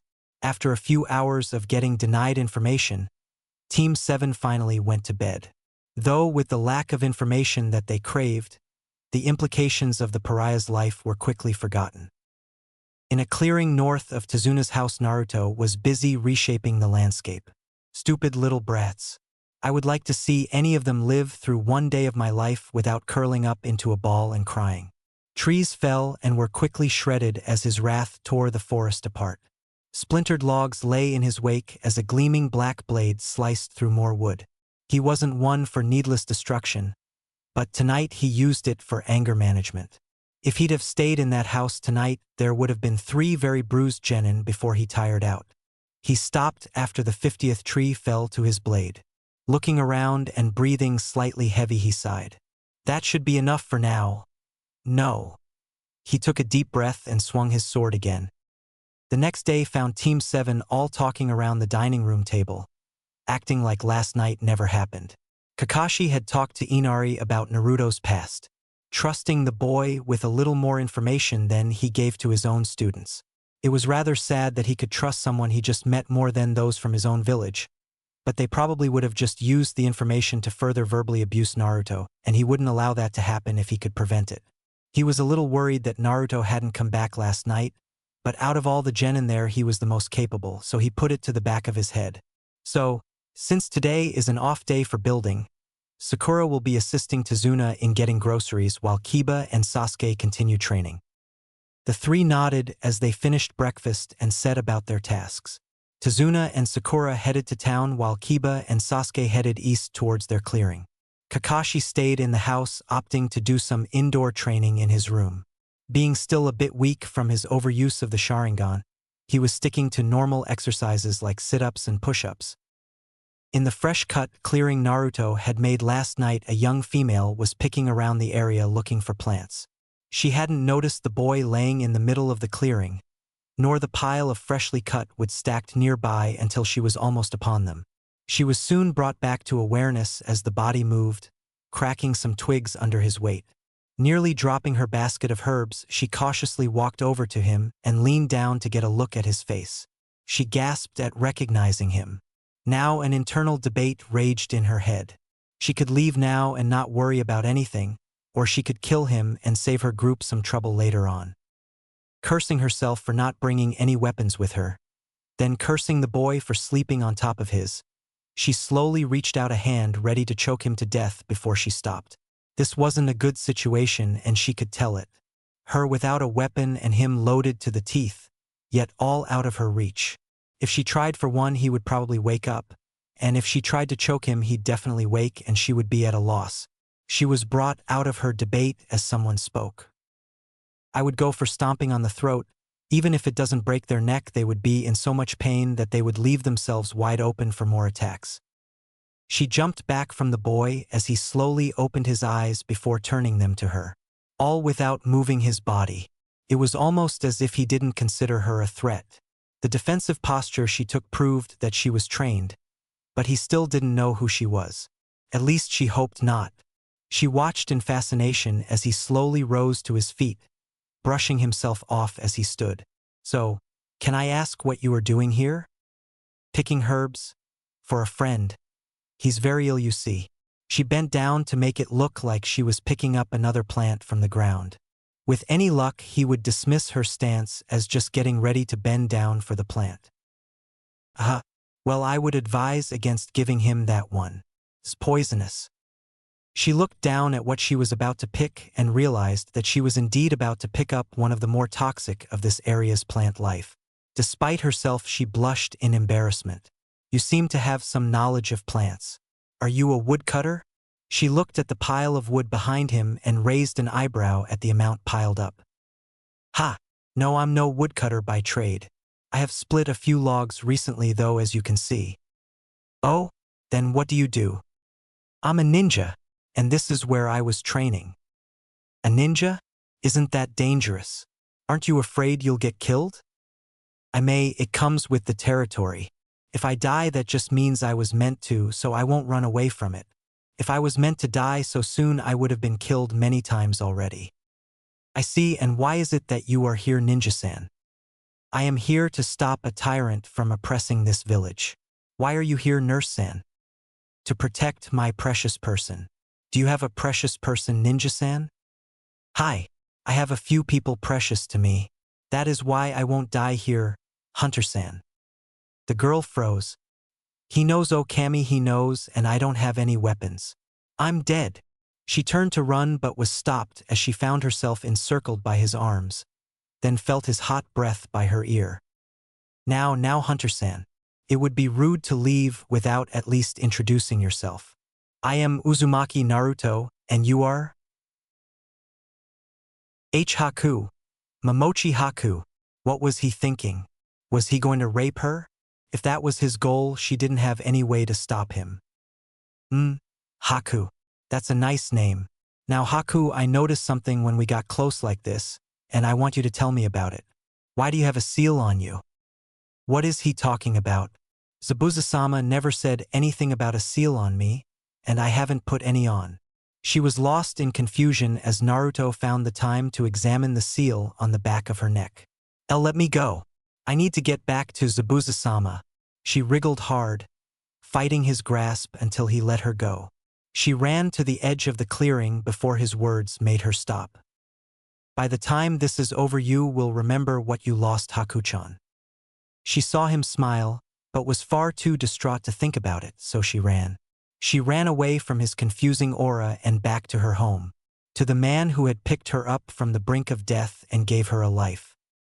Back in the clearing, Naruto had his eyes closed and was going over the seal he saw in his head. He had seen its likeness before in a scroll on basic sealing and was trying to recall its details. It was a memory modification seal, something to hide a section of someone's past from themselves.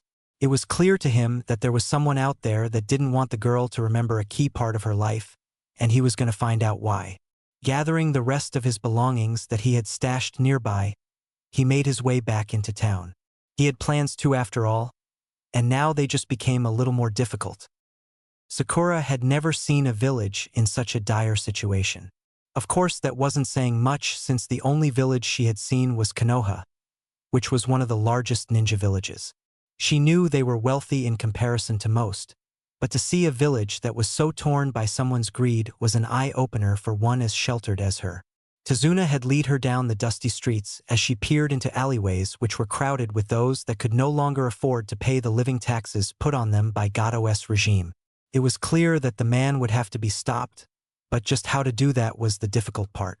From what she gathered, he was not one to openly confront people, choosing to stay behind closed doors instead and let his thugs and mercenaries do the legwork.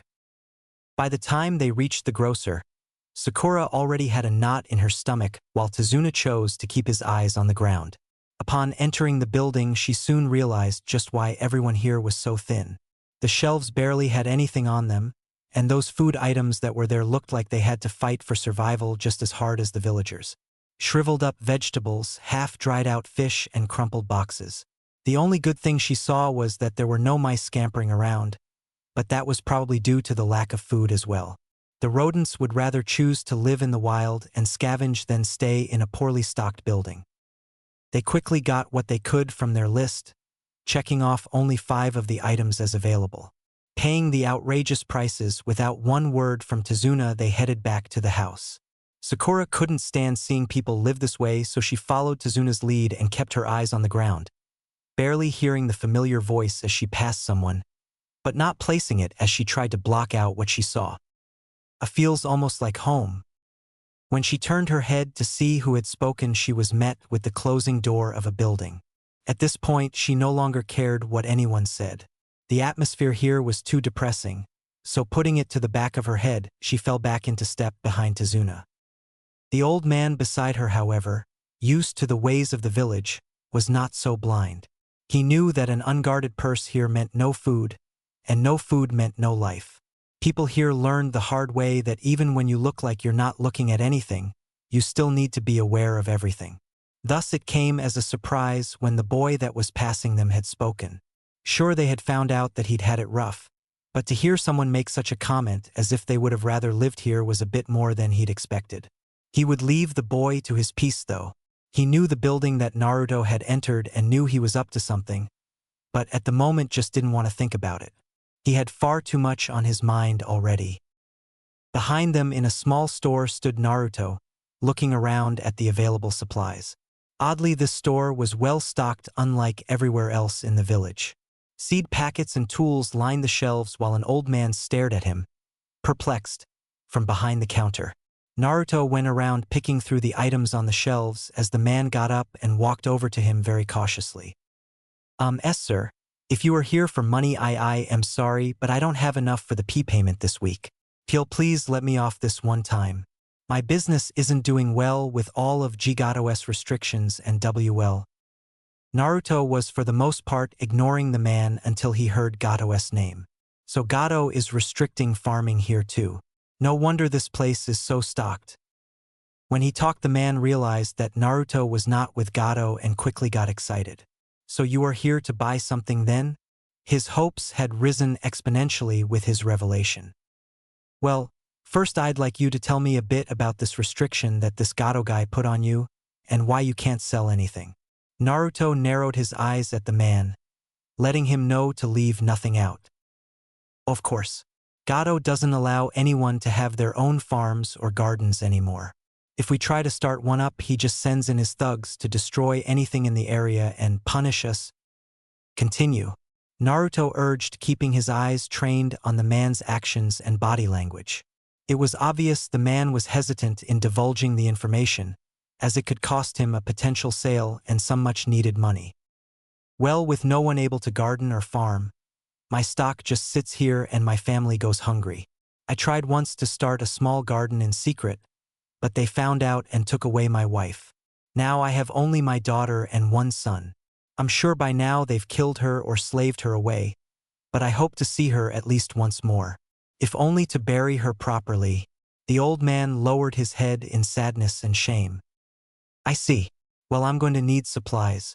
Gather what is on this list, please, while I get the rest that I need. Naruto took his list and tore it in half. Giving one piece to the man, he began his search around the store for his portion. The owner, of course, knew his store better, so by the time Naruto had half his portion, the man came over and helped him. Within 20 minutes, they had everything on the list crowding the counter.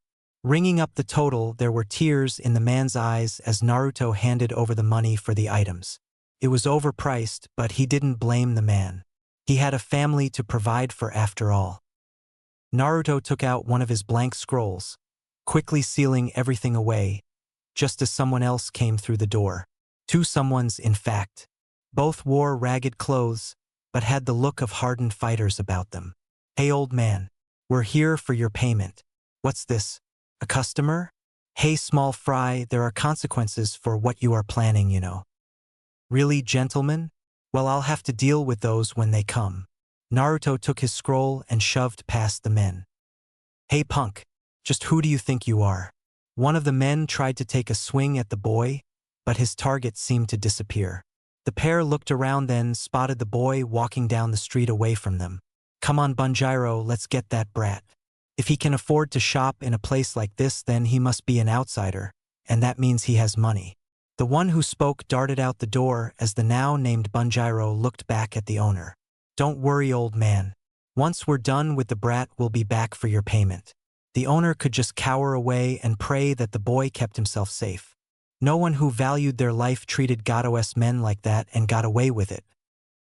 Naruto ran away into the forest, leading the two mercenaries away from the town. He had to slow his pace a little to stay in their line of sight so they wouldn't give up. No, he didn't want that. He had plans for them. He'd been through these woods few times now and knew exactly where he was going. Up ahead was a small outcropping that overlooked the ocean. A perfect place to stage a little accident. Come on, Bunjiro, we're catching him. He's boxing himself in, we'll have easy pickings this time. Shut up, Masao. I am keeping up. Let's just get this over with before I add you to the casualties list. The two glared at each other before turning their attention back to their prey. So they don't like each other. Even better. It would have been troublesome if they were friends. Naruto cleared the line of trees and ran right up to the ledge with both men hot on his heels. He slowly turned as they landed behind him. So, giving up? Just hand over your cash and we won't hurt you much. How about I tell you a story instead? Shut it, kid, we don't care what you have to say. Oh, but this story involves you. Don't be hasty now. It all begins with a scared little boy. He's running through the forest as fast as his little legs can carry him with two angry monsters behind him. They run and run, but no matter where he tries to go, they follow. Soon enough, he finds himself with his back to a cliff as the monsters close in on him. Naruto tried his best to act out the emotions in his little play. Yeah, and then they eat him and toss his remains over the side. Whatever, kid. If you're not going to give up willingly. Masao began to pull his dagger out of its sheath. Then we'll have to do this the hard way. Oh, but there's a moral to this story. You see, the boy was not really a scared little boy. He was a young warrior who made his living by exterminating monsters.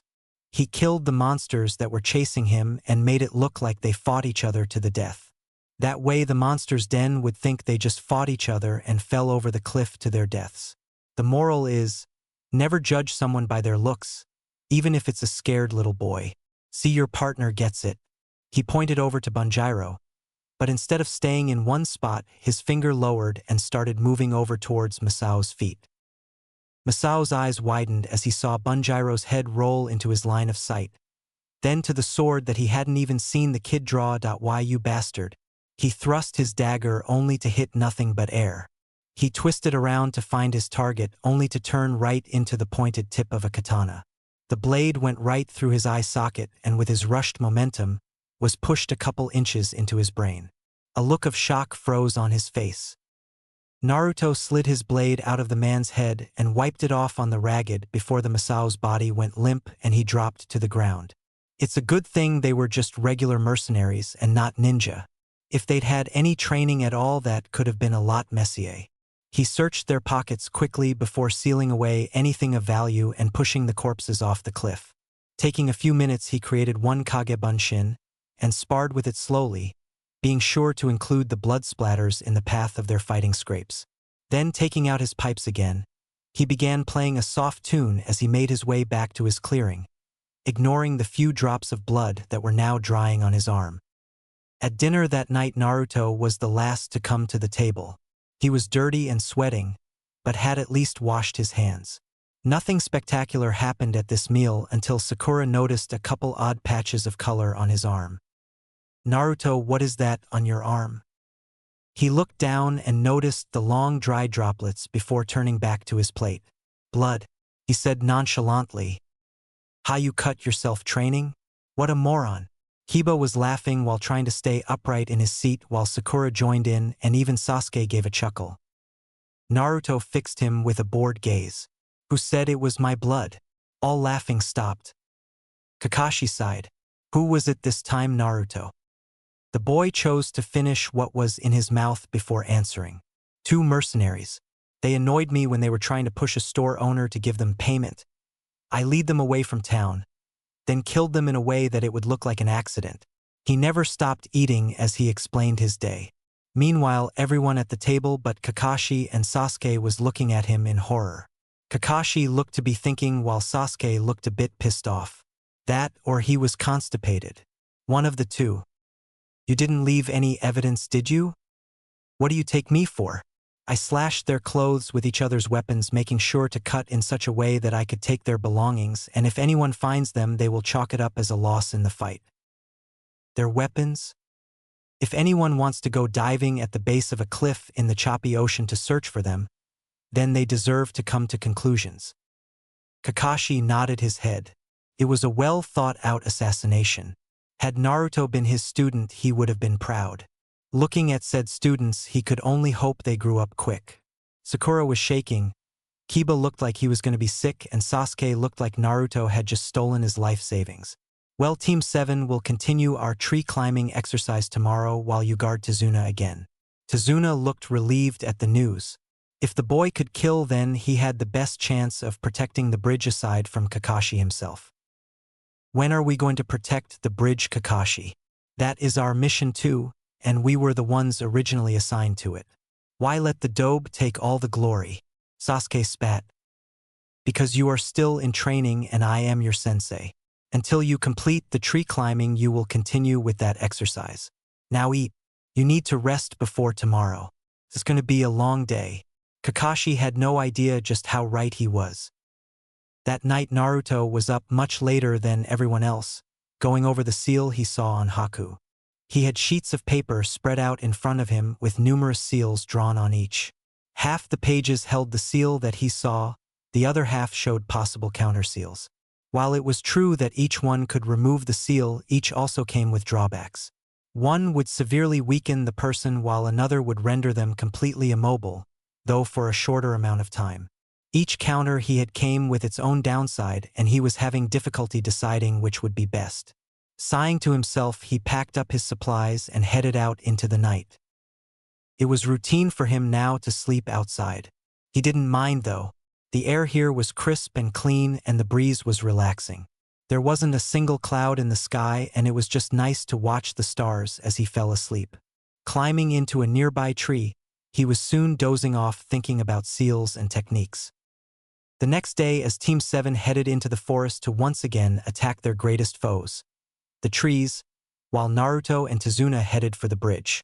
Despite the sickening feeling he had in his stomach, Tazuna wanted to know more about what the blonde had been doing in that store yesterday. No one in this town was dumb enough to go there. Though if anyone had the ability to do that, it was his companion for the day. Naruto, what were you doing in a farming supply store yesterday? The same thing anyone who goes to such a store does. I was buying supplies. But why? You don't really strike me as the gardening type. I don't really strike you as the killing type either, I am guessing, yet I have done so on numerous occasions. That's true, but I feel I should warn you that growing anything won't go without consequence around here. Gato won't stand for it. Anyone who has tried to grow anything has been punished. I could say the same about building bridges, Tazuna-san.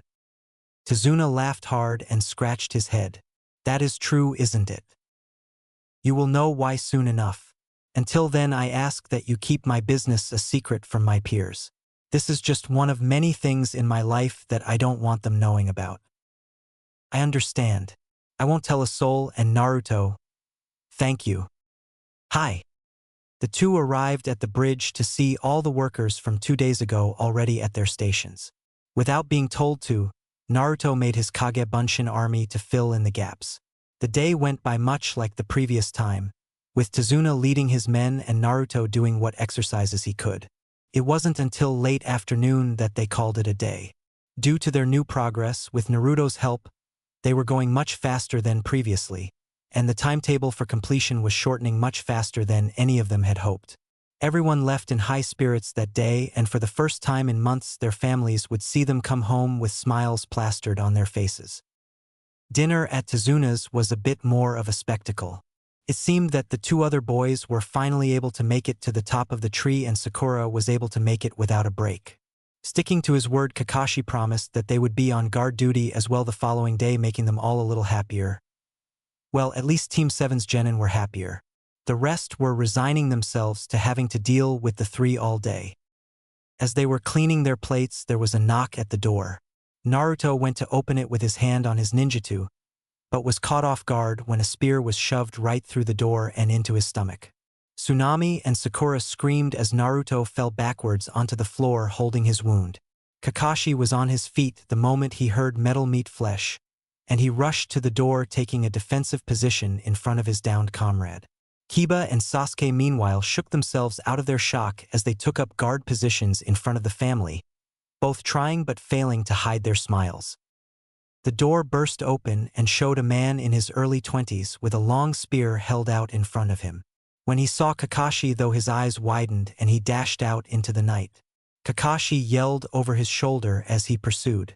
"Sakura, tend to Naruto. The rest of you stay on guard." The three genin just stood there and stared after their sensei. Seeing no one moving, Tsunami pushed past the boys and rushed to Naruto's side to check his wound.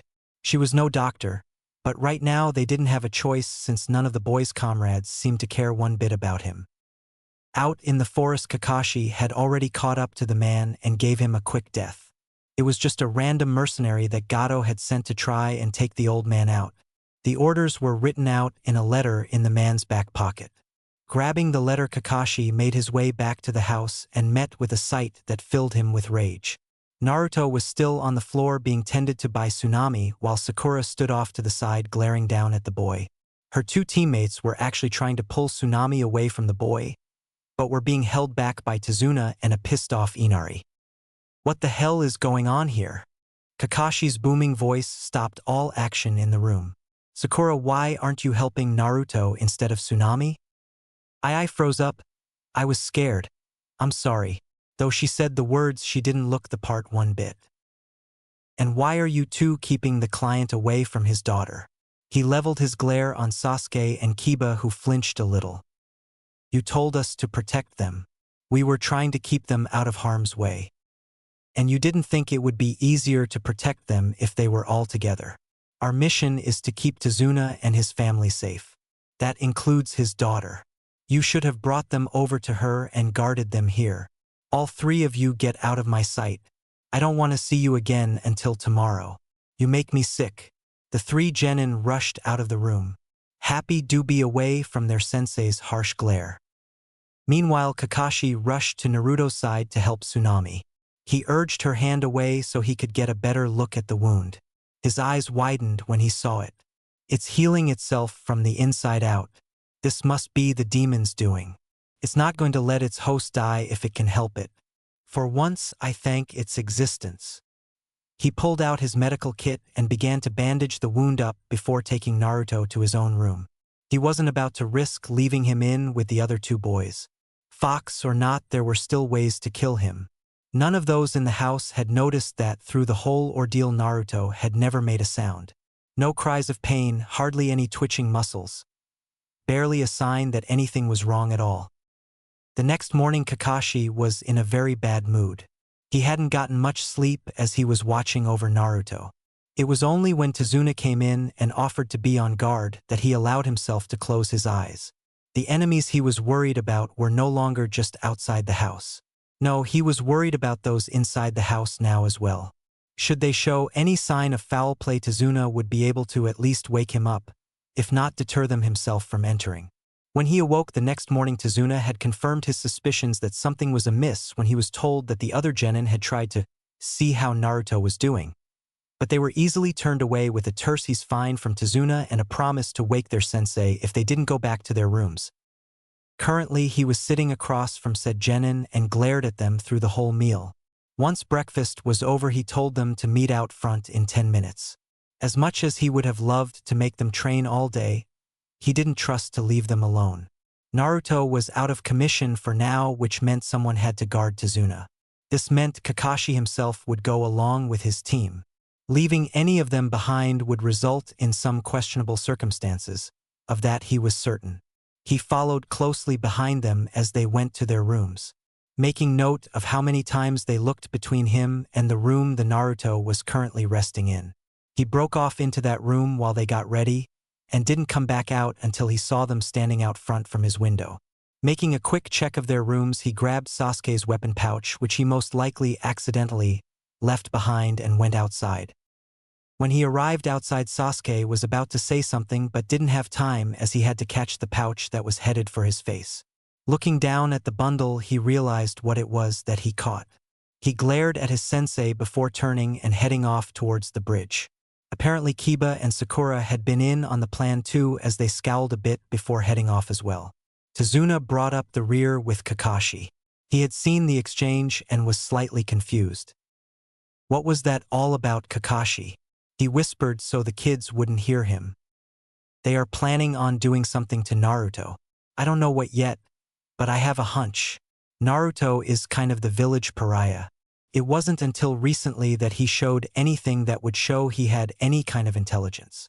I think the boys are threatened by it, and Sakura is so blinded by her crush on Sasuke that she'd go along with anything he said. Would they really do that? Harm their own friend? Kakashi snorted and almost burst out laughing, causing said genin to stare back at them in confusion. Kakashi waved them off and they turned back forwards. They are no friends to each other. I don't know the extent of it, but Sasuke was the rookie of the year. Sakura was the top kunoichi and Kiba is a possible clan heir. Naruto, on the other hand, was the dead last, thus their disrespect for him. I think now that he's showing his true abilities, they can't comprehend it. They were also used to being so far ahead of him that now that it's him over them, they can't handle it and would rather be rid of him and call it an accident. So it's jealousy then? I thought that type of thing would have been discouraged in ninja at a young age. Normally, yeah, but anything that involves Naruto is far from normal. He's hated by most of the village, so it's only natural that the hate the older generation has towards him got passed down to the younger generation. Such a waste. I would love to have 3 of him over the group I have now. I see. It's a good thing you are in charge of them then. Oh? If it's as bad as you say, then another team leader may have let them go forward with their little plan. True. I hadn't thought of it that way. By this time they had made it to the bridge to find workers scattered everywhere. Some bleeding, others barely conscious. Tazuna ran up to one that looked to still be alive. Fujio, what happened? Tazuna, demon. The group heard evil laughing as a thick fog began to roll in over the bridge. So I guess our little present last night didn't do too much damage. Oh well, at least he got the worst of the little pests, it seems. Out of the mist in front of them walked Zabuza and Haku. And it looks like they're still afraid. Rooster Head over there is shaking in his shoes. Sasuke scowled at the man. I'm shaking from excitement. Oh really? Suddenly there were clones of Zabuza standing on every side of the group. Sasuke, do it. Sasuke didn't waste any time as he blurred out and each clone splashed into water. Oh, it seems you have a rival in speed, Haku. It would seem that way, Zabuza-sama. Kakashi pulled up his Hittite, revealing his Sharingan. Feel privileged, Zabuza. No one has seen this eye twice and lived to speak of it. In truth, Kakashi was a little upset that the clones hadn't at least injured the boy, but maybe there was hope for that yet. He needed something to knock the boy down a few pegs. Maybe it would get his mind of their blonde ally. He didn't have time to think though as the mist thickened and he found Zabuza inside his guard. Forced away from the group, he called out to the others.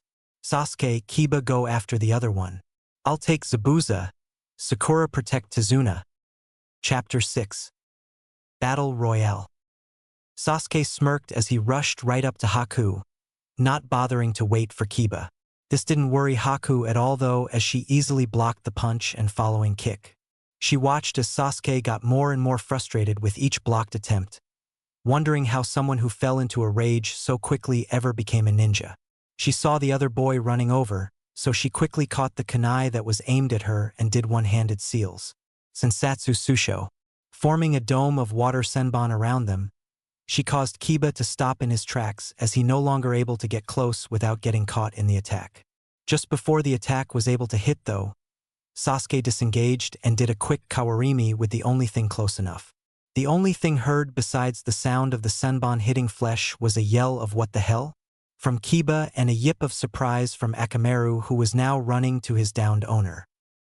Haku was sickened that the raven-haired boy would use his teammate like that. The dog boy was lucky that she hadn't been aiming for any vital organs. He would live, but he was out of commission, so at least she only had to deal with the Uchiha. She would make him pay for hurting someone he should have been watching the back of. She would make him feel pain much worse than his teammate did. You are despicable. Using a comrade to save yourself. Ha! I am the last Uchiha. He should be honored to die in order to save me. When you are the last of your bloodline, that is just the way things work. Really now? So what happens then, when two of the last of their bloodlines meet and fight? That's easy. The strongest bloodline wins, and there are none stronger than the Sharingan. The Sharingan, huh? I've heard of it, but I don't see it in you. Haku smirked behind her mask while Sasuke prickled at the jab. It just hasn't activated yet. It takes a life or death situation to do so, which means I haven't met an opponent strong enough to even be my equal, let alone push me enough to be a challenge. Oh, you have met one. He was even eating under the same roof as you. The blonde one, Naruto. How dare you even compare such a weakling to me? A dead last like him could never be a challenge to one such as me. Perhaps, but now you face another who will be your challenge. Now we will see who has the stronger bloodline. You, an Uchiha who has no claim to the true nature of his name, or I, the last of the Hayatan users and fully capable of using my bloodline. I will show you my greatest achievement. Try not to die too quick, mighty Uchiha. Makio Hyosho. Sasuke could only stand there as ice mirrors formed all around him. When he tried to escape through an opening that one hadn't formed in yet, one immediately appeared to block his path. Smirking, he gathered his chakra and performed his favorite jutsu. Ketan. Gokakyu no Jutsu. The fire blazed against the ice with Sasuke pouring as much chakra as he could into it. Smirking, he ran through the smoke to hide his escape, but was stopped when he ran face first into the ice mirror. He thought he had melted. As Haku stepped into one of the mirrors, she laughed at the boy. Your fire won't work against me, dear Uchiha. This ice is imbued with my chakra. It would take a flame hotter than your little body can produce to even make them steam. Now learn your place in this world. As the last of her body melded with the mirror, Haku's reflection was duplicated on every mirror in the dome. Sasuke looked on in horror for the first time in his life as each reflection drew a set of senbon. Feel the pain of betrayal, Uchiha. With that, the senbon flew through the air toward the lone target. Back at the house, Naruto was just beginning to wake up. He felt a little sore in his chest, but after rubbing it, he found the wound had already healed over. This would have surprised most people, but for him this was life as usual. It hadn't mattered how bad the beating or how many times he was stabbed. Most wounds he got were healed by the next day. After getting dressed and doing some morning stretches, he was making his way downstairs when he heard a scream. He landed at the bottom with one jump, just in time to see a screaming Inari run out the front door. Let go of my mom. Realizing what was happening, Naruto followed the boy out and caught up just in time to perform a quick Kourimi with Inari and draw his own blades to block the two swords that were meant to slice the kid in thirds. Now, gentlemen, there are nicer ways to ask a woman out, you know. His ninjutsu held firm as the sword it blocked was easily kept at bay. On the katana side, however, his arm was shaking a bit from the pressure. This one is either a bit stronger or, more likely, I'm not used to a katana yet. It might be a few years too early for such a blade. If Zabuza's reaction was anything to go by, though, it may not hurt to keep it around for intimidation purposes. The two Ronin drew back their swords and got into a ready stance. Shut it, kid. Gato wants this little whore to get back at that bridge builder. And Gato gets what Gato wants. Isn't that right, Tamatsu? Naruto had just enough time to register the sound of a blade cutting through the air before he was sliced down the back. Poof! In a cloud of smoke he was gone, and so were Inari and Tsunami. The three mercenaries looked around frantically for their lost charges. Damn it! This is why I don't like dealing with ninja, they're always so sneaky. No offense to Matsu. None taken, I don't like dealing with my own kind all that much either. The new man replied. The sound of metal cutting through air was heard again as the two samurai turned in time to block a couple shuriken thrown their way while Tamatsu just jumped out of the way. He was a distance fighter and shuriken usually came before a close combat rush. To all of their surprise, though, they heard another poof as the shuriken turned into clones. Before they could react, the two samurai were out cold, while the ninja easily took the one charging at him out with a shuriken of his own. He stood there in the middle of the street outside Tezuna's house waiting for the attack to come. "You're not bad, kid, I'll give you that." He was hoping to taunt the boy into giving away his position. He soon found out it wasn't necessary. Naruto calmly walked around the corner of the house and stared at the ninja. Tamatsu Yusuji, aka Herald of the Squall, missing nin of Kirigakure no Sato, last known rank, Chunin. "It seems you have me at a disadvantage. You are well informed for a kid. I would ask your name, but when you're dead it doesn't matter." Uzumaki Naruto, no known aliases, Genin of Kanehagakure no Sato. Naruto did a small bow while smirking at his opponent. "I'm glad I picked up that bingo book on the way here. Otherwise I wouldn't have known whose heads to collect." Naruto slowly pulled the katana back out to test his theories and watched as the eyes of the Chunin got wider and wider with every inch that came out, proving that it was indeed a good intimidation factor. At least against Kiri Ninja. Wait, that was when he made his mistake. The Chunin, knowing exactly who the sword belonged to, attempted to escape the one who seemingly killed him. Suetun, Mizurappa. With some quick hand signs, he made a small spout of water rush towards the blonde before running into the trees nearby and taking to the branches. He yelled over his shoulder as he heard the boy pursuing him.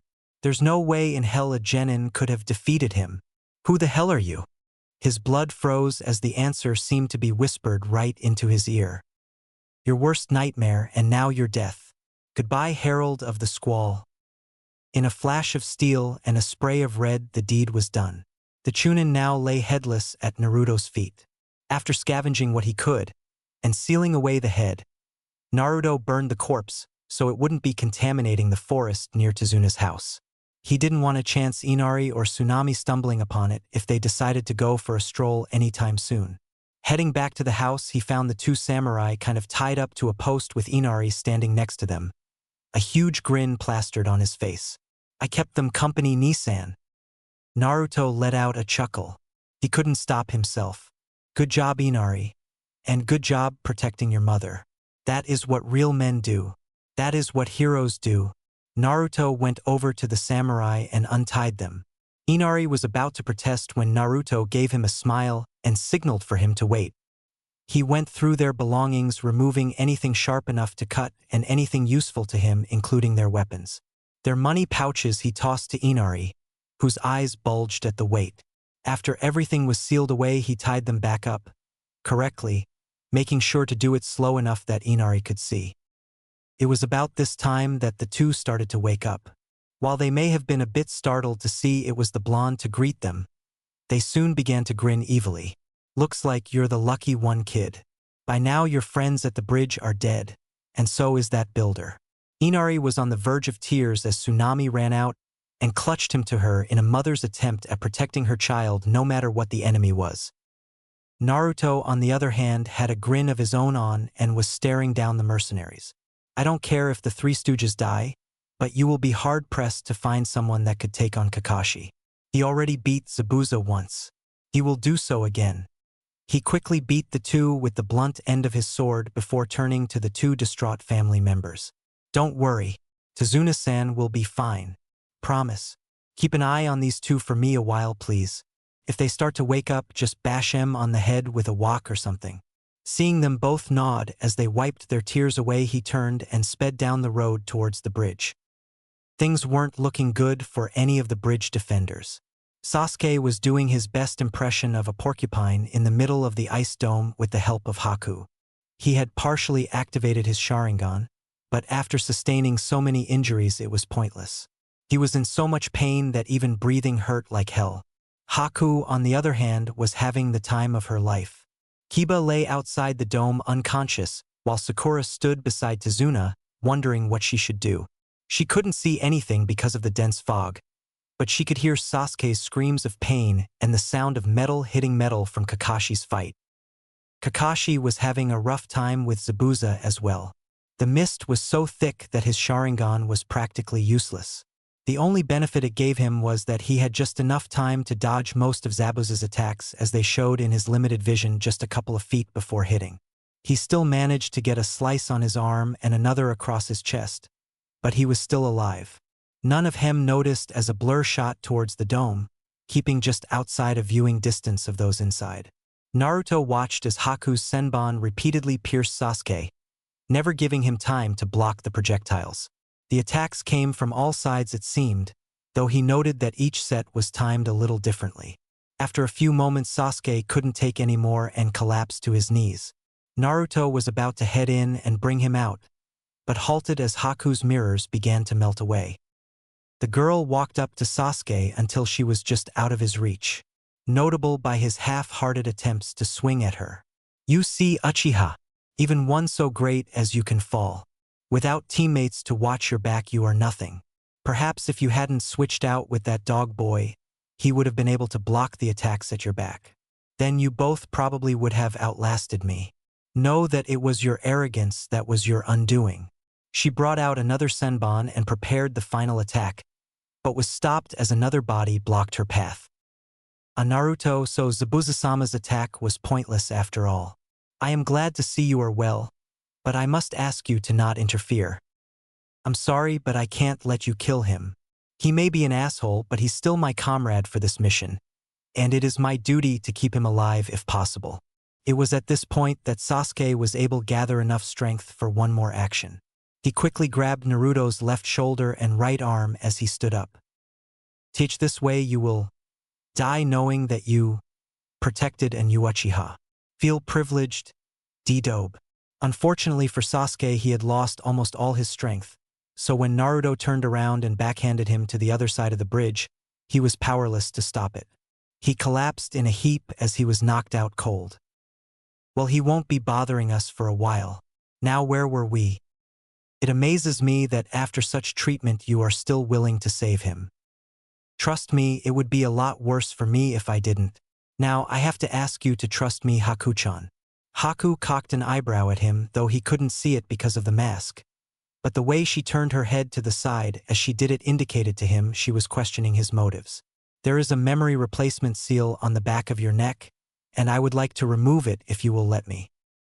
Haku took a step back. "And why should I trust you to do such a thing? How do I know you won't just attack me while you have my back?" "You don't, that's why I am asking you to trust me. I don't want to have to do this the hard way." Naruto held out the seal he chose to use on her to show her what it was. "I will place this over the seal on the back of your neck and will cancel the effects for as long as it's on. That will allow you to remember what you had been forced to forget until I can cancel the seal out permanently. If you want you can put this on yourself, this edge needs to face up. Other than that it's pretty straightforward." He held the seal out further for her to take if she wanted. She cocked her head to the side again as if considering the offer. "And what are the side effects of the seal?" "You will feel tired for a while, but you won't be harmed. You may not be able to fight at your full capacity until the effects wear off, but other than that, nothing." He smiled as she reached out and took the seal from him, studying it closer. "Your seal is about here," he said, pointing to a spot on his own neck so she knew where to place the counterseal. "Had you deceived me and said it did nothing, I would have skewered you where you stood. But you seem to be telling the truth, and you left me go in the forest when you could have easily killed me. I will return that favor with my trust. My life is in your hands, Naruto-san." Taking a deep breath, she slapped the seal on the back of her neck and instantly felt the vertigo from it. She could feel herself getting drowsy just like he said, but more importantly, she could see her true memories as they flooded back to her. In just a couple of minutes, she was on her knees crying as she threw her mask away. He killed them. It wasn't from the bloodline purge. He did it. Naruto was by her side in an instant, keeping her face from hitting the bridge. "Haku, are you okay? I swear it wasn't supposed to hurt you. Let me see it.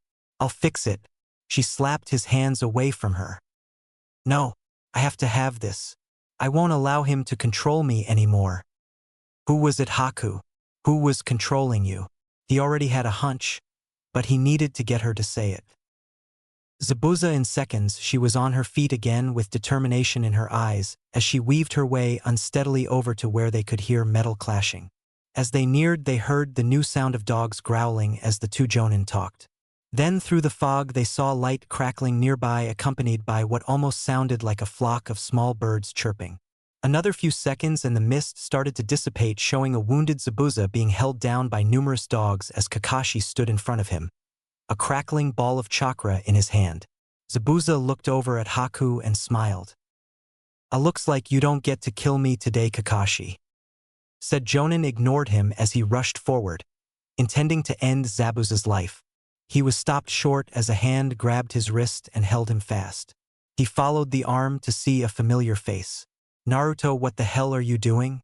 Naruto just shook his head and looked over to where Haku was advancing on the immobilized Zabuza.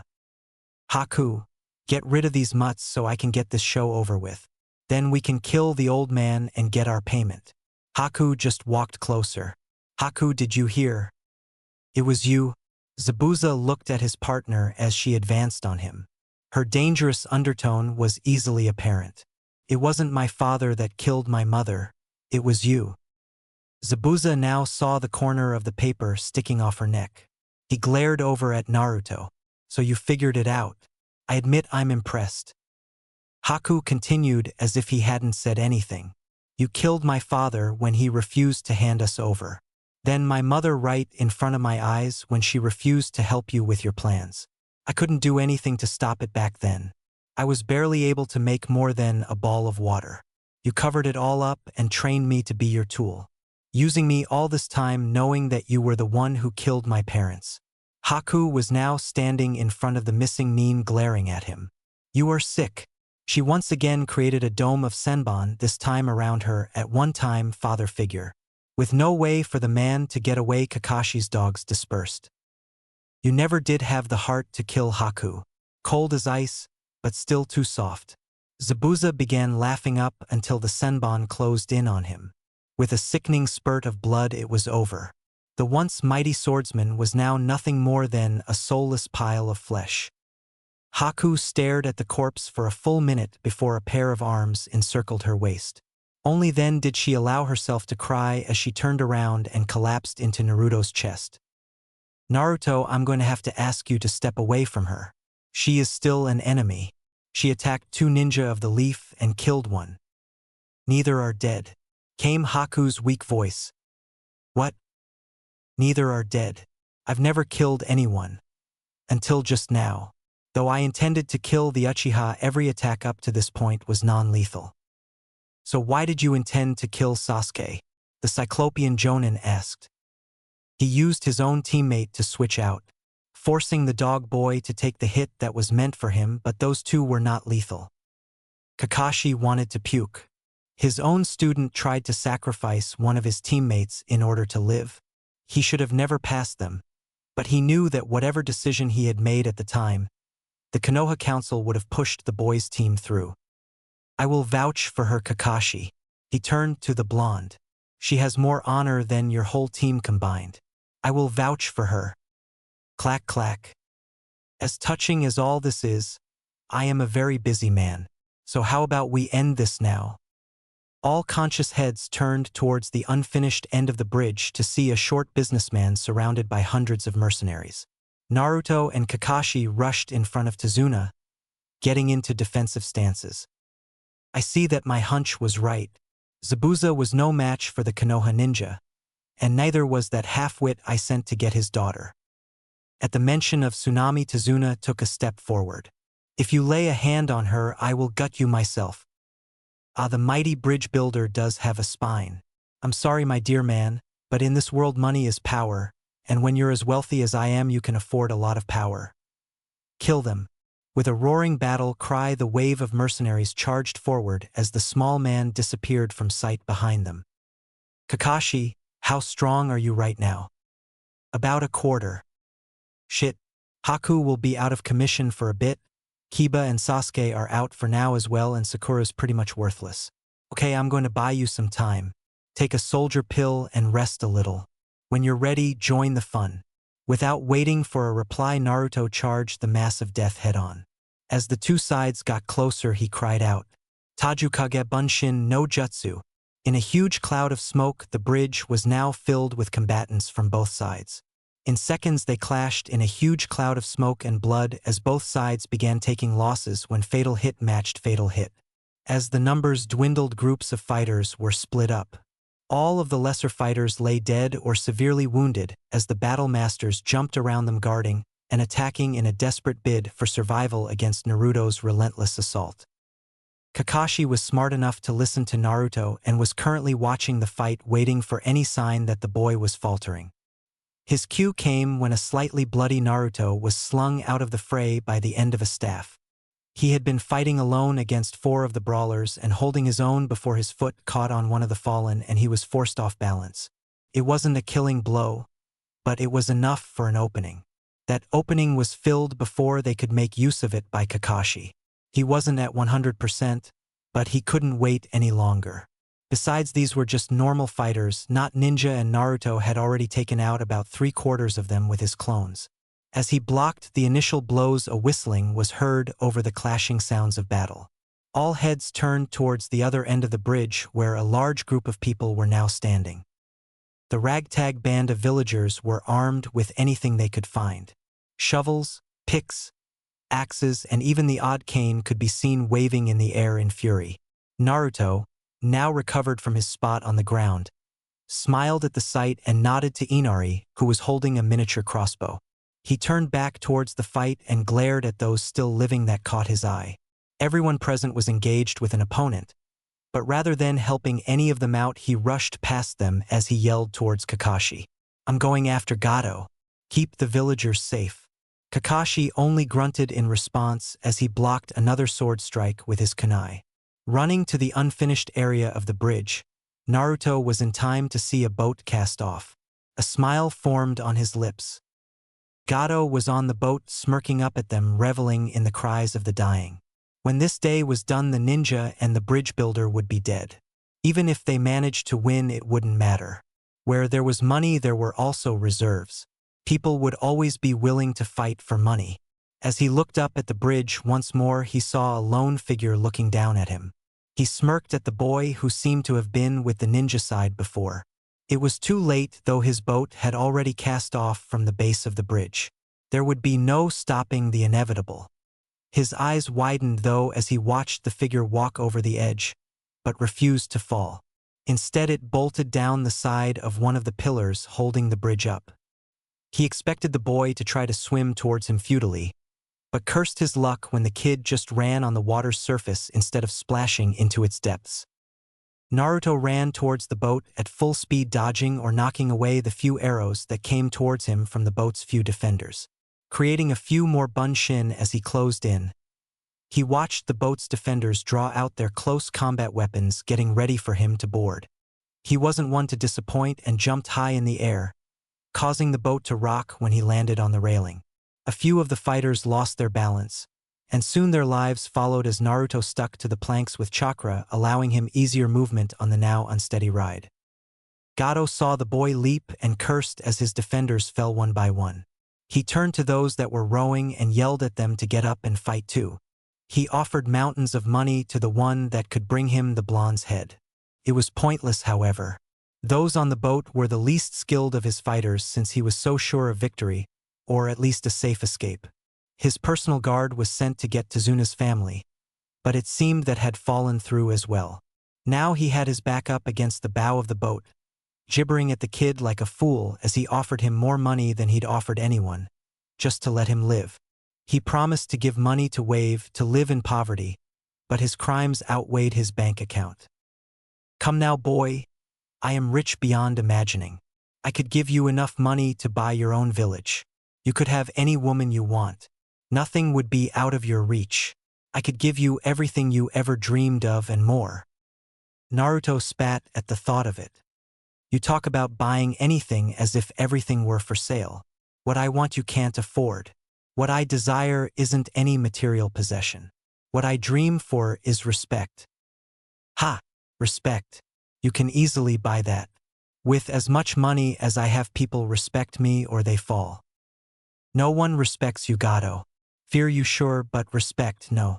Respect is earned, not bought. You have earned the respect of no one here, and now you will no longer have the chance to right those wrongs. Naruto drew his ninjutsu one more and in a single fluid motion, sliced across.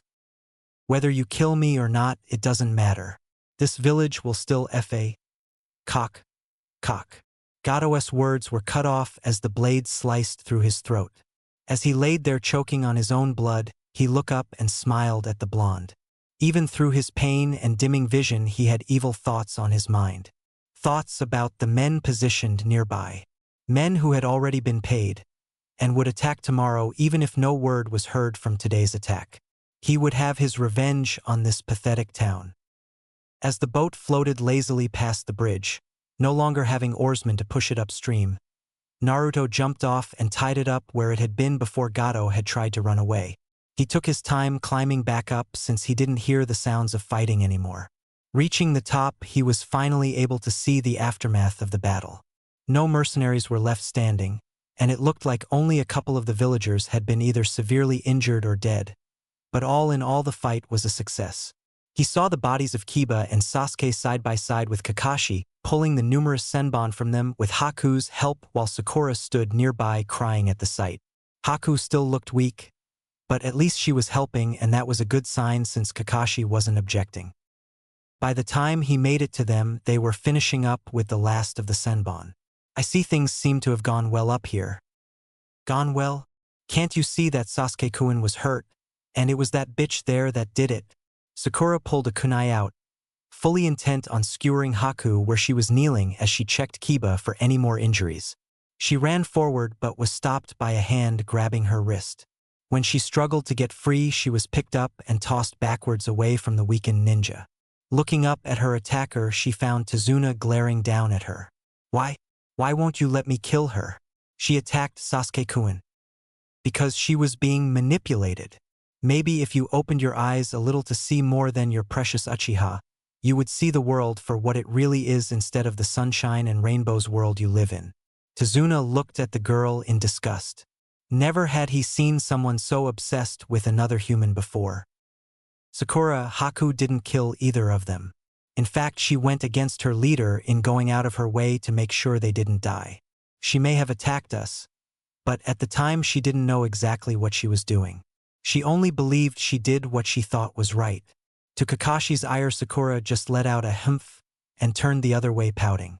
Yes, that is very mature. Sighing, he turned back to the now awakening pair. Ugh, where am I? Kakashi-sensei? The bridge? The fight? Kiba shot up before putting a hand to his aching head and falling back down. His head turned to the side and he saw Sasuke. You bastard! You tried to get me killed! Kiba wanted to punch his teammate, hurt him more than anything he wanted to hurt before, but he could barely lift his arms, let alone shift himself to a striking position.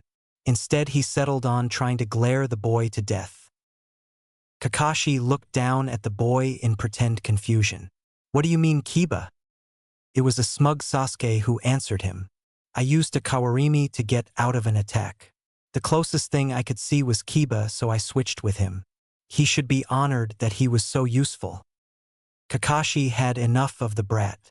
He drew his fist back and rammed it into Sasuke, much to the shock of everyone there that didn't know of the tension in the group. A sensei just knocked out his own student.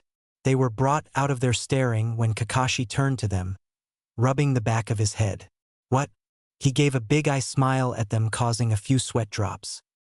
Kakashi, I'm taking Haku back to the house. I'll leave some clones to clean up this mess. I need to see about getting rid of her seal. I also need to talk to you as soon as you're able.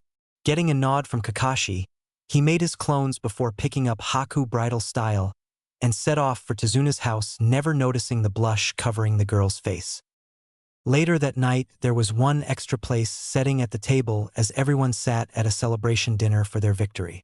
Most people there were happy and talking animatedly. The only ones who weren't were the Team 7 genin. Sakura was still pissed at Haku, but she was happy that Sasuke was alive. Kiba was pissed at Sasuke but happy that he himself wasn't dead. Sasuke was pissed at everyone. He was pissed at Kiba for not being of more use, Sakura for hanging all over him and being even more useless than Kiba, Kakashi for punching him after a valid explanation, but most of all he was furious with Naruto.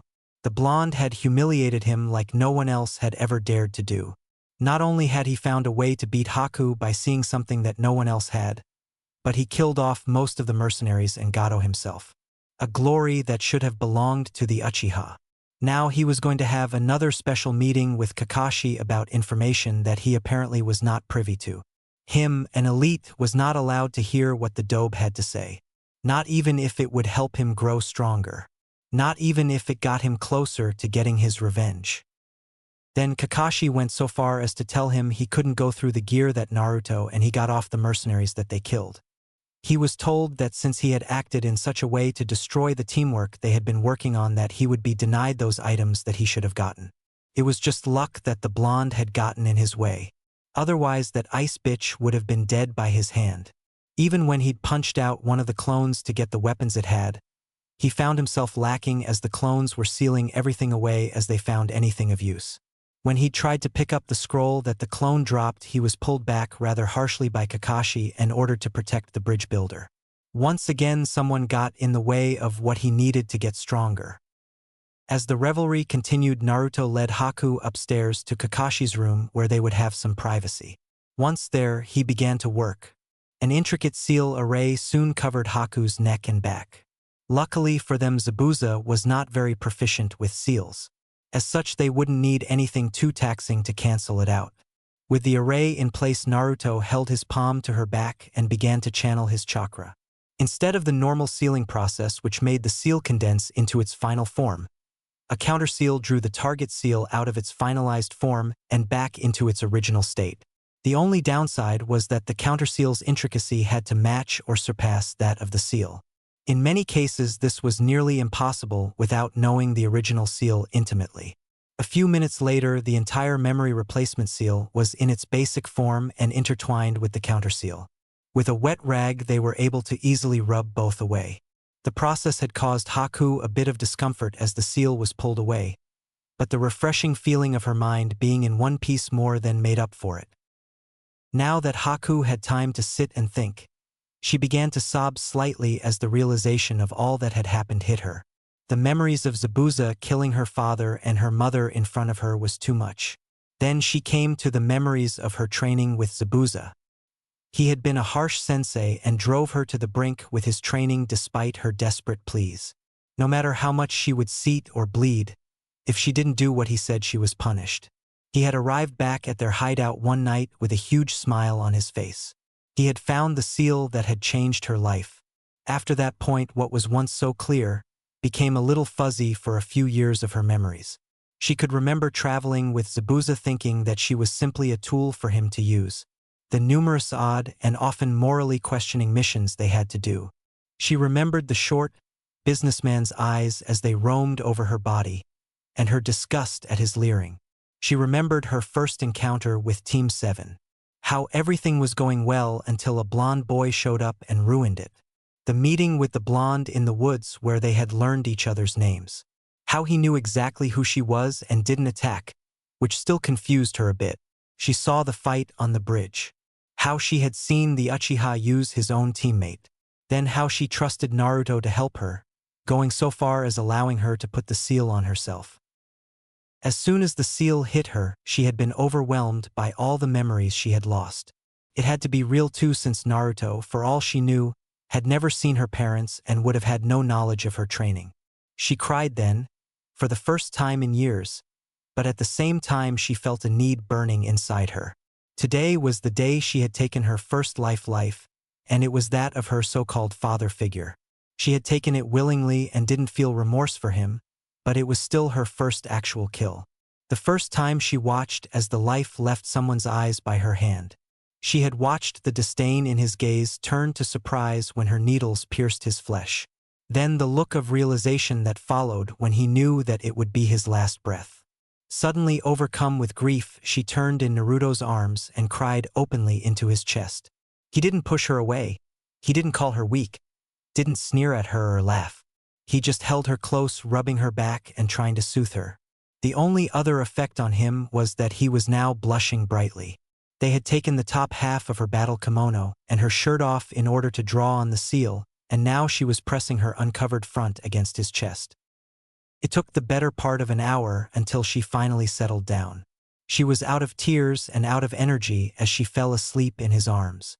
Gently, so he wouldn't wake her, Naruto lay her down in his futon. He blushed a bit at her exposed chest, but tore his thoughts away from it as he covered her up and crept out the door.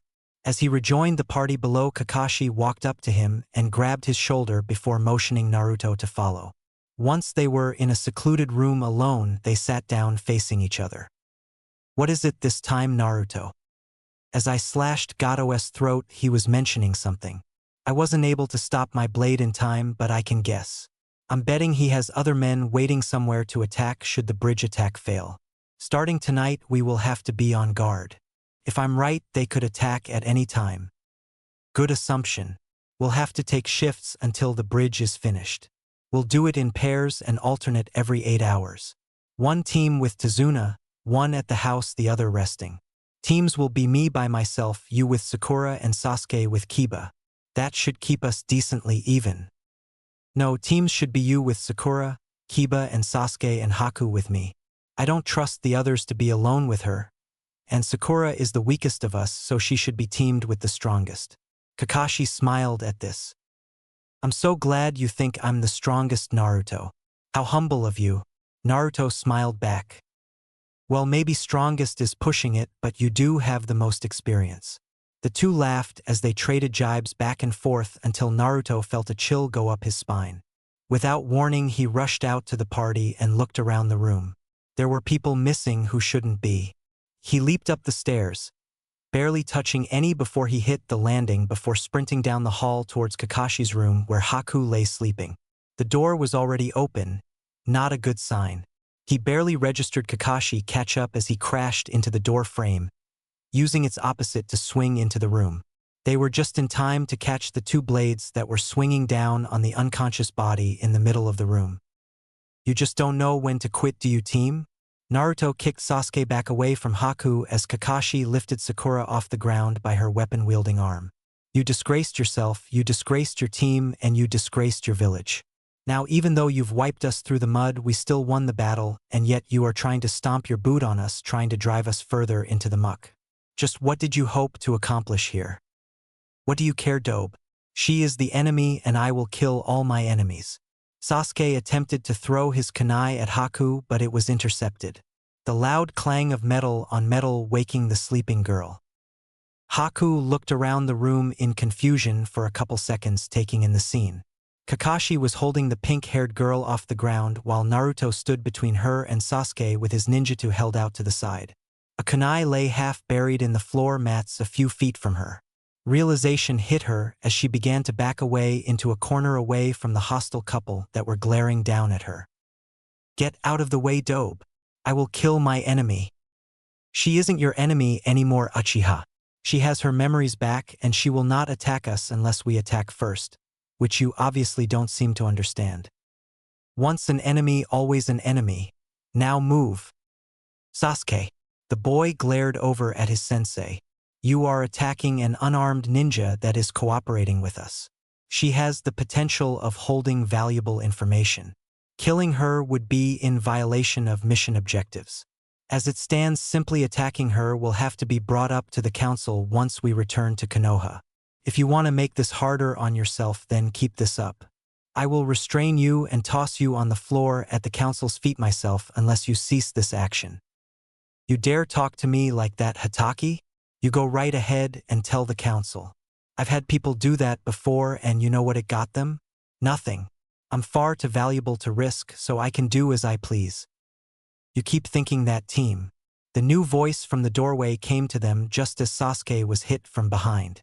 After he fell over unconscious, Kiba was revealed standing in his place. Kami, that felt good. Sakura was livid. How dare you use such a sneaky attack on Sasuke-kun? But I can see why. You're so weak and pathetic that if you... She never got to finish as Kakashi knocked her out as well with a quick chop to her neck. Kiba walked over to the now mostly aware Haku, making all three of those still conscious tense. They had no need to worry though as Kiba looked at Haku. I want to thank you for not killing me on the bridge. I know it was well within your power. I also want to thank you for putting the Uchiha team in such pain. He deserves more than you could have made him feel. Tage, thank you. She did a slight bow while holding the blanket to her chest to keep her modesty. Well, I guess this means some modifications to the teams. We will have to work in 2 shifts, 12 on 12 off. At the confused looks from Kiba and Haku, he explained. It seems Gato had a backup plan. There will be another attack sometime soon. We'll work in teams of 2. It will be Kiba with myself and Haku with Naruto. Since Haku has had rest and Kiba was injured pretty bad in the fight, Naruto's team will have first watch. Getting nods from those involved, he picked up Sakura. Kiba, get Sasuke and follow me. These 2 are too much trouble to let roaming around free. Naruto, when you are ready you may start your patrol. After Kiba and Kakashi left with Tweedledee and Tweedledum, Naruto addressed his new teammate. Well, Haku-chan, looks like we have work to do. Meet me out front and we'll get to work. Hi Naruto-kun. She waited until he was out of the room before uncovering herself and getting dressed. Her gear had been stripped, but since she could make weapons out of water it wouldn't matter much. Cautious of another attack, she took the window to get out of the house instead of going through the crowded first floor. When she got to the front of the house, Naruto was already there waiting for her. Seems he takes his job seriously. That makes at least 2 of them, maybe 3 since the dog boy. Kiba, they said his name was, had enough sense to know I had aimed to disable and not kill. She walked over to him, making sure that he could hear her presence. You don't have to stomp, Haku-chan. I have very good hearing. He hadn't even turned towards her to talk. So you have a bloodline that enhances your senses? Something like that. She could hear the undertones saying that it was something he didn't want to talk about. I see. Without another word, the 2 headed off into the night to start the first patrol. Took 4 more days until the bridge was finished. The ninja kept up their teams of 2. Naruto and Haku patrolled at night and guarded Tazuna in the morning. After noon, Kakashi and Kiba took over while the other 2 rested and ate. After dinner, Kakashi and Kiba would do some searching until returning at midnight to switch over. Sasuke and Sakura were bound in a room all to themselves, formerly Sakura's room, only freed for meals and bathroom breaks. They had made a few attempts of getting free, but Naruto had put suppression seals on them to keep them somewhat under control. With their weapons gone and their chakra locked up, they were of little use, but at least this way even Tazuna could muscle them around if needs be. This ended up being a major benefit for Naruto and Haku, as they didn't trust to leave the 2 unattended as they slept. When a couple villagers came and offered their help, they were readily placed on guard duty while everyone slept. They were more than happy to help after hearing why the 2 ninja were subdued. In a village where everyone was working hard together for the goal of saving their country, little was more valuable than teamwork. Naruto and Haku were just starting their 5th patrol when one of Naruto's clones popped. He had been using them to scan portions of the forest constantly, looking for the pending attack. Cost him some mental exhaustion, but it had just paid off. Haku, we need to get back to the house now. Hearing the urgency in his voice, Haku immediately spun on her heel and followed him back on the short trek to Tazuna's house. As soon as they arrived, Naruto burst through the door to find Kakashi and Kiba still up, talking about their next patrol route. Kakashi, let's go. We found them. Kakashi looked at Kiba. After we leave, I want you to cut the others loose. If there is a group out there, then there is a possibility that they could have some slip past and try to attack here. You may need backup. The boy gave a nod before Kakashi turned back to Naruto.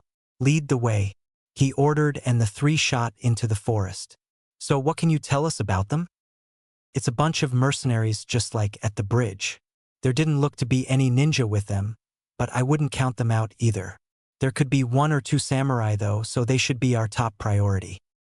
It was a couple of miles until they reached the camp, but eventually Kakashi got a good view of what Naruto described. He did indeed see a few samurai, but they looked to be more along the lines of Ronin than true masters of the blade. Okay, we'll start with the largest long-range attack you have. Make 3 points and attack from all sides. In the confusion, we should be able to take out most of the worst targets easily. Clean up what you can while they're confused. When they start getting organized, fall back and we'll strike again. We should be able to hit them 2 or 3 times until they put up a decent defense. All 3 of us should be pretty well rested by now, but try to conserve your chakra. We'll need it when they get organized. The 2 younger ninja nodded in understanding. Kakashi was elated. He had 2 experienced ninja who knew how to follow orders without question, and even gave suggestions without thinking that they would immediately be accepted. They knew their skills and carried out their tasks without whining about it. How he wished this was his genin team. He could have spent all night reveling in that fact, but they had a job to do. With a nod, they split up.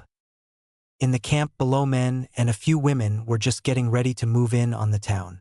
Final preparations were being set into place for the assault. The villagers would have no warning. A slight cry of pain jarred everyone's attention to the center of the camp, where a man was falling to the ground with a kunai embedded in his head. "We're under attack," was cried out by those closest to the dead man as everyone shot into action. Before most could get to decent cover, though, attacks started raining in on top of them. Ice projectiles flew in from the southeast, impaling many. A hurricane-force wind blew men into weapons racks and each other from the southwest. From the north came a large dragon made of water that slammed into men, sending them sprawling to the ground. Right behind the attacks were blurs that shot out from the shadows. Kakashi followed right behind his Suetun Suryuden no Jutsu, slicing away at those it had hit and sending kunai and shuriken at anyone near enough to be a good target. He saw them beginning to regroup around him, and with a quick shunshin was clear of all danger. Over on Haku's side, she passed by the many bleeding bodies of her Hayaton Hayuchu.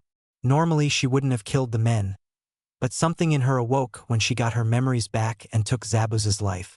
She viewed these men as people who could potentially do the same to someone else that had been done to her. She pictured Zabuza's face on all of them and killed without mercy. Unlike Kakashi, she didn't rush, instead choosing to form each ice blade perfectly before making it fly towards her targets with deadly accuracy. The most devastated area, though, was Naruto's by far. Not only had his initial futon Daitapa thrown the camp into disarray, but when he started his assault, it was pure chaos. Hundreds of lightly armored, black katana-wielding Kage Bunshin raided in on the unsuspecting hired goons. It didn't seem to matter how many they destroyed, a new one would just take its place. Morale in that section quickly fell as men and women were cut down in droves. Then, as soon as the attack started, they stopped. The camp gathered itself, trying to find some semblance of leadership until it all started again. By the time the second assault was finished, the former organized camp looked like it had been through a brutal hurricane. Debris lay everywhere, while in the center a small group managed to pull some wagons onto their sides in a makeshift fort, along with a few other groups that were scattered about the area. Out in the trees, the 3 ninja regrouped. "Okay, good job. We got more than I'd hoped. Now for the hard part. The ones left will be the best of their fighters that were ready when we came. Don't be reckless. If you have to retreat and regroup, do it. Same sections, use whatever you can to take them out, but keep yourself defended as well. Don't let them flank." Kakashi Taicho, "Instead of breaking up for this, should we try staying as a group? We can hit each group randomly, then retreat and hit another. That way they never know which to cover. Meanwhile, we will be able to tear them apart little by little. Even if we tire before we can finish them, there won't be enough to raid a house, let alone a town." It was a little odd for Haku to call the man captain, but it seemed somewhat fitting at the moment since he was the ranking ninja. Kakashi seemed to mull the idea over a bit before nodding. "We'll try that. If it's not working after a while or becomes too dangerous, then we pull back." Agreed. This was beginning to seem less like a C-rank mission turned a rank, and more like an ANBU operation with each passing moment to him. He wasn't complaining, though. He would take this over babysitting the brats any day. Had the council given him a choice, he would have taught Sasuke what he could about the Sharingan when he had breaks from ANBU missions, but they insisted that he be the boys' team sensei. He guessed that their goal was for him to teach the Uchiha more than just how to use his Sharingan. They spread out just a little bit as they scouted the camp, looking for the best target to hit. The easiest was a small group that was staged on one side of an overturned table. They were guarding what they could see while relying on the table to keep their backs safe. A fatal mistake, as they soon found out when shards of ice shot through the wood and into their back. One group down, 6 to go. The next was a little more defended. After seeing the fate of the first victims, they were taking no chances and watching all sides. The piles of logs they were between would not be easily breached by Haku's ice spears, and any head-on attack was going to be seen. After a little deliberation, Naruto sent in a disheveled and beaten-looking clone to give himself up. The men behind the barrier were cautious and made the clone drop its weapons. Luckily, the clone was behind some rubble, so the defenders never saw them poof into smoke as they hit the ground. Once the clone was disarmed, it walked towards them. One man came out with weapons ready and bound its arms behind its back. Leading it back behind the barrier, they soon started telling the other ninja to give themselves up. All they got in response, though, was a word from the clone. Boom!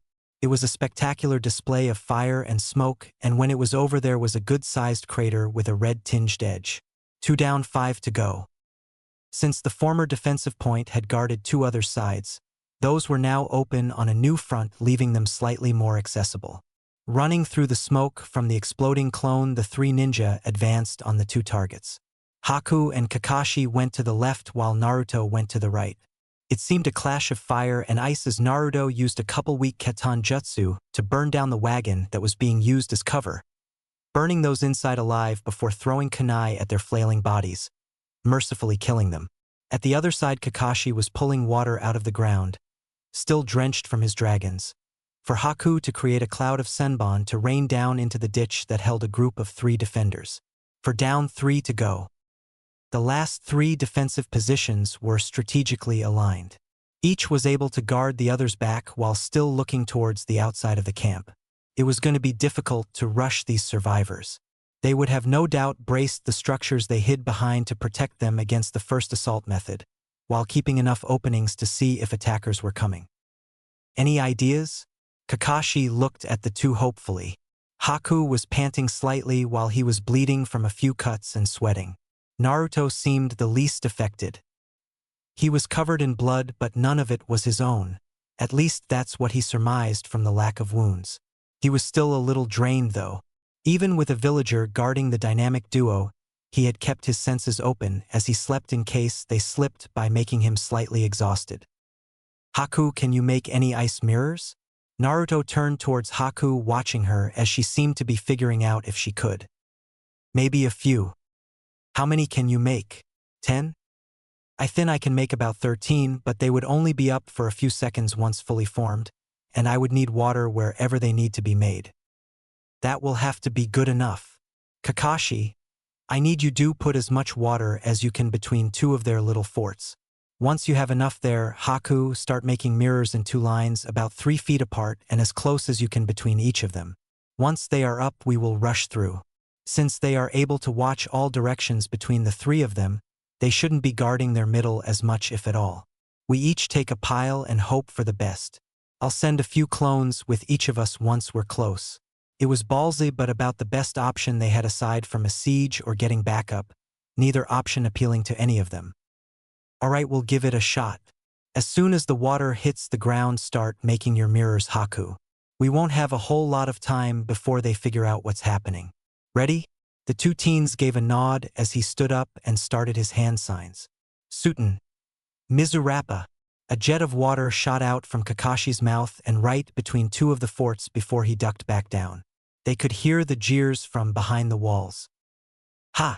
Losing your aim, ninja? Are the sneaky little bastards getting tired? Haku was the next to stand and, concentrating, she began to form the mirrors up as thin and close together as possible. The tunnel would be short, but it should be enough. With Naruto and Kakashi blocking any projectiles coming towards her, she was able to put her full attention into her jutsu.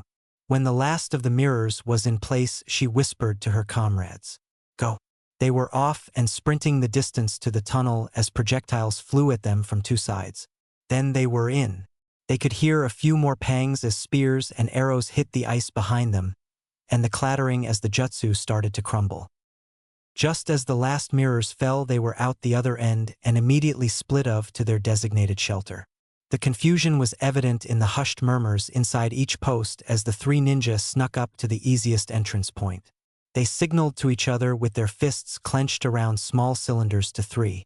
On 3, the cylinders flew over the blockades and into the midst of the defenders, exploding in a cloud of thick smoke as the ninja jumped over and unleashed hell. Screams echoed once more into the night as more mercenaries fell in the confusion and chaos that ninja thrived in. It took only minutes, but by the time the smoke was clear enough to see once more, 3 ninja stood facing each other, breathing heavily and dripping with blood. Some theirs, most not. They simply stood there facing each other down before one cracked a smile. As Naruto showed off his blood-stained teeth, the other 2 couldn't help themselves. In the adrenaline-filled aftermath of the battle, they stood there and laughed like madmen. It was more of a mental defense than anything. They had ended hundreds of lives since the mission started, and had found a trusted ally in each other. Someone that they could trust with their back and would watch the backs in turn. After a few minutes of reflection, they walked off into the forest, limping and exhausted, but alive. So, Kakashi, what are you going to do with the team and the dits when we get home? The man sighed. He really didn't want to think about the fiasco he would have to deal with in Konoha. A C rank turned B rank turned A rank mission. It's true that this could have gone a lot better, but it also could have gotten a lot worse. Without Naruto's help, and through him Haku's help, they wouldn't have pulled this off. There would be hell to pay for someone, but the 3 in his charge were going to be the biggest issue. I'm not sure. More than likely the council will brush it off and worship Sasuke so he stays content. I know there will be issues that come up, but I don't think I really care right now.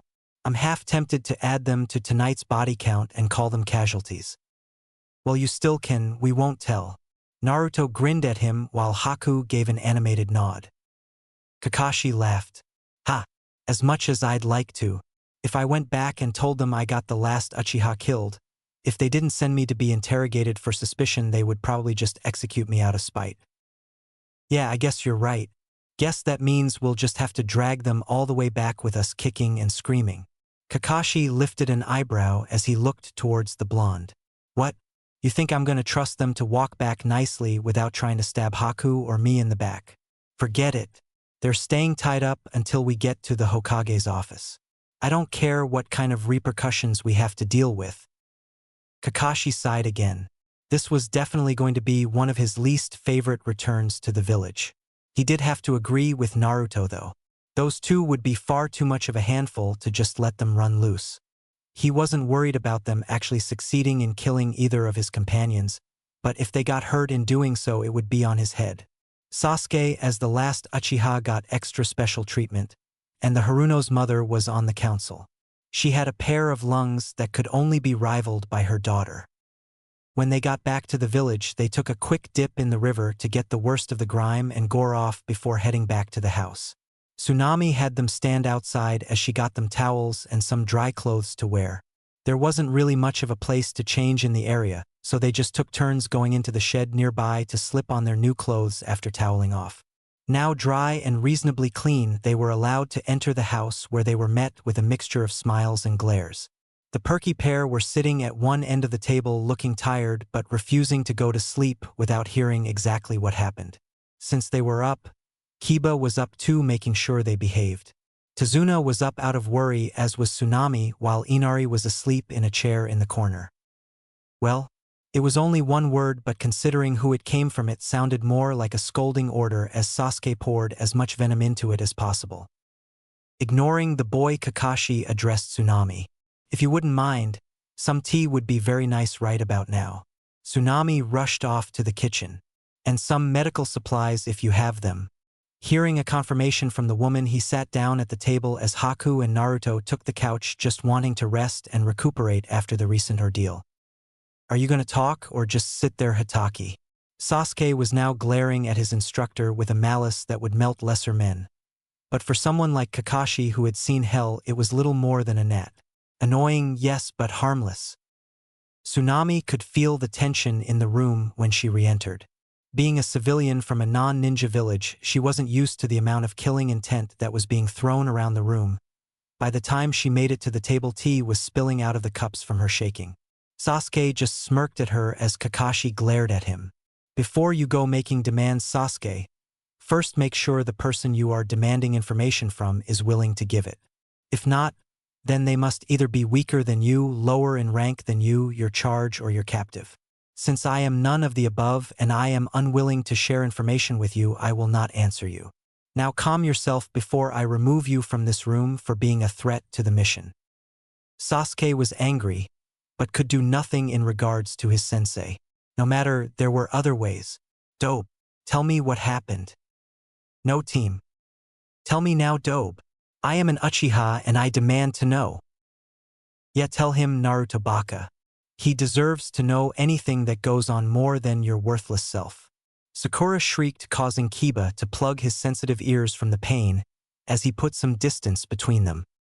Naruto looked between Sasuke and Sakura before laughing in their faces. Team, you don't outrank me, nor are you stronger. Which also means it'll be a cold day in hell before I'm your captive. There is no way I am going to give you anything you want so you can piss off. Sasuke was quickly losing his cool and they all knew it. Kakashi shifted in his seat to get a better push-off should he need it. Fine then. You, girl, tell me what happened. No, I don't think I will. Sasuke pounded his fist on the table, which only succeeded in Naruto getting ready for action as well. I demand you tell me what I want to know. You are our captive and you are outranked.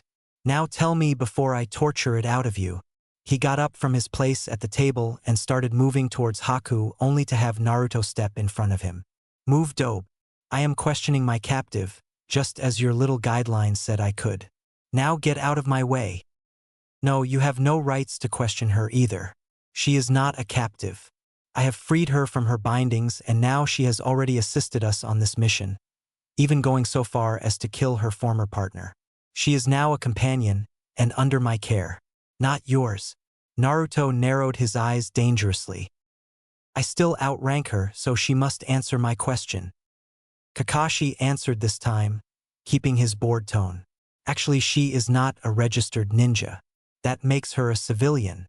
No ninja outranks a civilian unless it's the Hokage, or we are in a time of crisis. The crisis for this mission has passed, and you are far from being the Hokage. Sasuke gave up trying to reason with the others and instead attempted to force Naruto out of his path as he pulled a knife off the table. He only made it half a step though before he was forced back into his seat by a very pissed off Kakashi. Get the fuck off me. He struggled against the Jonin for a few minutes before settling with glaring at him as hard as he could, willing the man to burst into flames. I told you to calm down, you spoiled brat. If your parents were still alive to see you like this, they would be ashamed to call you an Uchiha. If Kakashi was hoping that would calm the boy down, he was sorely mistaken. How dare you even think you know what my parents would say? I should kill you for even uttering my clan's name. You stole our eye and suddenly think you are better than us. Smack. Kakashi glared at the boy, making him cringe a bit despite his intentions. Listen here, you little prick. I knew your family far better than you ever have. I had friends, teachers, teammates that were Uchiha. None of them behaved like you are now. If you had half the humility most of them did, you might make a decent human being. Kakashi shoved him back into his seat before turning around. With any luck, after this mission is through, I will have enough reason to send you back to the academy, if not take you out of ninja service completely. Sakura looked horrified. Why, you can't do that, Kakashi-sensei. When he fixed his gaze on her, she backed into the corner as he slowly walked towards her. You Haruno, you should have never even been accepted as a ninja candidate. Book smarts get you nowhere if you can't apply them in the real world.